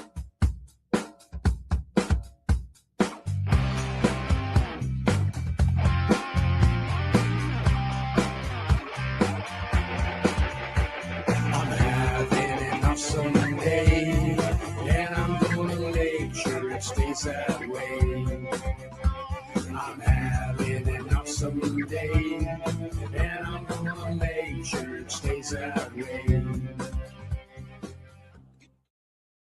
Limestone City Hydroponics is Kingston, Ontario's hydroponics shop. Take your growing to the next level and create the optimal environment with a tent kit, or maximize your yield with an ebb and flow flood table kit. Either way, Limestone City Hydroponics has more sizes and options to fit your needs. Are you looking for the power of the sun that adapts to your budget? Then look no further, as they have professional grow lighting. They have indoor grow systems that are easy and cost effective, with many options to fit your living space and lifestyle. Cultivate your growing potential. We have everything you need to succeed. And if you can't make it to the store, they offer local delivery to the greater Kingston area. Remember, when you're looking for experts to help you grow, then look no further than the locally owned Limestone City Hydroponics, 105 Sunderland Drive in Kingston, Ontario. Call them at 613-548-0420. Rerolled Saturdays. Check it out. Nothing but non-stop cannabis and psychedelic programming. Find it at 420pace.ca. You're listening to the Pace Radio Network here at paceradio.net. And you're watching the Pace Radio Show. We're live here at paceradio.net and 420pace.ca. All right, we are into the third segment of the broadcast. We've talked about the books, and we will get back into the books again before we say goodbye tonight. And we've talked about the medical end of thing and the cannabis use. Now let's get into your challenges that you've had over this time, such as I mentioned before the break, the human rights case that you had to deal with. Yeah, well, that was a tricky one. I was outside after getting out of a wheelchair, got back into comedy. It was going pretty well. I was even getting paid gigs, so that was cool. Comedy. One evening, I was out front of Absolute Comedy on Preston Street in Ottawa, and I go to light up a joint, and one of the other comedians who happened to be working in the kitchen that night, he comes up to me, he's like, no, dude, please don't. So I'm like, whoa, well, excuse me? Especially from him, because he was a big stoner at the time. And he's like, yeah, we already got a fine from the thing. Like, he didn't even know what it was called. It was the AGCO. Yeah, it was the liquor board that would be issuing a problem with that. Right. Okay. So Jason already got a fine because somebody smelled pot coming off of me. So don't. The inspector could be around. Please just don't. You're getting us in more trouble. So I was like, okay, well, look, he asked nice, and I don't want to cause any trouble for Jason especially if he's already got Jason Lawrence is the guy who owns Absolute Comedy. So I don't have any quarrel with him. I don't want to cause a problem. So I go down to the bus stop, smoke a joint there. It didn't sit right with me. So I go home, and I knew Tim Meehan would be up. So I phone him, and I'm like, yeah, it's just Alex just said this and that. He says, you should file a human rights complaint. I said, what, against Jason? That would ruin him. I mean, that's crazy. He goes, no, against the Ontario government. I said, go on. And he's like, I've been thinking about this, and a lot of these federal regulations don't, like your license doesn't jive with a lot of provincial regulation. right? Because the provinces haven't changed anything. Let me check that. I'm going to research this. I'll talk to you in the morning. So by morning time, he'd already scoured through every federal regulation and provincial regulation in Ontario. Because he has he had an encyclopedic knowledge of the internet. Yeah. So he was able to scour through and find cannabis, marijuana, all this kind of stuff. And he realized there was all kinds of crazy discrepancies. If, for example, if I have my pot license and I have my pot and we're driving in a car, but I'm not driving, somebody else is, that person is trafficking weed. Now, realistically, I don't think anyone's going to be tried or going to jail for that. But it points out, correct. A cab driver Possibility. He's trafficking weed technically. If my luggage has weed in it and it's in the back of the car, the taxi driver is technically. The bus, I can't use the bus. I can't be in my doctor's office. I can't be in my dentist office. I can't be, on school property. I can't be on campus property at Ottawa U or Carleton or Algonquin. All this stuff. Now, right away we realistically went, well, it's not like anyone's going to get that's not the point. The point is, when you carry your cannabis into a licensed establishment, a restaurant or a bar, you're putting the bar at risk. Your weed falls in your pocket, hits the floor, you pick it up and put it away. AGCO inspector, whatever, alcohol, gaming, whatever. The inspector happens to see that because these guys are spooks, right? They don't walk in with an inspector badge on them. No. They walk around looking like civilians. They come to the bar, they enjoy the thing, they watch a comedy show, they snoop around, they watch and see what's going on. If they see people getting overserved, some guy's hammered and he's still getting beers brought to the table, they're going to get a fine for that or a caution or whatever. If they see weed, somebody's, whoops, they dropped my weed and put it back in my pocket. That guy doesn't get in any trouble. The bar loses their license for a week. And the server gets fined. $20,000 in revenue. Yeah. So this was the problem. Yeah. And so Jason freaks out. He's like, wait, what are you going to do? You're going to make trouble for me? I'm like, no, this is not going to make trouble for you. We're going to try and clear that trouble up. Because every one of your comics is a pothead. One of them drops their weed and one of these spooks sees it. You're going to get another fine. And your next fine is going to be bigger. It could be a month where they're going to take your license away. Technically, even a server, if you're in a bar, even now with legalization, if you're in any establishment, you smell cannabis on a patron, you're legally obligated to quit serving them and ask them to leave. Yeah, I know. It's insane. They're considered impaired. Yeah. Cannabis is not legal in Canada as far as I'm concerned. It's just been handed over to millionaires. Yeah. So we filed the human rights complaint, and all I did was sign it. Tim Meehan wrote the whole thing. And it's, comprehensive. You can go look at it. I'm sure it's online someplace. And after we did the meeting, because it was funny, because we go through all the thing, finally they're like, we're going to listen to this case. So the arbitration meeting was going to happen. So the lawyer comes in with this other lady who's the sort of main arbitrator. And they're like, these things can get pretty heated. Like, are you guys going to be okay with this? I'm like, there's no one in that room. It's not like a bar that refused me service or something because I'm disabled. No one in that room has done me any wrong. It's regulations and federal laws that don't jive. Yeah. I'm not going to be banging my hand on the table or sticking my finger in anybody's face in there unless they cause a problem. I'm not going in there with animosity. No one in there's done me any harm. They're like, oh, okay, cool. So we go in and I tell everybody the same thing. It's like, you guys didn't do anything. I don't know any of you. You haven't done anything wrong to me. We can just discuss this. I'm not going to get angry about it. So they're like, okay. Then there was a lady from the arbitrator. There was our lawyer from Queen's University who was assigned. He's a professor from Queen's University. He was assigned by the tribunal court or whatever. A lawyer from the federal government, a representative from Health Canada, a lawyer from the Ontario government, someone from the AGCO, me, Christine, and Tim, and I think somebody else. So I did most of the talking. Tim would pipe in with more detail because he had all the details in his head on his best behavior, indispensable that day, fantastic. And then at the end, our lawyer goes, well, this is like by far the best arbitration meeting we've ever had. These things usually get heated and people leave in a huff or yell at each other. This was fantastic. Very informative, very calm and nice. Everyone had a pleasant time. Thank you very much. And then after he pulls us aside, he goes, who prepared this for you? Like kind of, playfully, suspiciously. And I just went, Tim. He goes, this is very good. And Tim kind of, all proud. He smokes pot too. yeah, and I'm like, he did the whole thing. All I did was sign it because I don't know these things. He's like, really well done. Really well done. So how'd you make out in the end we got a half win. Of course, it's the Human Rights Tribunal or whatever. They have it's not binding to anybody, but their decision was that I could carry my weed on me, but not use it in a licensed establishment or on the property of a licensed establishment. So, like a restaurant, if you're out in the parking lot smoking a joint, not cool. If you've got your weed on you, cool. But people smoke joints in parking lots of restaurants all the time. There they do, yeah. This is what we were bringing up in the meeting. It's not like, oh, I want my rights to smoke weed where I want. It's like, what about people who don't have licenses? What about Joe Blow, who's want to just smoke a joint before he goes in the parking lot?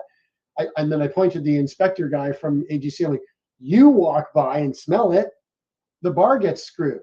You don't say a thing to the guy smoking the joint. You go and give the owner of the bar a $10,000 fine. And the thing is, the bars aren't supposed to be there to police everybody. They're only obligated to certain points. If the bartender's inside, who's outside? Who's got to be outside in the parking lot and police in the parking lot? Right. Exactly. And that's the whole thing with the breakdown of provincial laws and these stupid fucking regulations and bylaws for anything. Ridiculous. Howard Wagman from Yuck Yucks said, if we refused entry to everybody who smelled like weed coming into Yuck Yucks, there'd be no audience. There'd be no comics. You'd have nobody there. Because even the comics who don't smoke weed smell like weed because they're standing out in the alley with the comedians who smoke weed. Yeah, exactly. Because there's 3 of them out there smoking 3 joints before they go on stage. The other guys are just having their cigarettes. The whole alley stinks like a dabathon. So what is he going to do? You can't refuse entry to people who smell like weed in Canada. That's ridiculous. Especially a comedy place, half the clientele would be refused. Well, they do. So. Earlier on, you had mentioned about getting access and stuff like that. Was that a challenge for the two of you to get access to? Oh God, so hard, man.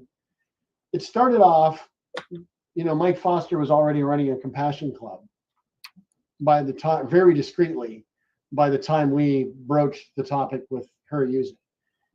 We're like, we want to find out, what do we do about opening a compassion club? He's like, well, funny you should mention that. And he was taking a bath on that, man. He put so much of his own money into that. Yeah. And then he had people going talking to the media, talking shit about compassion clubs, saying, "Oh, most of these guys are only in it for the money." And there's Mike. It's almost like an episode of the Office where you kind of like at the camera like that, kind of thing. Kind of like running anything when it came to cannabis, like trying to. There was never any money to be made. It was always about compassion. It was always about helping. Right. It was But, some of the places had to have a bit of a profit so they could, keep the place going, keep the lights. Yeah, you got your overhead costs, some of them rented offices. Exactly. They had some expenses. We rented an office at one point. Yeah, I know of a compassion club that was in a professional building. There's other doctors and a pharmacist. Pharmacy was in there and the whole thing. Even if the people worked for free. When we were doing it, everyone was working for free, but everything costs money. Yeah. You end up with like 30 grams of shake at the bottom of the bag that no one wants. Right. And then no one's going to buy that off you. Patients want bud. Yeah. So we had to that's pretty much what we would use a lot of the time was we would get that, I feel that too. Because that's what we were just making. We were putting the bong anyway. We didn't roll joints. So, but then, we got a series of growers. The first first we were growing on our own. It's very stressful. Yeah, you're growing in the apartment, weren't in you? our apartment. Yeah. And some dude smelled it. And it was really funny because he was this guy, and I'm like, oh, this guy is talking to me in the building. And I was talking to a guy at the head shop. He's like, I know him. He's a nice guy, but do not get involved. Like, he's nice, but don't deal with him at all. Okay. Trust me on this. He's out of your league, man. Okay. He's not who you want to deal with. This guy had 5 apartments in our building. Oh. Full of weed. Oh, wow. Really? No one was living in them. Oh. It's just 5 apartments, all tented in. Just and all used for growing. all used And for growing. Yeah. Well, then maybe they want to smell yours. So well, he had his smell under control. Right? did they ruin the He knocks, apartment? he knocks on my door one evening, and I see him through. I'm like, oh, what's he want? You know. So I open the door. I'm like, can I help you? He's like, I can smell your grow. I said, oh yeah, I don't know what you're talking about. He goes, Shishka berry, blue dawn, and the third one I don't recognize. I went, get in. So he comes in and he's like, oh yeah, see, here's your problem. You got to put a dimmer switch on this so it's sucking all the air toward the charcoal filter, and then you pump it out. You can just filter it back through that way, but you got to keep the dimmer so it's a negative air pressure inside the grow, just enough that it sucks the plastic in. I'm like, not too tight, just enough. And like, oh, okay, cool. So we got a dimmer, we set it all up. It was great. We never had a problem with the smell. Good. But but the lady downstairs in the office, she's like, the whole building can smell it. Everybody knows, man. Everybody knows. Well, I mean, if you have a license and you did the right. Yeah, but still, it was so stressful. We never knew when it was going to catch fire, or when someone was going to break in and steal all our stuff. We never knew. So it was not cool. So we met this lady through crosstown traffic, and she tried to grow for us, but when September came, she was, end of September, she's like, yeah, we harvested it before the hail came because there was bad hail that year, and we got like an ounce from her. It was the raggediest, weakest weed I ever saw in my life. Yeah. And we're like, well, we got burned. So we told all our friends, man, we just got fucked. We could have had our license with somebody good, and we got fucked. So then this guy we knew through the Compassion Club, this young fella, he's like, well, my dad would maybe grow for you. So we go to meet him. He's like, yeah, except I have a criminal record. So you would be the grower on paper, but I'd be sort of doing it. So we're like, okay, whatever, that's fine.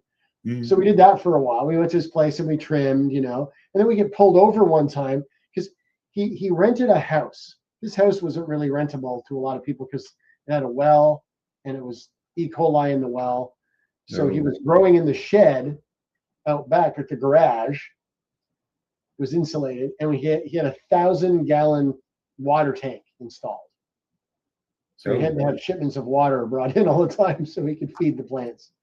Yeah. So one day he picks us up to come to his house to trim. As soon as we get in the car, it's just reeking of fresh cut weed. Oh. He's like, yeah, there's a bin of branches in the trunk. We just get in the car, we just go over the hill, and a cop is standing there with a radar gun, and he goes like that. Oh. Into this parking lot, right? Yeah.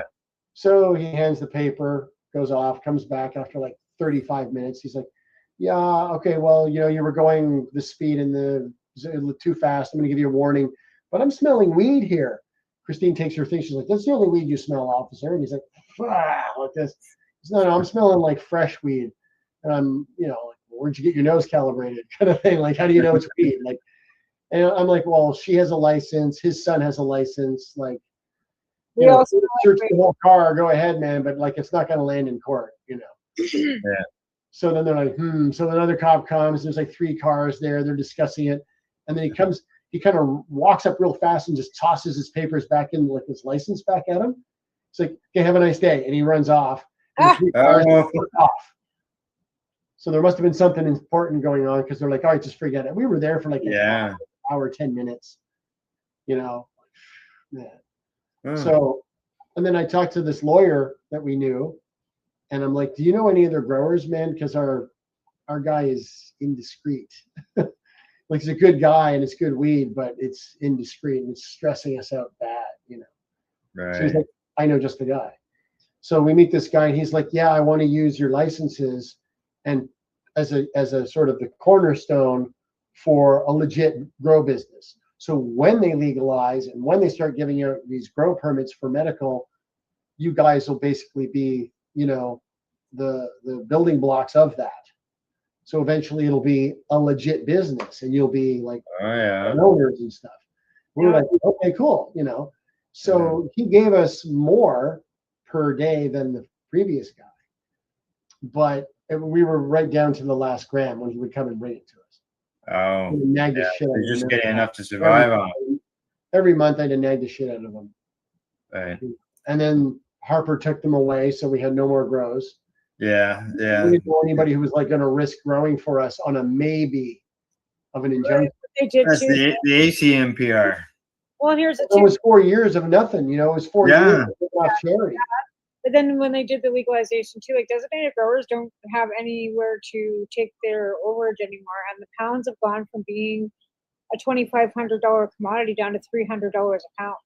So it costs you more now to grow anything than it does. So Yeah. designated, like even my There's friend, no profit in it at all. like her designated grower said, like I'm not even going to grow for myself. It's not worth it. Even for myself, it's not worth me growing. It's worth it for us. Like it's, you know, it's got a cost, but we're not going to go. We don't go without it. You know, we'll go without food first. Right, yeah, and you're actually making FICO too, right? From my Yeah. So we need a bit more. So you know, I got 12 big plants flowering right now. I got 9 smaller ones flowering, 5 little ones in veg. Not ideal. I prefer to have harvest a plant every week or 2 every week. Right. So I don't have like 9 plants hanging in my bathtub. Yeah. Which is I'm gonna have to figure something out upstairs in the. You'd rather have it spread out versus getting it all. Yeah, at yeah. once. It's what I call the conveyor belt method. Yeah, yeah. You know, you're harvesting. So otherwise, you take 2 plants trimming out. can you overtake put your 2 life. plants in. Your flower room is always in a, you know, every plant's in a different stage. You know. Yeah. I Rotating eyeball. You know, I look at them and I go, okay, that bud is pretty big. I'm going to start giving them just water now. And then I look at it when the hairs or half the hairs are brown. Yeah. Time no. to cut. You know. I wish I could, but no power, no room, no nothing. I'm sitting here looking. Well, I got a 500 square foot basement, unfinished, but I got less than half of it blocked off for plenty of room for our needs. But you know, we got arsenic in our well this summer. Oh. Because we had the worst drought in probably Nova Scotia's history. Right. And our well didn't go dry, but our neighbor put up a post going, "Got my well tested. We got arsenic." I'm like, Wow. oh Christ. So then I see 2 days later, you okay? Mhm. Yep. The province puts up a thing, check your wells, arsenic all across the province. No, no. Bottom, the whole thing from Oh. Lace Bay right down to the bottom tip. Oh, Everybody no. who's got a well has got, now, I mean, you can drink water with a bit of arsenic in it. It's not going to kill you, right? It's not a good thing to accumulate in your body. No. But we got a water filter and we started filtering our drinking water. And, but the plants are really sensitive to arsenic. Oh yeah. Pot plants especially. So I was checking with ChatGPT and he's like, oh yeah, the slightest bit of arsenic in your well water is going to kill your plants. Yeah. 27 plants I had to scrap. Oh no. Like 2 months worth of medicine at least. You know, which is why I had to, you know, scrounge from a friend. And I may have to scrounge more. We'll see how but you know, these guys, the ones downstairs now, these girls are probably first 2 weeks of January, I'll have medicine I can use. So. Oh, okay, so you're looking at another month before you harvest. Yeah, at least. You know, there's 9. They're between 9 and 10 weeks. I don't even really count. I don't keep dates on them or anything. I sprout seed. I put it in soil. I go, okay, that needs to be in a bigger pot. Okay, that's about the biggest it's going to get. Put it in the flower room. Okay, it's flowering nicely. Oh, these leaves don't look good. Pick all these fuckers off. Yeah. Yellow, brown, you know, strip her down. Yeah. And, you know, you're a big useless thing. You're not even getting any light down there. No point you getting moisture and food. So I just do that. And other than the arsenic, I did pretty well. You know, I'm not going to win. Yeah, it's too bad about that. Holy fuck. Yeah. Oh yeah, it was Yeah. pretty bad. And then the other thing that happened too early on, I got some seeds from various places, and the sticky zipper, you know, those zipper door things. Yeah. It's like a red tape, and it just came right off of the plastic. So I go downstairs one morning. My basement light had been on all night, and the flap is just open. Oh no. You know, so my plants got a big dose of light poisoning during their flower cycle. So I asked Myrna, I'm like, what's that going to do? He's like, oh, they could go hybrid on you. There's all kinds of stuff, man. They hermaphrodite. So what happened was they went seedy on me. Yeah, hermaphrodite. They're not super seedy, but they're seedy. So I can sprout the seeds. The medicine's still good. Yep. Getting some good FICO out of it. I mean, you wouldn't maybe want to roll up a joint of this stuff. It's funny because one of the Snap, crackle, and pop.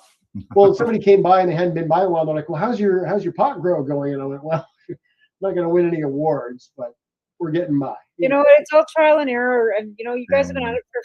You'll just get better and better each time. Yeah. Well, hey, the first batches we did in Ottawa when we were in the apartment, what? Yeah, it will.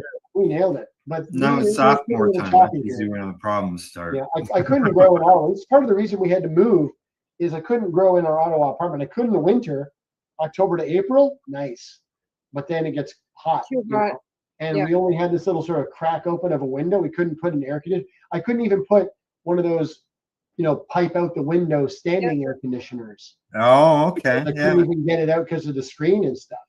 Yeah. Right. So, and we had central air in the building. But even if I crank it up and leave it on all the time, it's not going to do that for those lights. No. Yeah, especially in the days of those middle highlights and.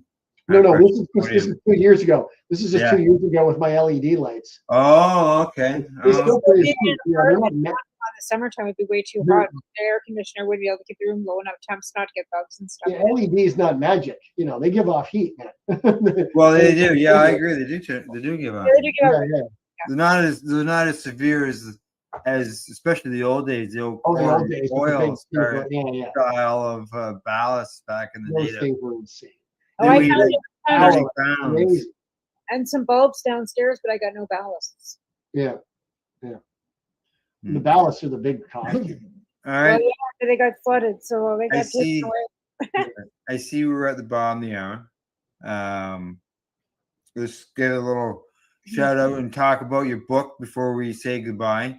Just to remind everybody. Is this the end of it, or are we going to 11 o'clock? No. We have another broadcast that does follow us. Oh, but, okay. we do have a little space between each show, but well, Outlaw Patience is available in a bunch of different places, including Amazon. And so basically just Google it and you'll find a link to your liking. Maybe you like Apple books, maybe you like Barnes and Noble, maybe you like Smashwords or whatever it's called. Yeah. There's a bunch of different places that it's available as an ebook and as a paperback and hardcover from Amazon. Yeah, they listed as a love story, a protest, a warning, a revolution told from the inside. Yep, it's a good description. We've had a one of a kind life. Like there's just the craziest, you know, being in Ottawa in that situation, you know, addressing a crowd of 13,000 people while you're handing out books of Mommy's Funny Medicine. Yeah. And you know, there's mostly teenagers smoking weed. You know,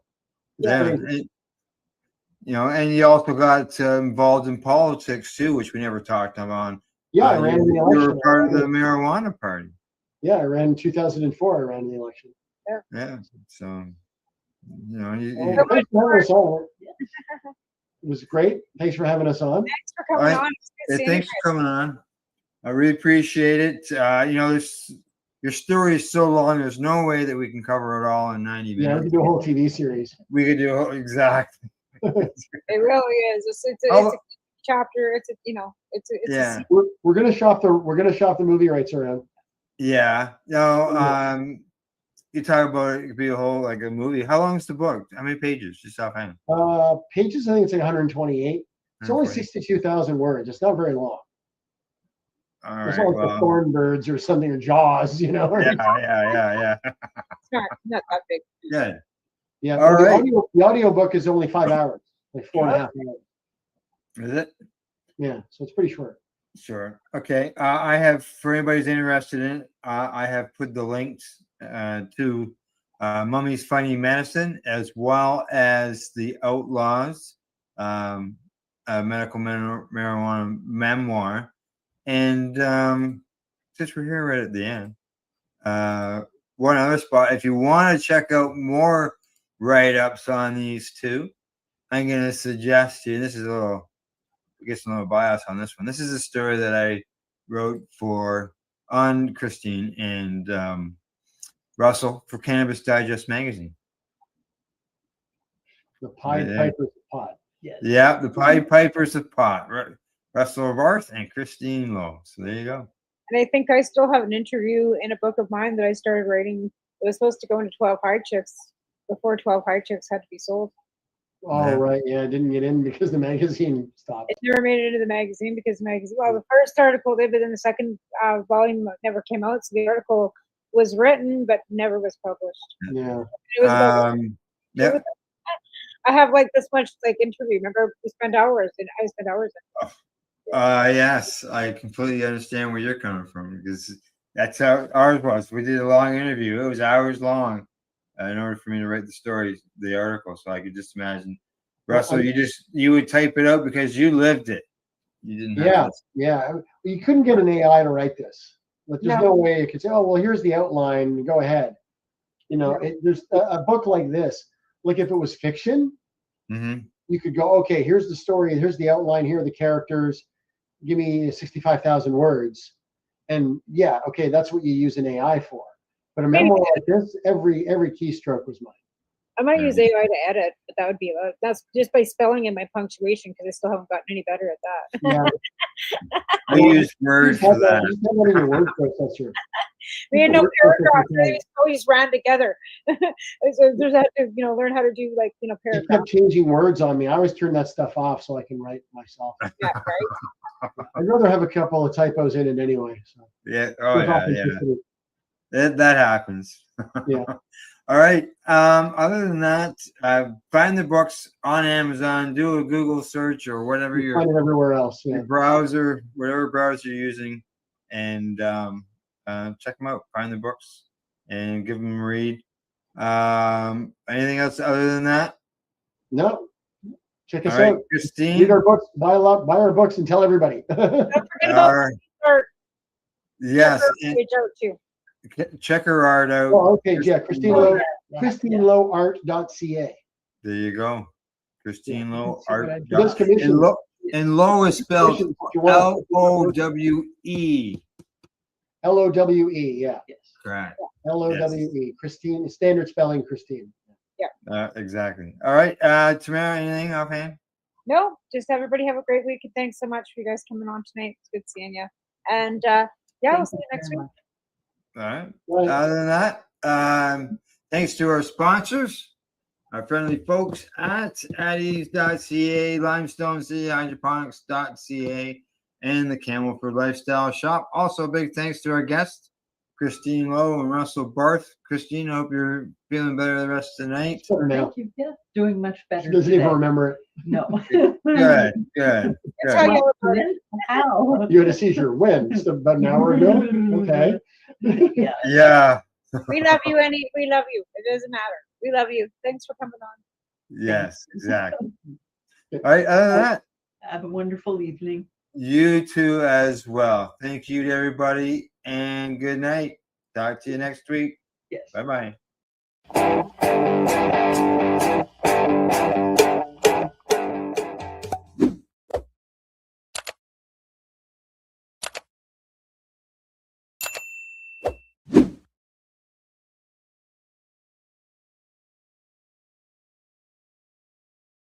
Let's share PACE everywhere. That way it can help create peace. People everywhere advocating cannabis education. You're listening to the Pace Radio Network here at paceradio.net.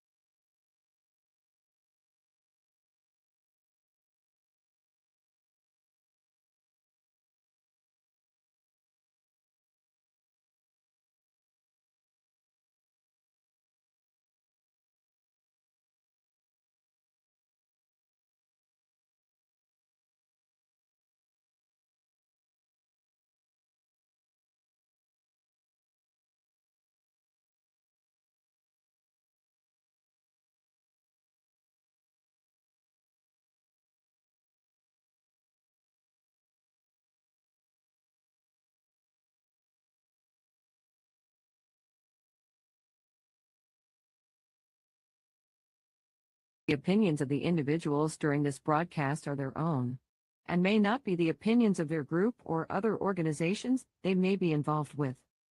All medical advice during our broadcast is not a medical opinion and should be checked with your medical physician.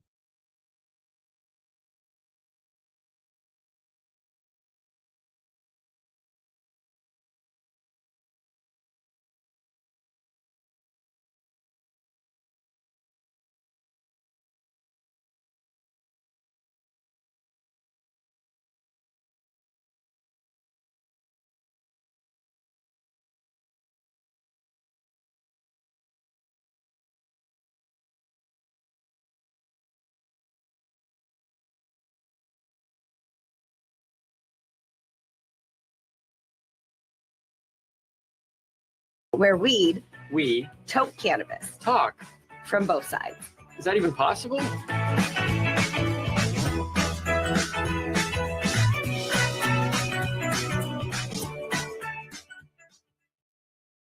This podcast is for adults only, should not be used as a meal replacement, and may contain nuts.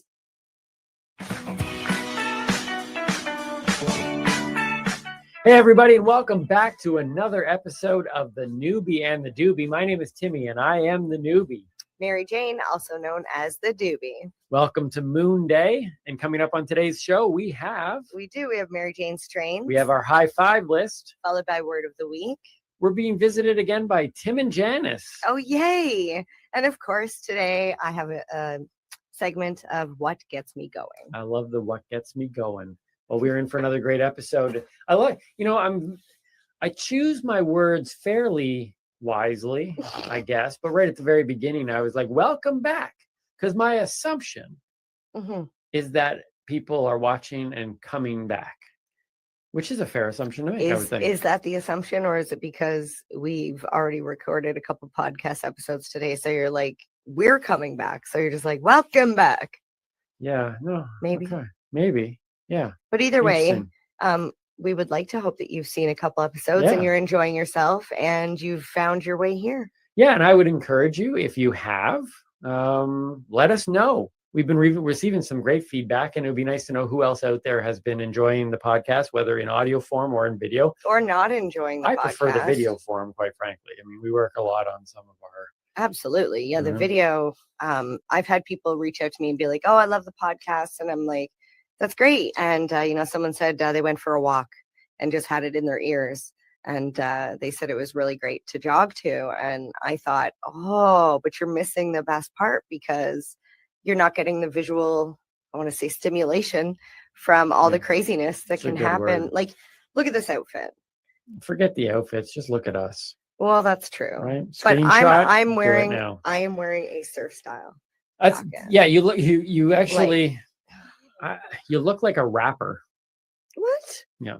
I look like I'm from the 90s. This is from the 90s. Yeah, no, it's classic 90s. You look like a 90s rapper. But an outer space 90s rapper, because I noticed you even have like a spaceman necklace. Well, it's space day, so I had to bring my little astronaut. Space day and moon day, depending on which way you wanted to kind of go with it. Yeah. Yeah. So who's the guy on your necklace? Who is that guy? He's just an astronaut. He's just astronaut guy? Yeah. Can we call him Astro Boy?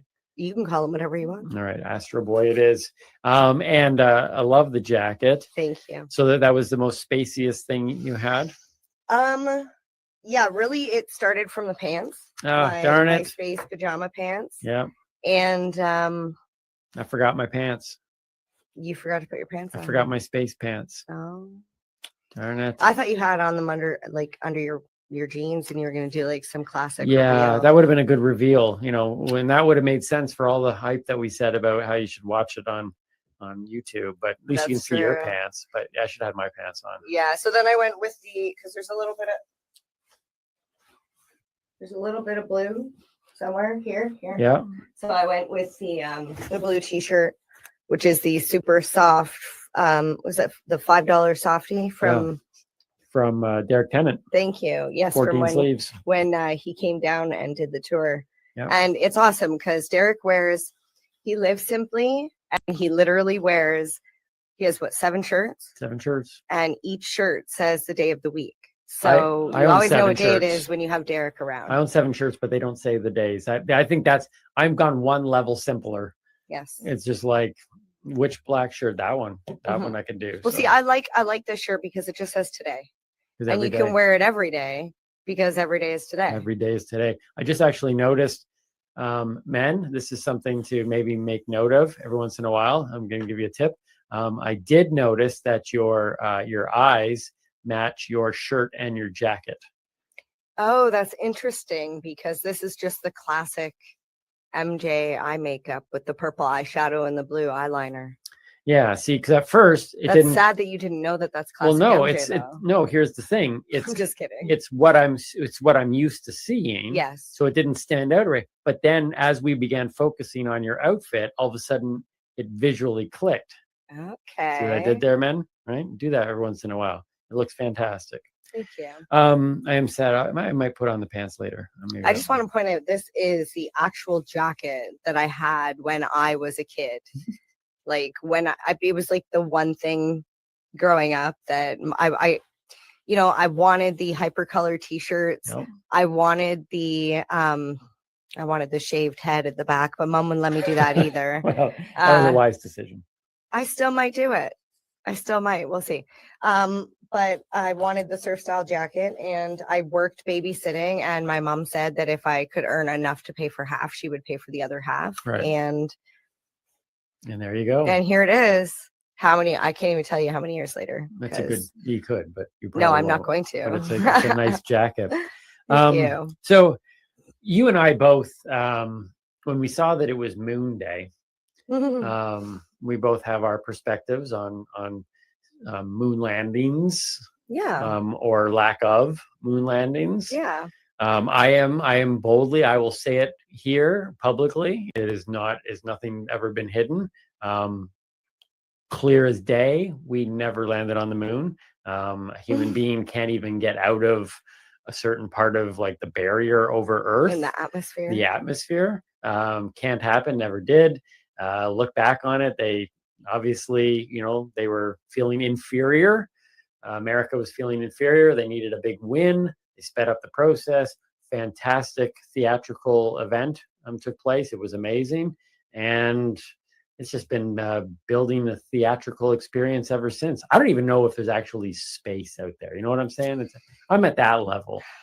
I'm not saying one way or the other because I like to debate. Mhm. Maybe I just like to argue with people. I don't know. That's true. However, I'm open to the conversation to somebody who says, the earth is round versus the earth is a dome.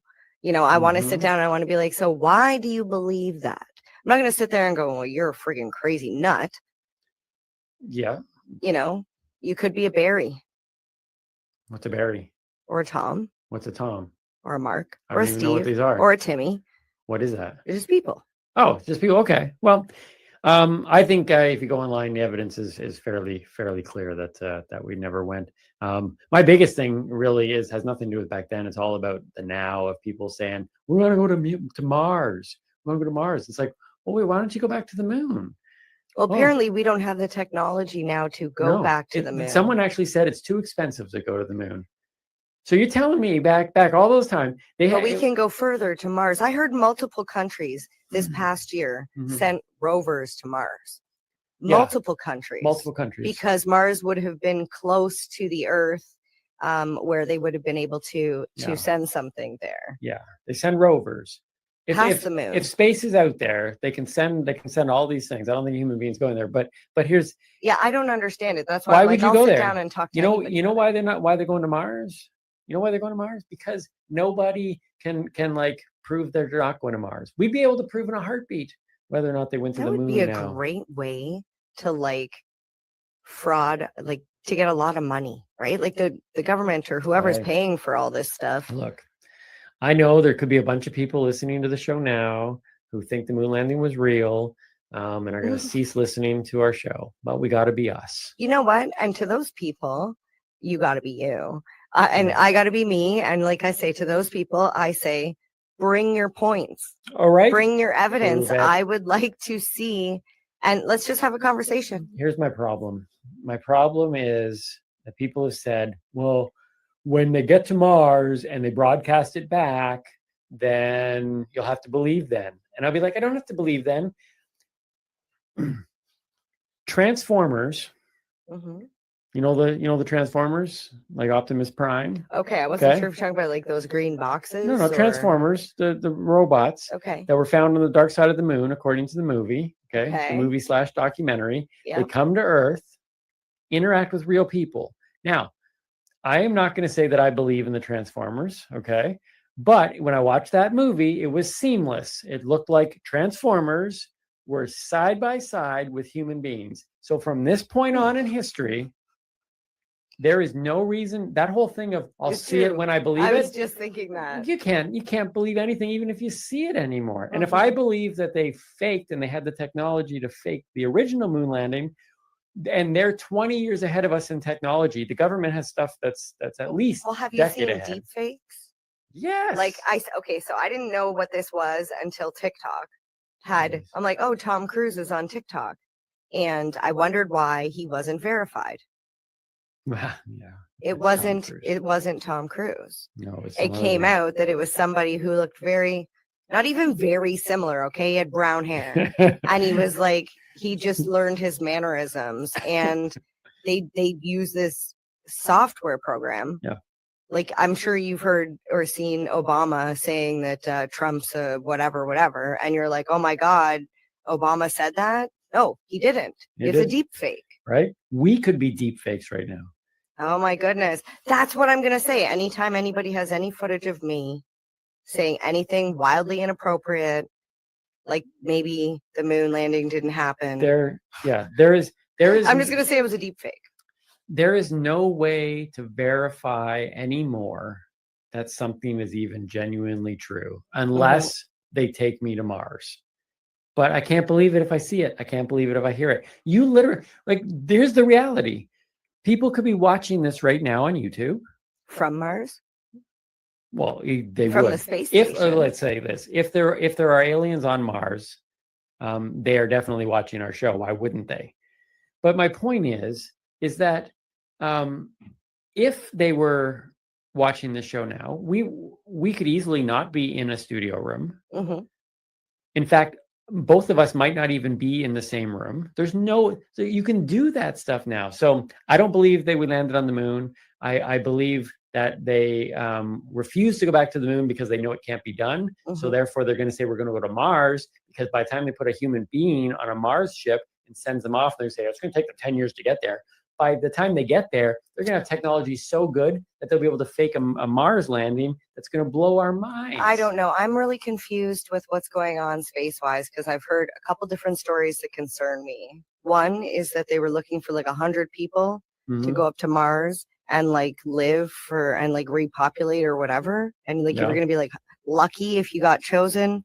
And then there's this other thing where they're going to allow, I think it's 20 just people, regular citizens, fly a spaceship with no crew.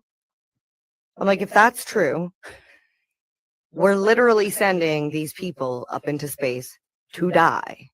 Yeah. Because astronauts go through school, they go through training, they go through, it's not like, hey, I'm going to hop on a plane and go to some other country. Why not? Is it going to get to the point where people are going to be able to pay to board a spaceship, to go up to the space station and stay in a hotel? Maybe. Now I would go to that. That would, that would change a lot. Well, I can honestly say that at this point in our podcast, we have already now definitely alienated people. Alienated. Oh, and with that, no, it's not high five yet. It's the strain of the week. It's the Mary Jane strain. MJ's strain. Mary Jane's strain. Mary Jane's strain. Don't say MJ. No. I'm just kidding. Okay, so Mary Jane's, I'm not really. She didn't want to come across as being truly threatening at that point. MJ is not threatening. No, MJ's not. Mary Jane might be.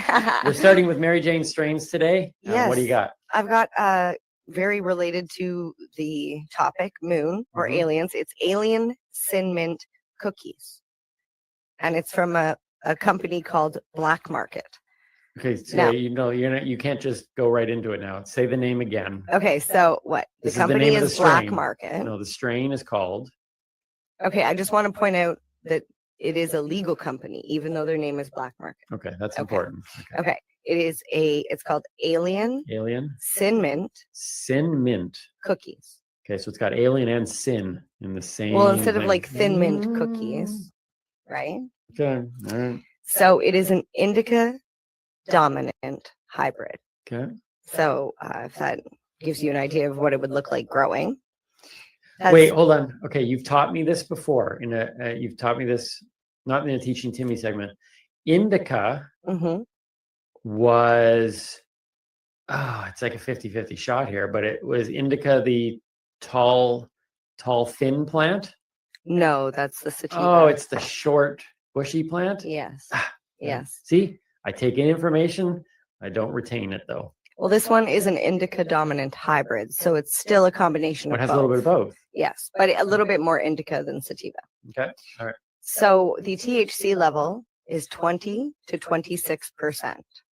So it's extremely high when it's definitely recommended for the more experienced user. Okay, 20 to 26. Okay, so just give me You want the average? Well, give me something to gauge it by. Like, for example, for those of you who know, I'm the newbie, but I have tried cannabis. Mhm. What would be the THC level of one of the strains that you got me to try? Okay, so the one that you were feeling a little too much, too much not being able to focus, was about 23%. Okay. And the other ones were around 15 to 16%. Right. So for me, if I was to ever smoke again, 23 to me felt too high. Yes. For people that are just starting out, if you're going to smoke it, I would suggest start with, a lower, like a 10% THC. And if you can find something that has some CBD in it, that will help as well. There are strains, and even a lot of times gummies and stuff that have both THC and CBD.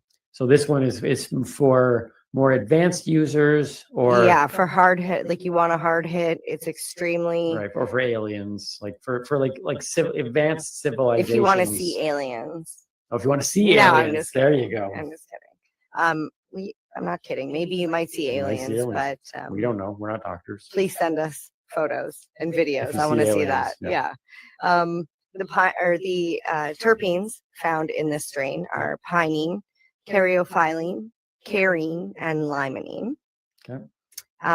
From the Ontario Cannabis Store, 3.5 grams of Alien Sin Mint cookies will cost you $54.95. Okay, now if I can remember our weed math that you taught me, Mhm. that seems expensive.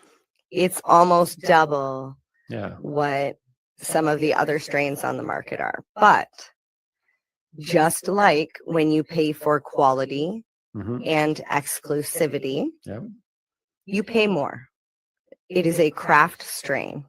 It's a craft cultivar. So you're not going to, it's like when you get a batch of wine, for example, you don't get the exact same. Do you know what I mean? Like it's apparently it's like a different year or scotch or do you have the 1982 Alien Sin Mint cookie? That's a great year. well, Is it like that? It's interesting because every time you test a new harvest, it comes in different because So there could be more popular years. Absolutely. Of a cannabis strain. Absolutely. And I think Okay. we seen that earlier when I did the ice cream, I think it was ice cream cake lot 4. Right. Because depending on which batch it is, it's a little Right. different. Okay. It happens with flour, it happens with concentrates. Yeah.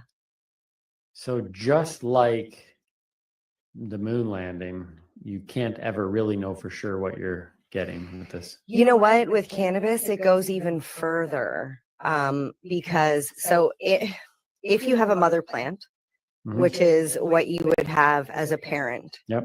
and it flowers, Right. and it pollinates, and you get seeds, or it gets germinated and you have seeds.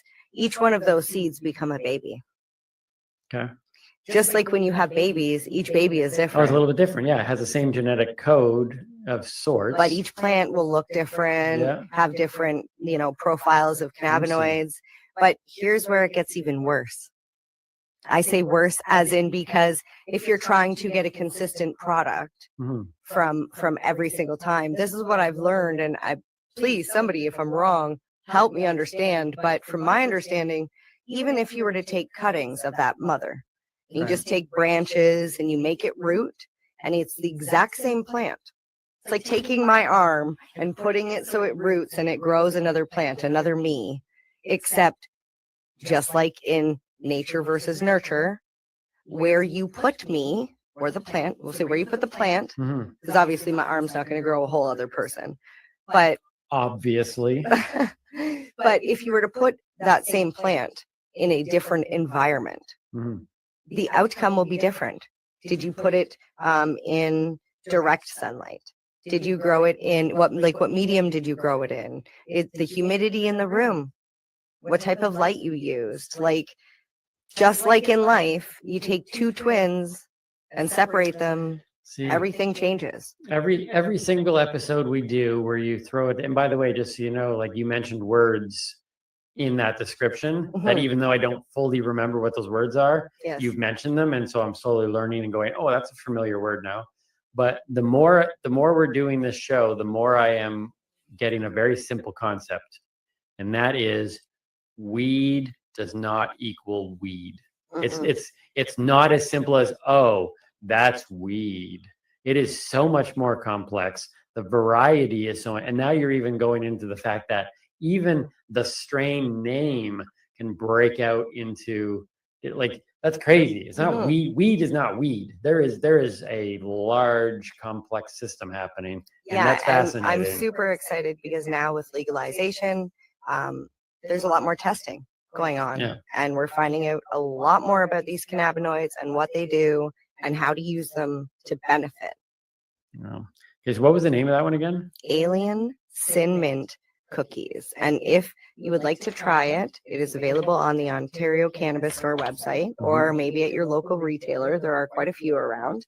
And I will say, yes, it's expensive, but it's almost always sold out. So people So if you want can it, get your hands on it, right? it's worth a try. Right. Yeah. It's definitely a top quality product for sure. Cool. It's got a great name. That's one of my favorite strain names that I've ever heard. Right? And I think that's good marketing too. Absolutely. Just Yeah. like the newbie and the doobie. Yep. Definitely. All right. My high five list today. High five. High five. Just so you know, for our listeners, it's not just Moon Day today, Space Day, but when this episode airs tomorrow, Mm-hmm. if you watch this on the day that it launches, tomorrow is my birthday. That's right. Tomorrow's It my is. birthday. It is. And it was like, oh, maybe we should just launch it on my birthday. But we've been really sticking. So if you've been listening to us for some time now, this is episode, I believe we are episode 14. We come out Tuesday mornings on YouTube and in podcast form. And we've kind of stuck to that. So it didn't quite land on my birthday, but my birthday is tomorrow. I was going to bring a present today Could to have like give a you. cake. I thought about it and I was like, with the wait time was rushed and Yeah.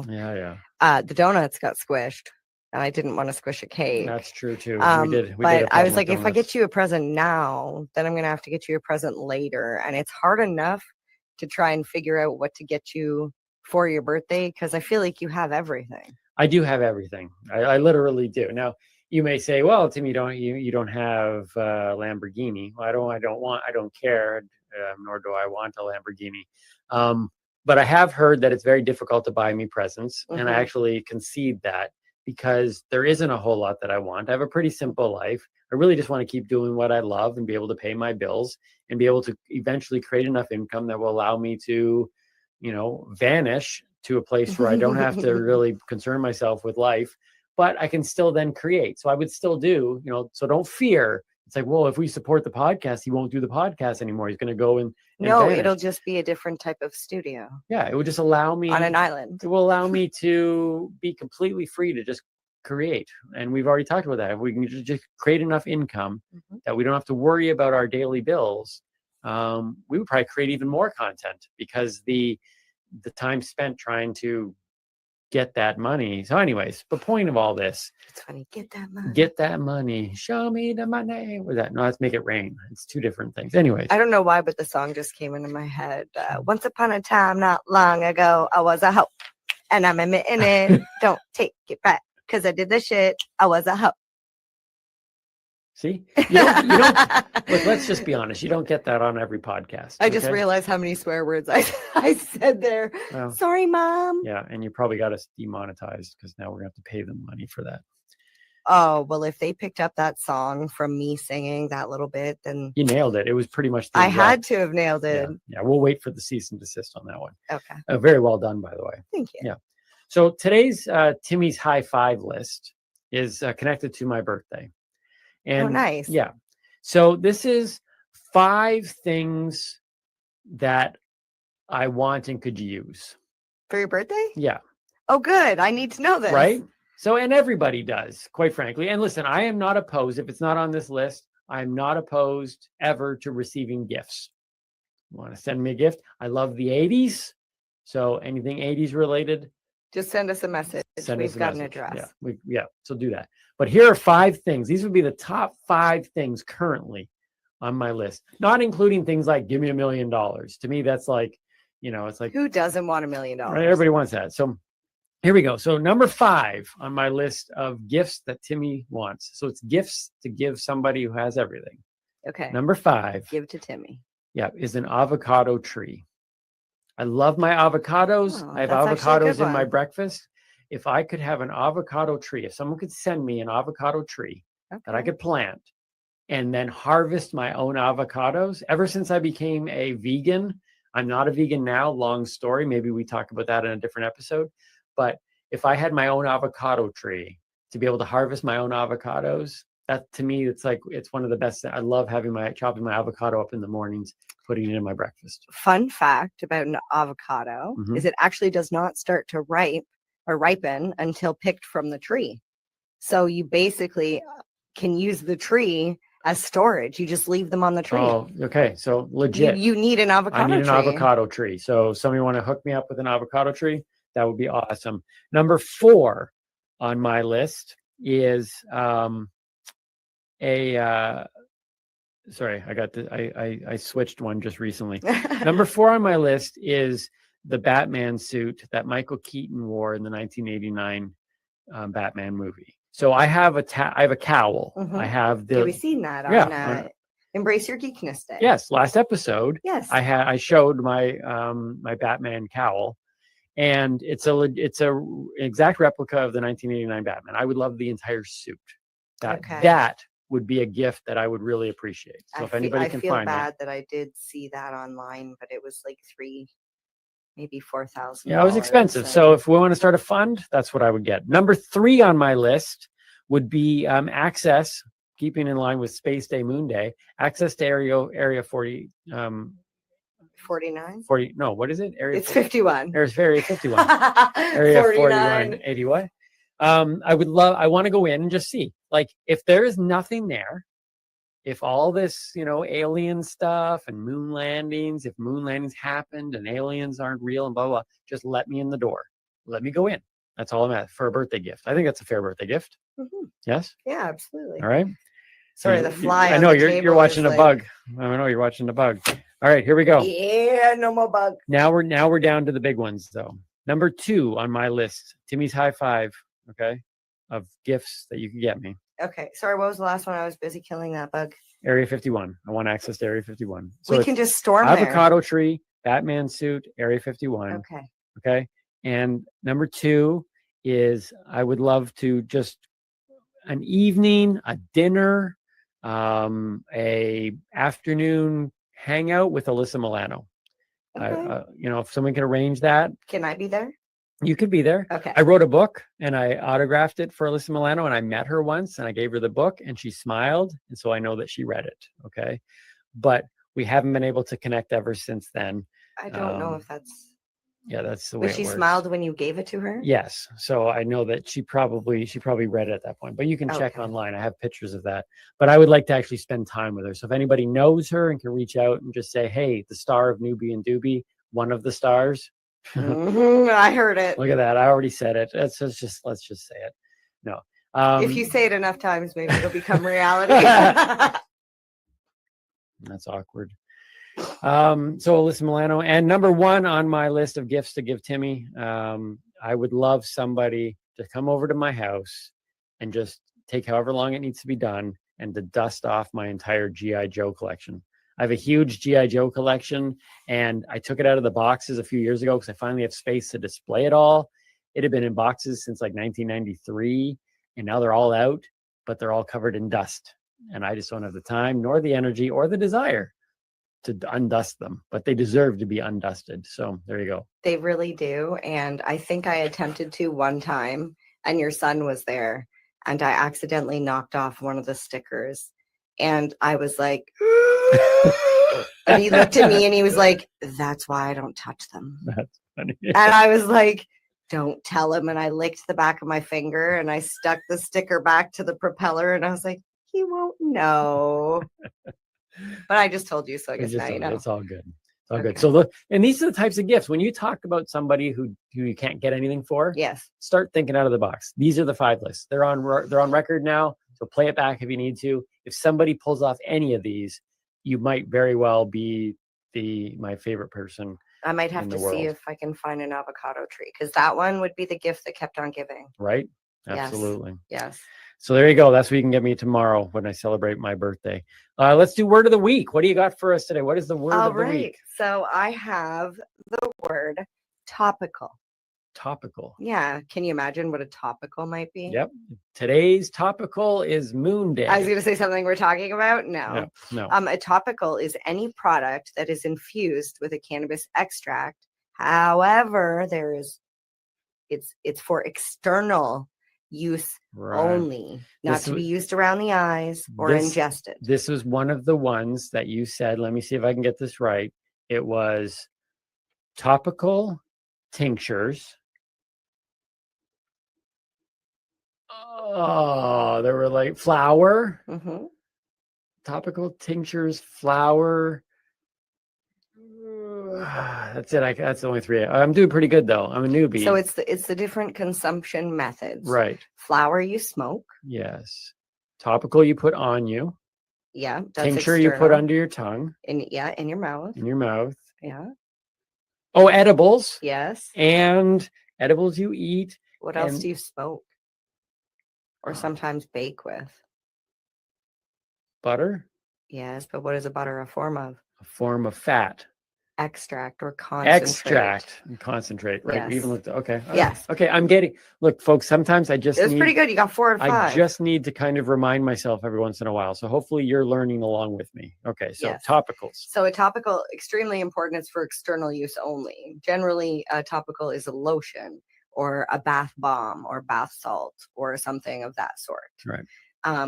The difference is when you put it, like when you smoke or eat cannabis or use a tincture, you get an internal, it goes like right into the bloodstream. Okay. It gets like, you get this psychoactive. Which one? Everything. By smoking and eating it. Yeah. It's like euphoric and Right. it hits you completely different. It goes through your bloodstream. Whereas when you take a topical and rub it, it's localized. So it really only works, like it stays in that location. Like some people swear by topicals. You know, I use it for my arthritis. I have a bad back. I have a bad knee. Like you'll hear me say a million times over, I cannot make any claim or efficacy. You know, like I can't talk about the efficacy of a drug or a cream or anything because I'm no doctor.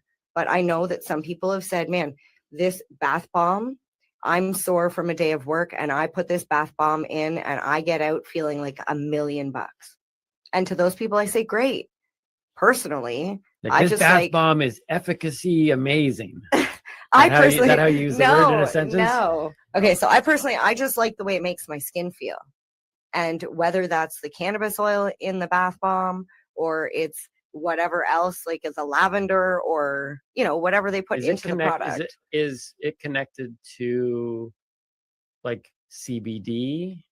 Like, is that what that is? Well, the product can have different. Can a topical have THC? It can, yes. Okay, because I've heard a lot about people who use like the CBD oil, they call it, but it's specifically CBD oil, but a topical could be THC as well. So CBD oil or CBD products generally, because of the information that people have been given, people immediately go, THC is psychoactive and I don't want to take it because I just want to feel like me, and they don't want to feel disassociated from themselves. Mm-hmm. And what people don't understand is that in some cases, people can take CBD and feel disassociated. Mm-hmm. They feel some sort of psychoactive effect. So we're learning that CBD is not always a non-psychoactive. Right. Okay. And we need to learn more. We need to study more and figure out what's going on. Why do certain people have certain effects to certain things and others don't? And what makes that bomb tick, so to speak. So for the people out there who are kind of like against cannabis because they're like, all those people smoking all the time, Mm-hmm. the benefits of cannabis can be done through a topical cream.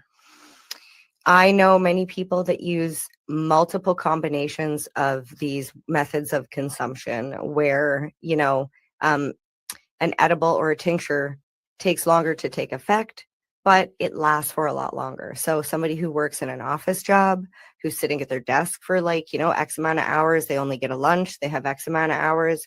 Sometimes they'll take a little capsule, like an oil capsule, and just swallow it.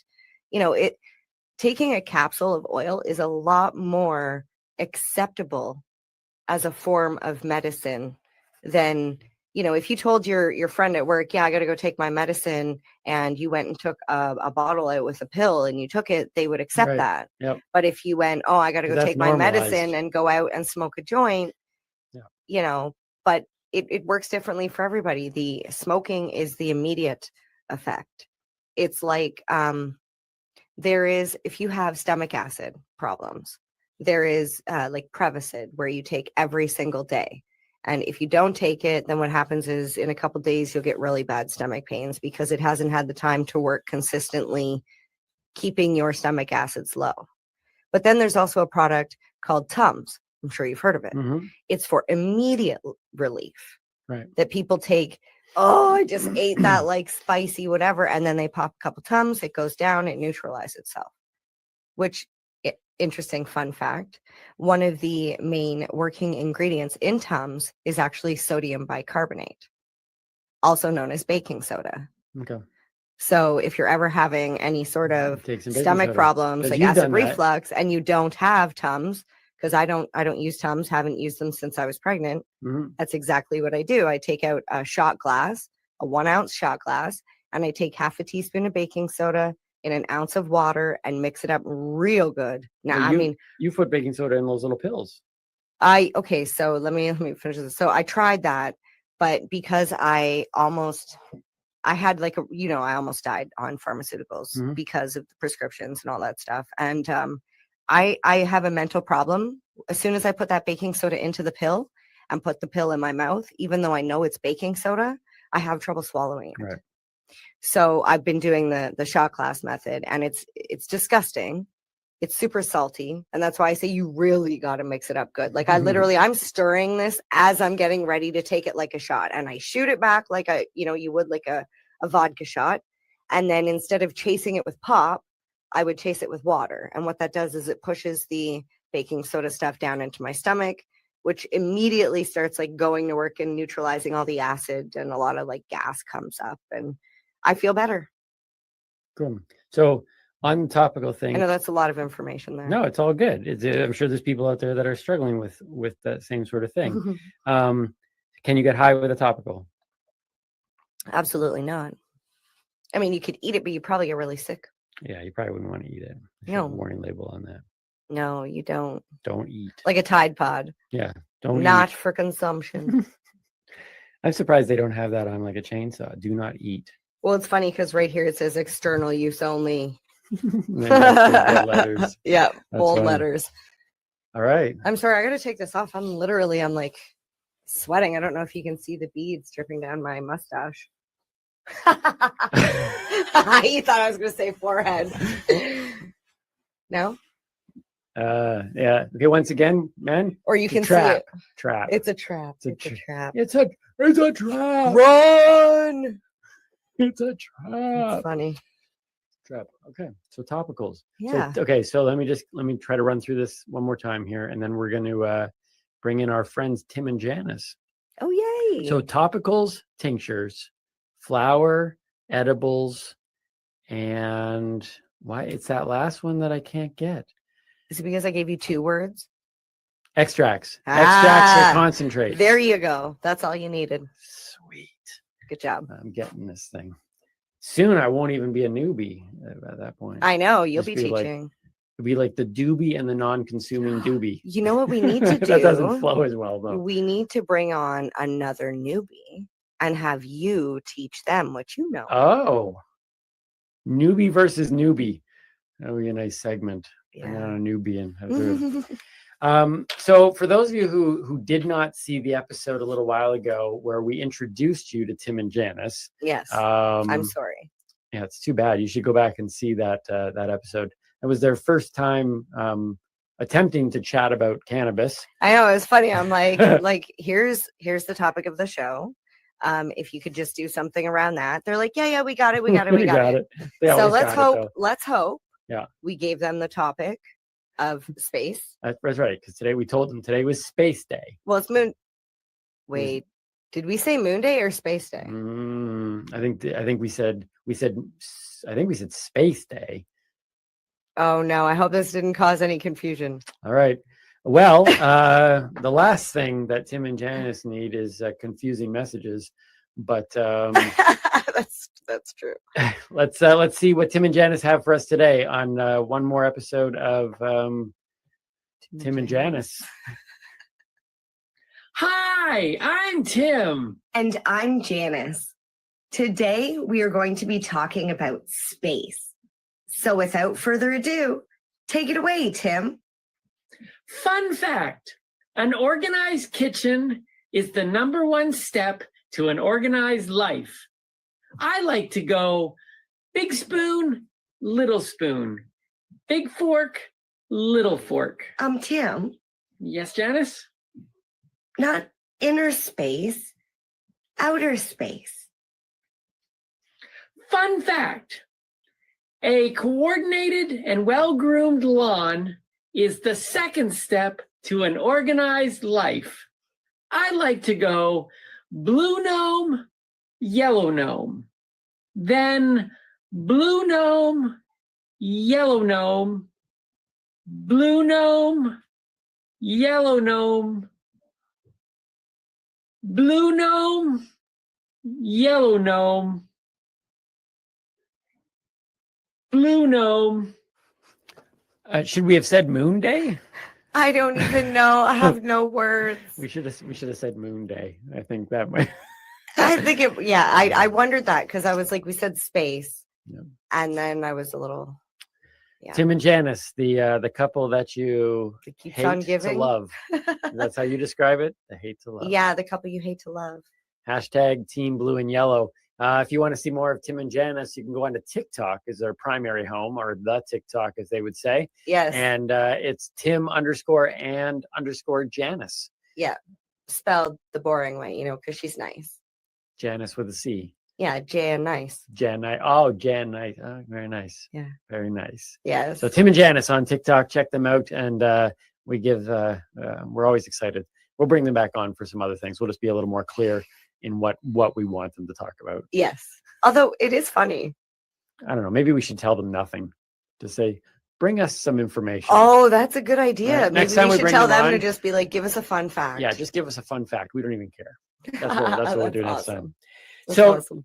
this now brings us Oh, yes. To what gets me going, not get what gets me going. What gets It's what me gets going, you going. which is so funny because I don't know if I've said this before, but you said, MJ, let's do this segment called What Gets Me Going. And I'm like, no, I got nothing. And it's very apparent that a lot of stuff gets me going because I sit down and I'm like, oh, you know what gets me going?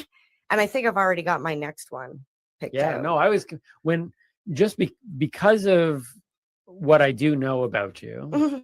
It wasn't difficult when I said we should do this segment called what gets me going. And I knew full well you could find I have info. very strong opinions, You do. one way or the other. And it's good. And I will voice those opinions. Yep. However, I also believe that I am the kind of person that will listen to other people's opinions because I'm open to discussion.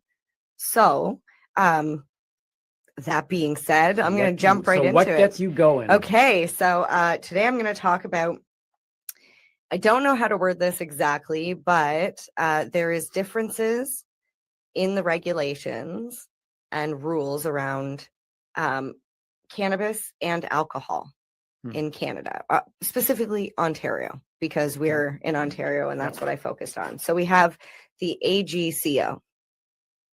Okay. The Alcohol and Gaming Commission of Ontario. They control gaming, right, in Ontario. They're the and commission cannabis, which of is funny alcohol. because you figured it would be alcohol, gaming, and cannabis in Ontario. But I'm pretty sure they've been the AGCO for a lot longer than cannabis was legal. But anyways, so there's the LCBO, Liquor Control Board of Ontario. Yep. Then you have the OCS, the Ontario Cannabis Store. Right. Which is funny because there's no physical store. Right. Didn't they just get a big fancy new logo a little while ago? When they first came out, you had to bring that up. Wait, that could I be showed- another what gets me going. Maybe we shouldn't go there. It really, yeah. So they The spent fancy way logo. too much money on this logo. And, you know, any child could have done this. I'm sorry. I know they wanted to keep it simple, but a circle with the letters OCS in the middle for thousands of dollars is a little ridiculous. It is a really nice circle. I'm going to stand It's on a their side perfect on this circle. one. It's perfect not an circle. oval. Yeah. I had a science teacher, But it's not a Mr. sphere. Vorvis. Mr. Vorvis would walk up and he would draw a circle with chalk on the wall. And it was or on the perfect. chalkboard. It was perfect. Like, I swear to you, it was like how. You know what? How he did it? He spent every day for like 4 hours after school standing there at the board just doing circles after circle after circle and be like, I'm going to impress these students. Right? No, Not right. He just had a gift. The gift, yeah. The gift that baffled. Like there was a time. So when I was a human, like stuff like that, I'd be like, that doesn't make any sense to me. But I've seen stuff now, right? So you can't put that genie back in the bottle, as they say. But I was amazed at the time. I was like, that's outstanding. I can't get over how long your hair is getting. All right, isn't it crazy? This is literally COVID hair. It's going to be cut very, very soon. Yes. Yeah. Sorry, sidetrack, derail there. Yeah. The perfect circle, but not sphere. It's like the Okay, world. right. Okay. So back to the main point. I'm sorry. Okay, shouldn't have jumped in there. So the Ontario Cannabis Store is 100% online sales. Whereas with like retail stores that sell cannabis, right now there is 628 stores in Ontario that are open. Right. They have their windows covered and they are not allowed to have children in the store at all. Right. You're like, well, yeah, MJ, why should they allow children in the store? It's a weed shop. Okay. But what if I have no car and I have no childcare and no other time because I'm a single parent to go and get my cannabis? I literally have to, I'm going to leave my 4-year-old, if I had one, standing outside while I went in to get what I needed. Now, fortunately, a lot of these ones are now doing curbside pickup. So that is, you know, a way to work around that. So things are changing and improving. That's like I'm saying, these regulations I'm like picking at. I feel like we need to talk about them so that way we can make change. And who knows, on the backside, they might actually be working to change all of these things already. Right. right? But these are the things that I'm saying Or that they're don't going to make change sense. it after this. That's Well, how it would be nice if I could be a voice, but that's why I'm trying to like educate people. Like, Right. yes, it just doesn't. It leaves me scratching my head and wondering, why is it different? So you can bring a kid into an LCBO. So, and see, this is the thing. Since 1920, when prohibition ended in Ontario, the LCBO has over 670 retail stores with an online portal. You're like, yeah, okay, so it's about even 628, Yep. 670. But they also have 400 outlets, which are independent local retailers that are in communities where access may not be so convenient. Okay. Now, let's keep in mind we're talking about alcohol, which is technically it's a poison. If we drink too much of it, it's a poison. Right. That's why we have to make sure that we stay within our certain levels. From what I understand, nobody has actually died from cannabis consumption. There have been a lot of cannabis related deaths through crime and all sorts of other things, but nobody, I think, has ever died from consuming cannabis joints. I think it's like a ridiculous amount of joints you would have to consume. And I'm still waiting for somebody to go, I am willing to supply all the cannabis you would like to try and kill yourself in the like assisted death program, and be like, if you want to die, let's try and kill you with marijuana to see how much marijuana it would take to kill somebody. Like, I know that's a really morbid thing to even sit here and say, but I feel like we need to do a test, and we're not going to do a test on some random person that doesn't want to die. But I think a side effect might be that person might actually feel a little better after consuming the cannabis and go, wait, I don't want to die anymore. And then they take one more puff and boom. He's like, oh, now most that's likely they'd be depressing. a medical cannabis Well, consumer but- forever. But that's like that in itself though reveals something, doesn't it? That in your scenario you would be saying, I need to find somebody who wants to leave the world. Mm-hmm. So we can pump them up with enough cannabis to see if it works. Meanwhile, you got people who are quite happy in the world, have no desire to leave it, And still pump have themselves gotten up with cannabis. and have gotten alcohol poisoning. So yes, the amount of alcohol is already been tested as harmful. Well, teens have to alcohol. a level, but you're saying you can't even just take a regular person and do it. You need to find somebody who can handle enough that they're okay. Well, with every possibly- person that died from alcohol abuse, like too much alcohol, never wanted to die from it. They just didn't know their limit. Right, but that shows you that like in your scenario, you can't even just pick a regular Joe Blow to try to pump full marijuana to see. You need to find somebody who's like, I'm ready to. Yeah, because I would never harm anybody. Because the level of consumption is. Oh, it's massive. Yeah, it's massive for sure. So, to me, it just doesn't make sense that they're putting them in to ensure that every community everywhere has access to this thing. And then it gets even better. There's 450 grocery stores that sell beer and cider. Mm-hmm. Out of those 450, 150 of them also sell wine. So they sell beer, cider, and wine. And like we had discussed before, no kids in the cannabis store. However, in Walmart, the one in the town we live in, Mm-hmm. the beer and wine is directly across from the chips. Right. Yeah. Who eats the most chips? Kids. Like, I'm sorry, I maybe adults eat them too, I'm sure they do, but like, you're going to a kid's party, what do you bring? You bring chips. Right. Well, if you're gonna keep the alcohol out of the sight of children, and even if it's not, though, I mean, people walk in with their kids in tow in the liquor store, in Walmart. So even if the chips aren't just consumed by children, parents obviously is going to have their child. And well, that's right the thing. There's no barrier. You can literally just walk right past. Yep. And all the alcohol is there. It's, a teenager could pick it up and shove it in their jacket or in their bag and walk out with it. Like that's concerning to me. There's almost 900 manufacturer retail stores as well on alcohol. And I don't even know what a manufacturer retail store is.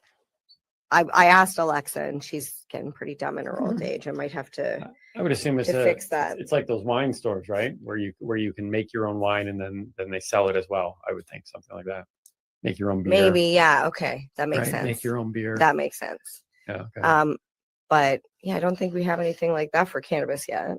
No, you don't have like a come there- cut your own No, pot? it would probably be bring your flower, and Right. we'll help you turn it into a concentrate. Okay, We'll yeah, help you make yeah, it yeah. into a butter or an oil. Yeah, okay. So Yeah. there's nothing like that. So you're saying there's a discrepancy, and so it looks good on the first surface of how many retail shops there are currently. Yeah. But in terms of But then when you how delve those are into accessed it, and yeah. how other options. And like I said, the Ontario Cannabis Store is done strictly online, so it's done through a mail model system, not like I'm a mail mail model. models, but like the mail, like through the mail, old school mail. If I wanted to be a model, I could have been, but I chose not to. I want to win the comedy.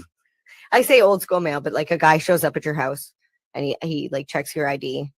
Mhm. And you get a like email or a text message that says your like courier will arrive from this time to this time. And like it's definitely more convenient than back in the day when you had to call Buddy, Yeah, buddy. because this guy's actually reliable. Right. However, let's talk minors. Let's jump into minors. Okay. Because we were talking about kids in the store. Yeah. So in Ontario, this is something I didn't know. I knew you had to be 19 to drink. However, I did not know that if you're a minor, but you're at home and you're in the care of your parent or guardian, and they say it's allowable, you are allowed by law to have a drink. However, you cannot, as a child, you cannot drink, you cannot open it or mix it or pour it. Right. Your parent has to literally hand you the cup, bottle, whatever, opened, and you can drink it. Now that I was like, okay, I've heard of like maybe sometimes parents give their kids wine at, dinner. Most of the time you don't like it. It's wine or champagne and it tastes like crap. But at a restaurant, you are the same thing from 16 to 19. You're allowed to drink legally. I could take my kid to a restaurant and order a beer and hand it to him, and he can sit there and drink it. Now, the minimum fine for buying or giving a child, a minor, alcohol, doesn't even matter if they're 18 and you know this kid, whatever, $500 if it's not your own child. Yeah, fair enough. Okay. Now, And you said you weren't going to have enough information for what gets. I you know I going. got like a couple cue cards here. So recreationally in Canada, same thing, 19 years. Okay. You have to be 19. However, other than medically, there are no exceptions. None. Mhm. If you are caught giving a child, does not matter if it's your own child, somebody else's kid, same thing. Penalty is up to 14 years of jail in jail. And the weird thing that I found is when I was doing the research for this, when I researched giving alcohol to a minor in Ontario, it says you will be fined a minimum of $500. And when you search cannabis, it says you will receive up to a maximum of 14 years. So I don't understand why they give the maximum for the cannabis and the minimum for the alcohol. It's almost like, well, the alcohol is more like we'll give you this slap on the wrist. But if you dare give a kid a joint or a cookie or, anything, Right. you're going to prison for 14 years. You could get a slap on the wrist, but they're promoting the maximum. Exactly. They're putting the fear into you Right. that it's 14 14 years. yeah. Now, with all of that being said, I have a 16-year-old who has asked me about cannabis, and I will give him and every other child the same response. You're not meant to have cannabis or alcohol before you're 19. That's just the way it is. That's the way the law says it is. And unless medically you need cannabis, it shouldn't be a thing, because there are like we talked about with Maddie, when I was younger, I didn't think about the growth and development of my brain. And I'm extremely fortunate Right. that I'm sitting here Very few and people not do. drooling and I'm actually able to have a conversation. Like, I want to say an educated conversation, but I couldn't think of the word. So don't know how educated that was, but you get my point. Mhm. So it's not something I promote, but I just would like to see the differences. Like even sex stores don't have their windows covered anymore. Right. Like you can look right through the window and see blow up dolls and We've Justin spent Bieber some time staring in windows before. yeah. and oh, Spencer's, the store Spencer's. I was mortified one day because they have the posters and the wallets and the tie-dye t-shirts and the sex toys and the lingerie, like literally all in the same area. And my kid was like, what is that? And I look at it and I was like, oh my God. 7-year-old looking at like a toy, an adult toy. And I was like, oh my God, how did this even get in here? So like, I believe there's a place and a time for everything. And I do believe we should do everything we can to keep cannabis out of the hands of our youth. However, I feel like not enough is being done on the alcohol side. Exhibit A.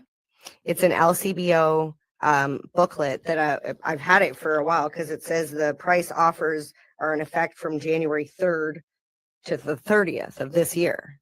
But this came in my mailbox, not to me, which means they sent one to everybody.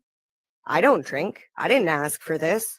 Why are you sending me pictures with fruity drinks? And why do they look so tempting? Like this one here even has a cupcake on it. If we're trying to not appeal to younger audiences, then why are we putting a cupcake on it? We're adults. We don't need to see the dang cupcake. I like cupcakes. So do children. Mm. Maybe it's because they know that none of this stuff actually tastes good. Maybe. I don't know. It's like tobacco ads back in the day. They used to promote a certain lifestyle and a certain, like you're not a man like me if you don't smoke Marlboros or whatever it was. Meanwhile, they all died of lung cancer, throat cancer, whatever. And now they're like, oh no, smoking's bad. We don't see smoking ads, and you definitely wouldn't see a booklet come to your house. Mm. So anyways, that's what gets me going. That certainly did. Okay. Can I do one more thing before we go? Sure. Okay. Let's do that. Okay. You This think has like to I'm going to do- stop you now. I know. This has to do with carry limits, cannabis carry limits. All right. And I just learned this because I'm working as a legal bud tender Yep. or as a bud tender in a legal store. And I knew you're only allowed to carry 30 grams of cannabis on you, but that's dried flower. So there was always a lot of confusion for me of what happens when I have brownies or, topical, for Mhm. example. So 30 grams of dried flower is the equivalent to 150 grams of fresh cannabis. So Mhm. if you have like plants, Mhm. 450 grams of edible product.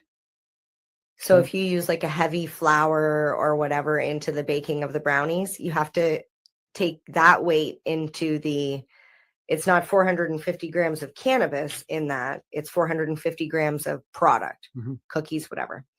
In a liquid product like a drink, it's 2.1 liters, which is 2,100 grams, 7.5 grams of concentrates, Mhm. which is in liquid or solid form, and 30 cannabis seeds, because they count one cannabis seed as a gram. Okay. And I just want to point out, if I walked into the liquor store, do you think there would be a limit on how much how much alcohol, I could purchase at once?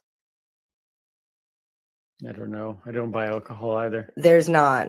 People have gone in and bought enough alcohol for their weddings, for their backyard parties, it's enough alcohol for 200 people. And nobody ever asked them, what are you buying all this booze for? I mean, maybe they do, but when you get told it's for a wedding, it's just moved on. Right. And the thing that I was thinking about the other day, and I think I mentioned this to you, as a salesperson, I like to upsell. If somebody comes in and they're talking about, oh, they love a bath bomb or whatever, they want to try a bath bomb. If they've already picked up their, 28 grams or their ounce of weed, I can't really sell them anything else. I have to walk that customer up to the till and check them out. And that's not really good from a business standpoint. If I was my employer, I'd be like, how am I going to sell more stuff? Right? So there's a lot of regulations that need work. And like I said, I hope they're working on the back end to change some of these things. Right. Okay. So it basically comes down to there's a discrepancy between two products that should be handled more similar, is what you're saying. In a short. Here's the thing. I don't think they should be handled more similar because I think they are different. However, I feel like they're being all loosey-goosey with alcohol and they're being all, tight with cannabis when if you're going to compare alcohol to cannabis and say that they have very similar rules and they're run by the same people, then have the same rules. Like I don't know. Well, it clearly got you going. It did get me So there's going. another episode of what gets me going right there. It was awesome. I'm glad you can get that off. Was my face red from like? You looked a little intense. At one point there, I was It going. is warm. I was going. No, she's looking a little intense here. But that's how we want to end it, right? We want to end it on that note. Thank you for spending another hour or so with us. Check out all our other videos. It was a good moon day, space day, and I'm looking and it's forward. going to be a great birthday tomorrow. I'm going to be celebrating my birthday tomorrow. So send those gifts if you can. Send me an avocado tree. Contact us. We'll give you a mailing list. That would be amazing. Or a maid. Oh, a maid would be good too. That's insured because I tell you, if you knock another sticker off Timmy's helicopter. Yeah, through cameras. I'm Timmy Boyle. I'm Mary Jane Baker. Stay lifted. And keep on laughing.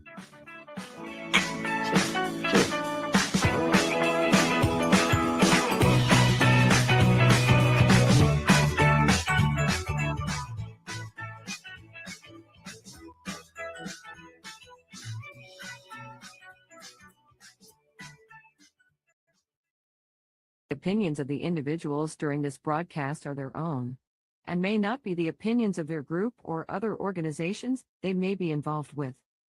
All medical advice during our broadcast is not a medical opinion and should be checked with your medical physician. Hi, I'm Timmy. And I'm Mary Jane. He's the newbie. She's the doobie. And this is the show where we toke cannabis. Talk. From both sides. Is that even possible?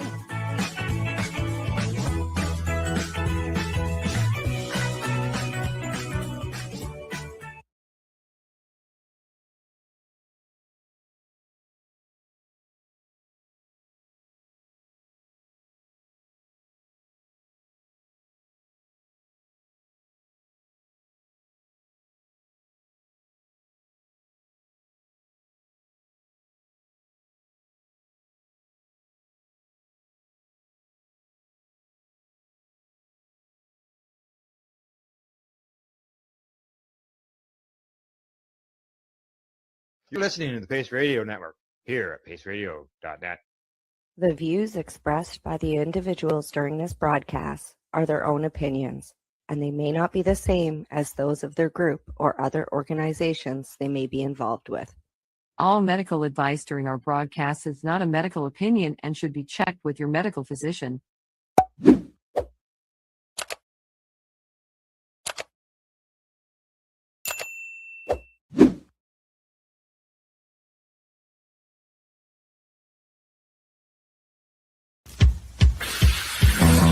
Oh yeah, baby, that's lovely.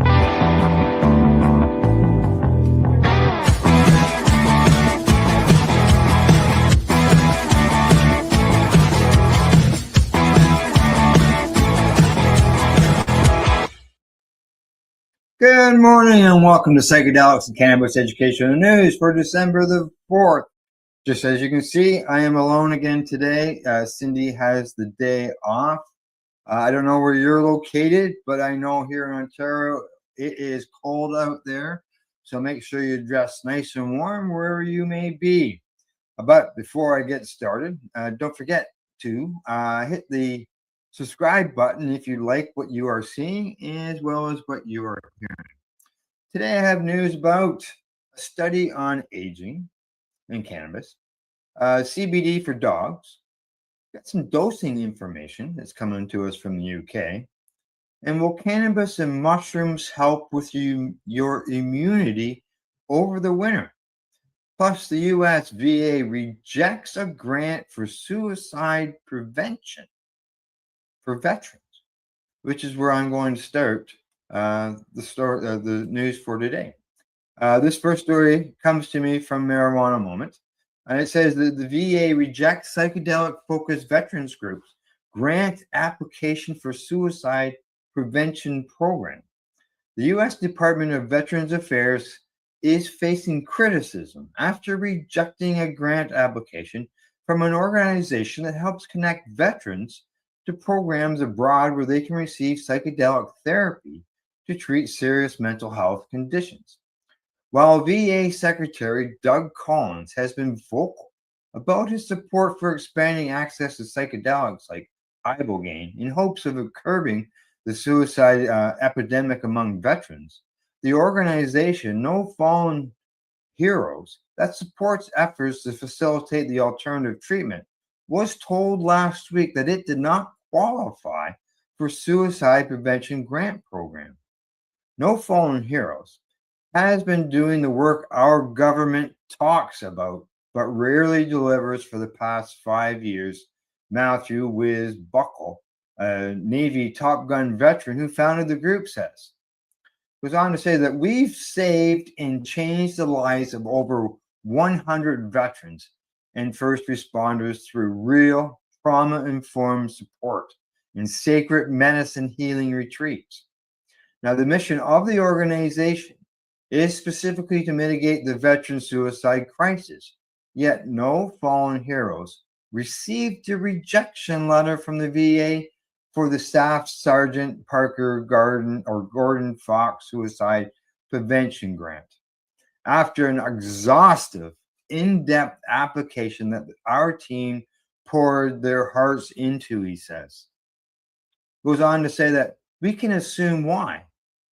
We use psychedelic assisted, sacrament assisted healing, the very thing saving the lives the VA keeps losing, Buckley says. But that's the point. What we're doing as a country clearly isn't working. It is time to do something new, he says. The rejection for the grant comes months after Buckley met with VA staff and the secretary himself to discuss the therapeutic potential of psychedelic medicine for the veteran community. Collins then raised the issue directly with President Donald Trump during a cabinet meeting in May. Collins even mentioned nonprofits like No Fallen Heroes using these compounds to save and change lives, the veteran says. So clearly, the VA bureaucracy is not listening to its own leadership. Shocking, I know. He goes on to say that if the VA and Secretary Collins believe there are organizations doing more to prevent veteran suicide than we are, I genuinely love to meet them because our track record speaks for itself. We're not here to wait. We're not here to ask for permission, lead, follow, or get out of the way. Our heroes don't have time for bureaucracy. Yeah, he sounds like he's upset. Now, in the rejection letter, VA didn't address the substance of the grant application. Rather, it says simply that the applicant did not meet threshold requirements to qualify, so they were deemed ineligible. Now, Todd Burnett, acting director of the VA Office for Suicide Prevention, says, "We regret to inform you that your agency's SSG Fox SPGP application did not meet one or more of the requirements in 38 CFR 78.2 for threshold review, and it is therefore not eligible to be considered for funding. So here you got the largest organization that's helping to prevent suicide in veterans, but yet the government's not willing to give them a grant in order to help them save lives. It's good to hear them call them out on that, and the fact is, hey, if there's somebody who's doing better work than we are, direct us their way so that we can find out what's going on. So, all righty. Hopefully that gets changed down the road. On to story number 2. And I just got to get it set up here. I need somebody to work behind the scenes maybe to move these things around for me.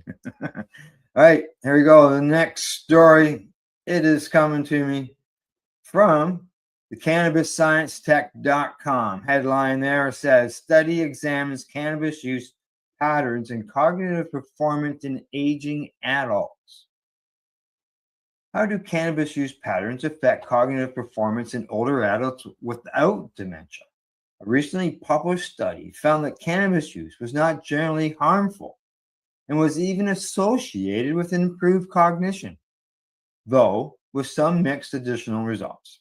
Now, to assess the effect of cannabis on cognition, the study examined data from the United Kingdom Biobank, which contains data on over 500,000 individuals over age 40 across Great Britain from 2006 to 2010. Now, the study noted the rise of cannabis use in older adults and the need for more investigation into its effects on age-related cognitive performance. As research on cognitive function in individuals past middle age is inconsistent and limited. Now, the study, called History of Cannabis Use and Cognitive Function in Older Adults, it was published in Age and Aging back in November. Back in November. It's only last month. The study consisted of a cross-sectional and longitudinal analysis. Now, researchers examined data from the UKBB on participants aged 60 years old and older. Now, the cross-sectional analysis included 67,000 participants, and longitudinal analysis included 52,000 participants. The average was 67 years of age. Now, the data was collected from the years 2014 to 2019, while data on cannabis use was collected from self-reported questionnaires from the years 2016, 2017, and 2022 and 2023. A cognitive test included attention and executive function, processing speed, visual memory, and working memory. The researchers examined past and current cannabis use, as well as patterns of use, which included age of initial cannabis use, frequency, and duration. Now, participants were classified as either lifetime users or no lifetime users. Lifetime users were also categorized as current or former consumers. Regular cannabis use was coded as more than once per month. Overall, cannabis use was not found to be universally harmful to cognition in the participants. And past cannabis use was even associated with better cognitive performance, though some inconsistencies were also found. Now, highlighted results include, out of the total number of participants, 17% reported cannabis use at least once in their lives. And among those participants, 4% had used cannabis in the past year. From the cross-sectional analysis, lifetime users were found to perform better across all cognitive domains compared to those without a history of cannabis use.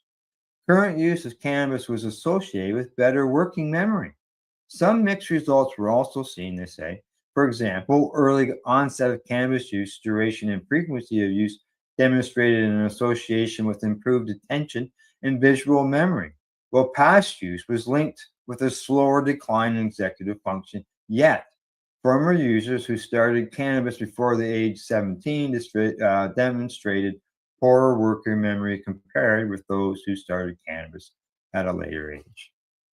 So there you go. There's some good numbers there. And as I said, there's some mixed results, but it's not all blowing out of the water where it's all negative. So, which is good.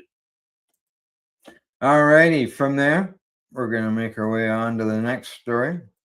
And this one comes to me from Leafly. And the headline on it says, long-term CBD use linked to reduced aggression in dogs. Researchers analyzing multi-year data from over 47,000 dogs found that those receiving CBD supplements consistently showed less intense aggressive behaviors as they aged compared to dogs not given the product. The findings represent the largest comprehensive assessment of CBD use in companion dog or animals conducted to date. They say dogs with consistent CBD use showed a decline in the intensity of aggressive behaviors over time compared to a more steady trend among non-use dogs, according to the study published in Frontiers in Veterinary Science. The research, conducted using data from the Dog Aging Project, a community science initiative tracking pet health across the United States, examined owner reports on CBD and hemp supplement use between 2019 and 2023. Now, dogs receiving CBD tended to be older, averaging 3 years older than those not given the supplements. The study found that 7.3% of the companion dogs in the U.S. have been given CBD or hemp products at some point, with older animals and those with specific health conditions more likely to receive them. Dogs with dementia showed the highest prevalence of CBD use at 18%, followed by those with osteoporosis. They had 12%, and cancer at 10%. After controlling for various factors, 7 health conditions were significantly associated with CBD use: dementia, osteoarthritis, epilepsy, hip dysphoria, cancer, chronic diarrhea, and gastrointestinal disorders. So all these benefits to the dogs. Now, the most finding concerned aggression. Dogs given CBD initially showed higher than average aggression levels compared to non-users, suggesting owners began supplements partly in response to aggressive behavior. Now, over time, however, these dogs displayed below average aggression relative to control animals. The same pattern appeared in secondary measures, reactions to unfamiliar circumstances, and reactions to other animals, though no similar improvements emerged for anxiety, agitation, or fear-related behaviors. The researchers emphasized that further randomized clinical trials are needed to establish whether CBD effects on aggression are direct or result from concurrent training or other medication owners may have implemented. Well, there you go. That's good news for the dogs. Keep the dogs calmed down. It's sort of the other week or two ago on the Pace Radio show, we had a guest by the name of James. Oh, I don't want to mess up his last name, but James Tripp and Kim Soltarski. And James was talking about his mother's situation with the Alzheimer's and how giving her a small doses of cannabis oil reduced or eliminated her aggression, the way that she was, the way people can get with Alzheimer's. It calmed her right down. These dogs, it's the same thing. It's calming dogs down from aggression, just like it did with James' mother.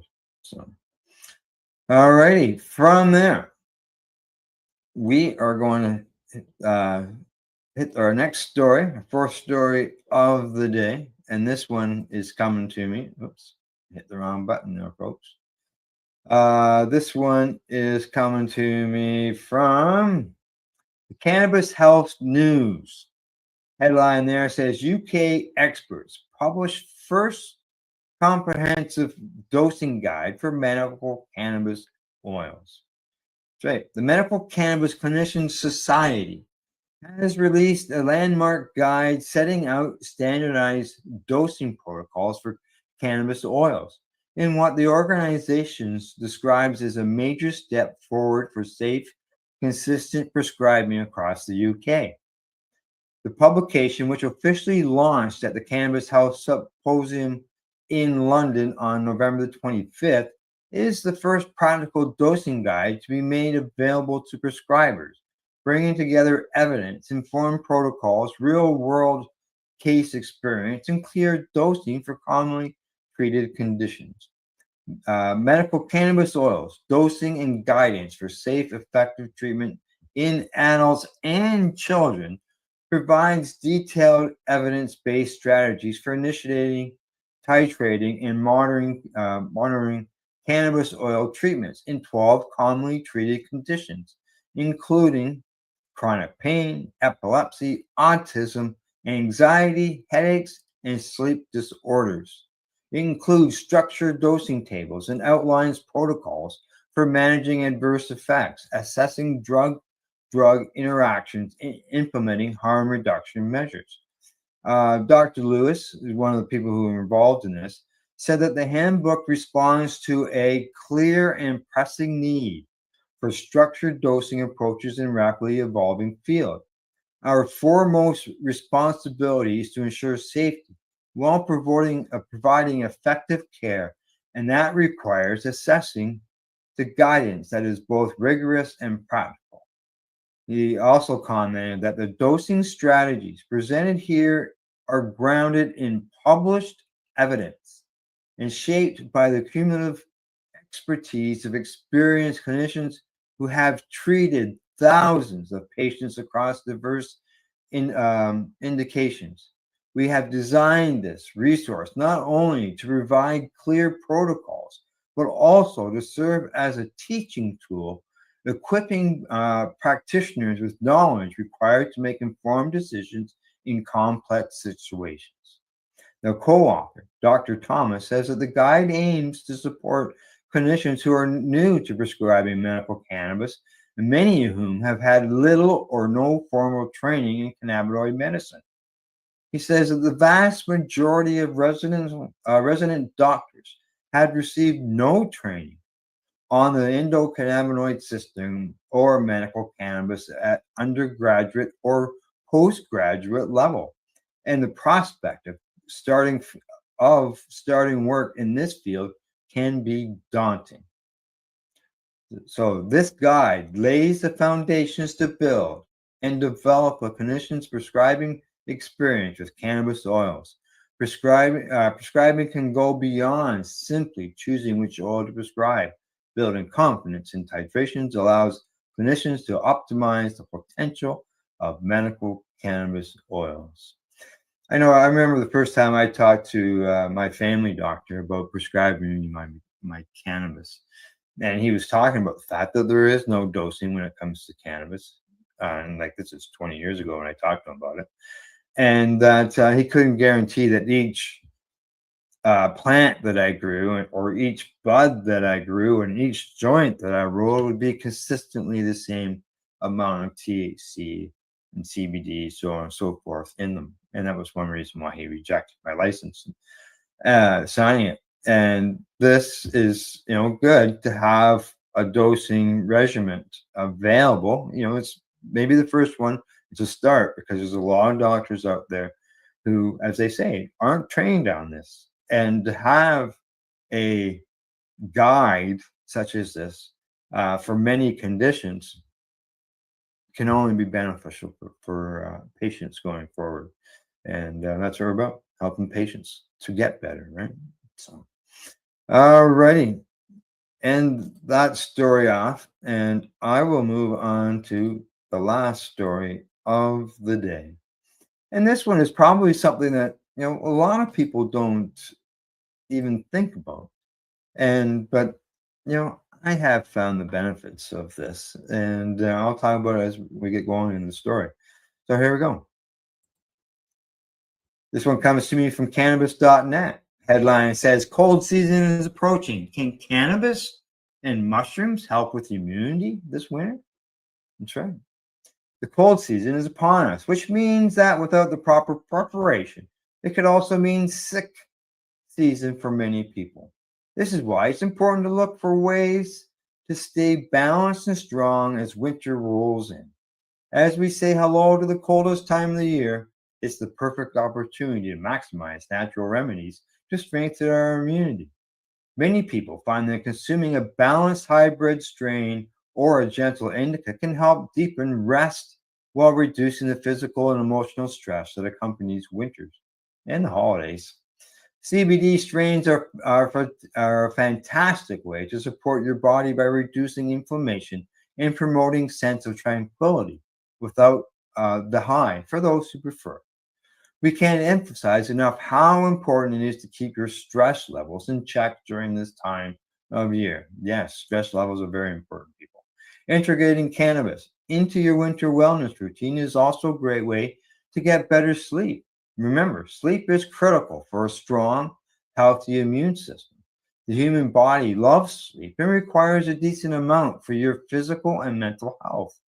If you're struggling to get some shut eye, you can count on cannabis to get real quality sleep that helps your body fight against seasonal viruses and better than any medicine. Now, mushrooms have been in the limelight over the past few years in the wellness world, and for good reason. Not just psychedelic mushrooms, but varieties such as chaga, turkey tail, lion's mane, and reishi have scientifically been proven to boost emergent energy, immunity, and resilience. Now, these mushrooms are particularly beneficial to strengthen your immunity during the winter. Now, changa, usually referred to as the king of mushrooms, is renowned for being an antitoxin powerhouse, processing unrivaled antioxidant support. Changa is an essential ingredient for staying strong this winter. Now, as far as the reishi, it's also known as the queen of immunity.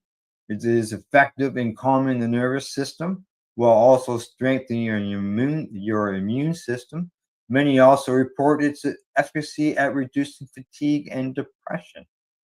Now, turkey tail, while there are many beneficial mushrooms out there, turkey tail is one of the most widely studied mushrooms, especially when it comes to immunity and cancer-fighting properties.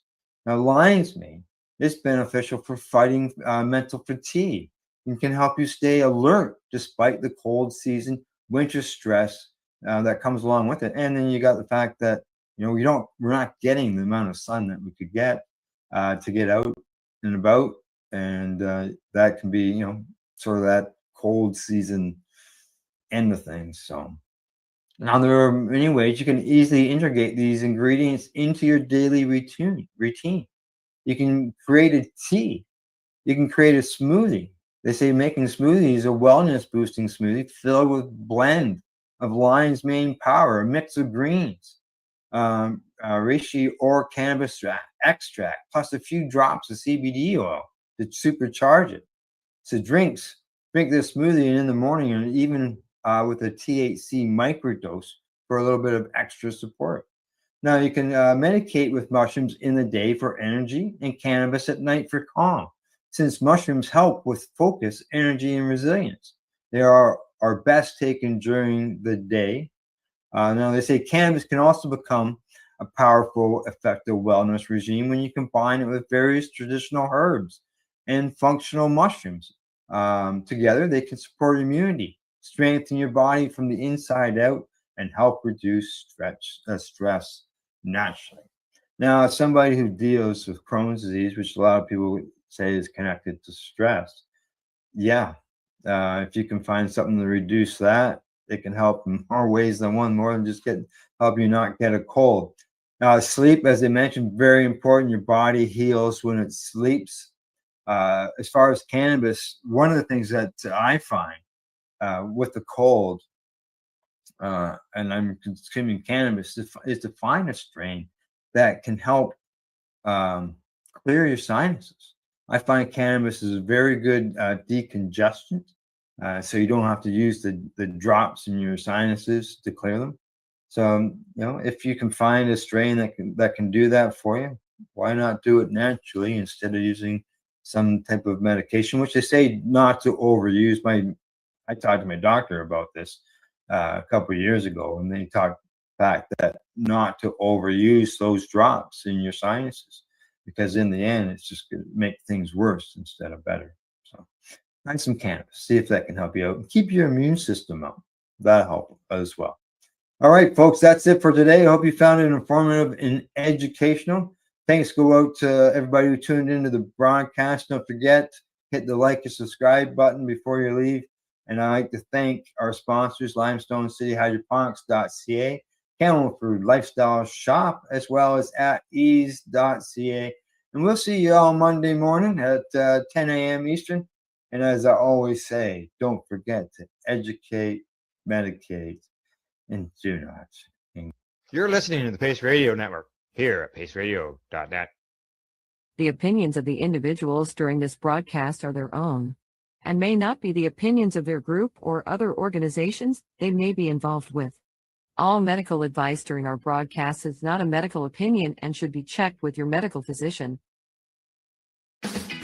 Enjoy the buzz of legalization with Campbellford Lifestyle Shop. From lights to plant nutrients, books, consumption accessories, and more, we've got all your basics to grow or consume cannabis. Visit our info center or take a look at our piercing services and body jewelry, now available in-store through Campbellford Lifestyle Shop, 17 Bridge Street West, Campbellford. Limestone City Hydroponics is Kingston, Ontario's hydroponic shop. Take your growing to the next level and create the optimal environment with a tent kit, or maximize your yield with an ebb and flow flood table kit. Either way, Limestone City Hydroponics has more sizes and options to fit your needs. Are you looking for the power of the sun that adapts to your budget? Then look no further, as they have professional grow lighting. They have indoor grow systems that are easy and cost effective, with many options to fit your living space and lifestyle. Cultivate your growing potential. We have everything you need to succeed. And if you can't make it to the store, they offer local delivery to the greater Kingston area. Remember, when you're looking for experts to help you grow, then look no further than the locally owned Limestone City Hydroponics, 105 Sunderland Drive in Kingston, Ontario. Call them at 613-548-0420. We are people advocating cannabis education here at paceradio.net.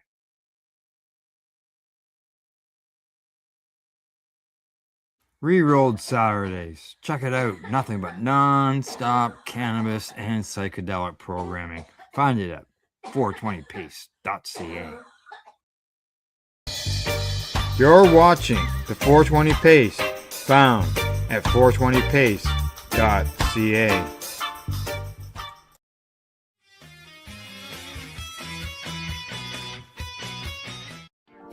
You've been watching Rerolled Saturdays. Thank you to our guests, our hosts, and our viewers. Up next, Rerolled Saturday Nighttime Edition. It gets started at 4 p.m. See you then.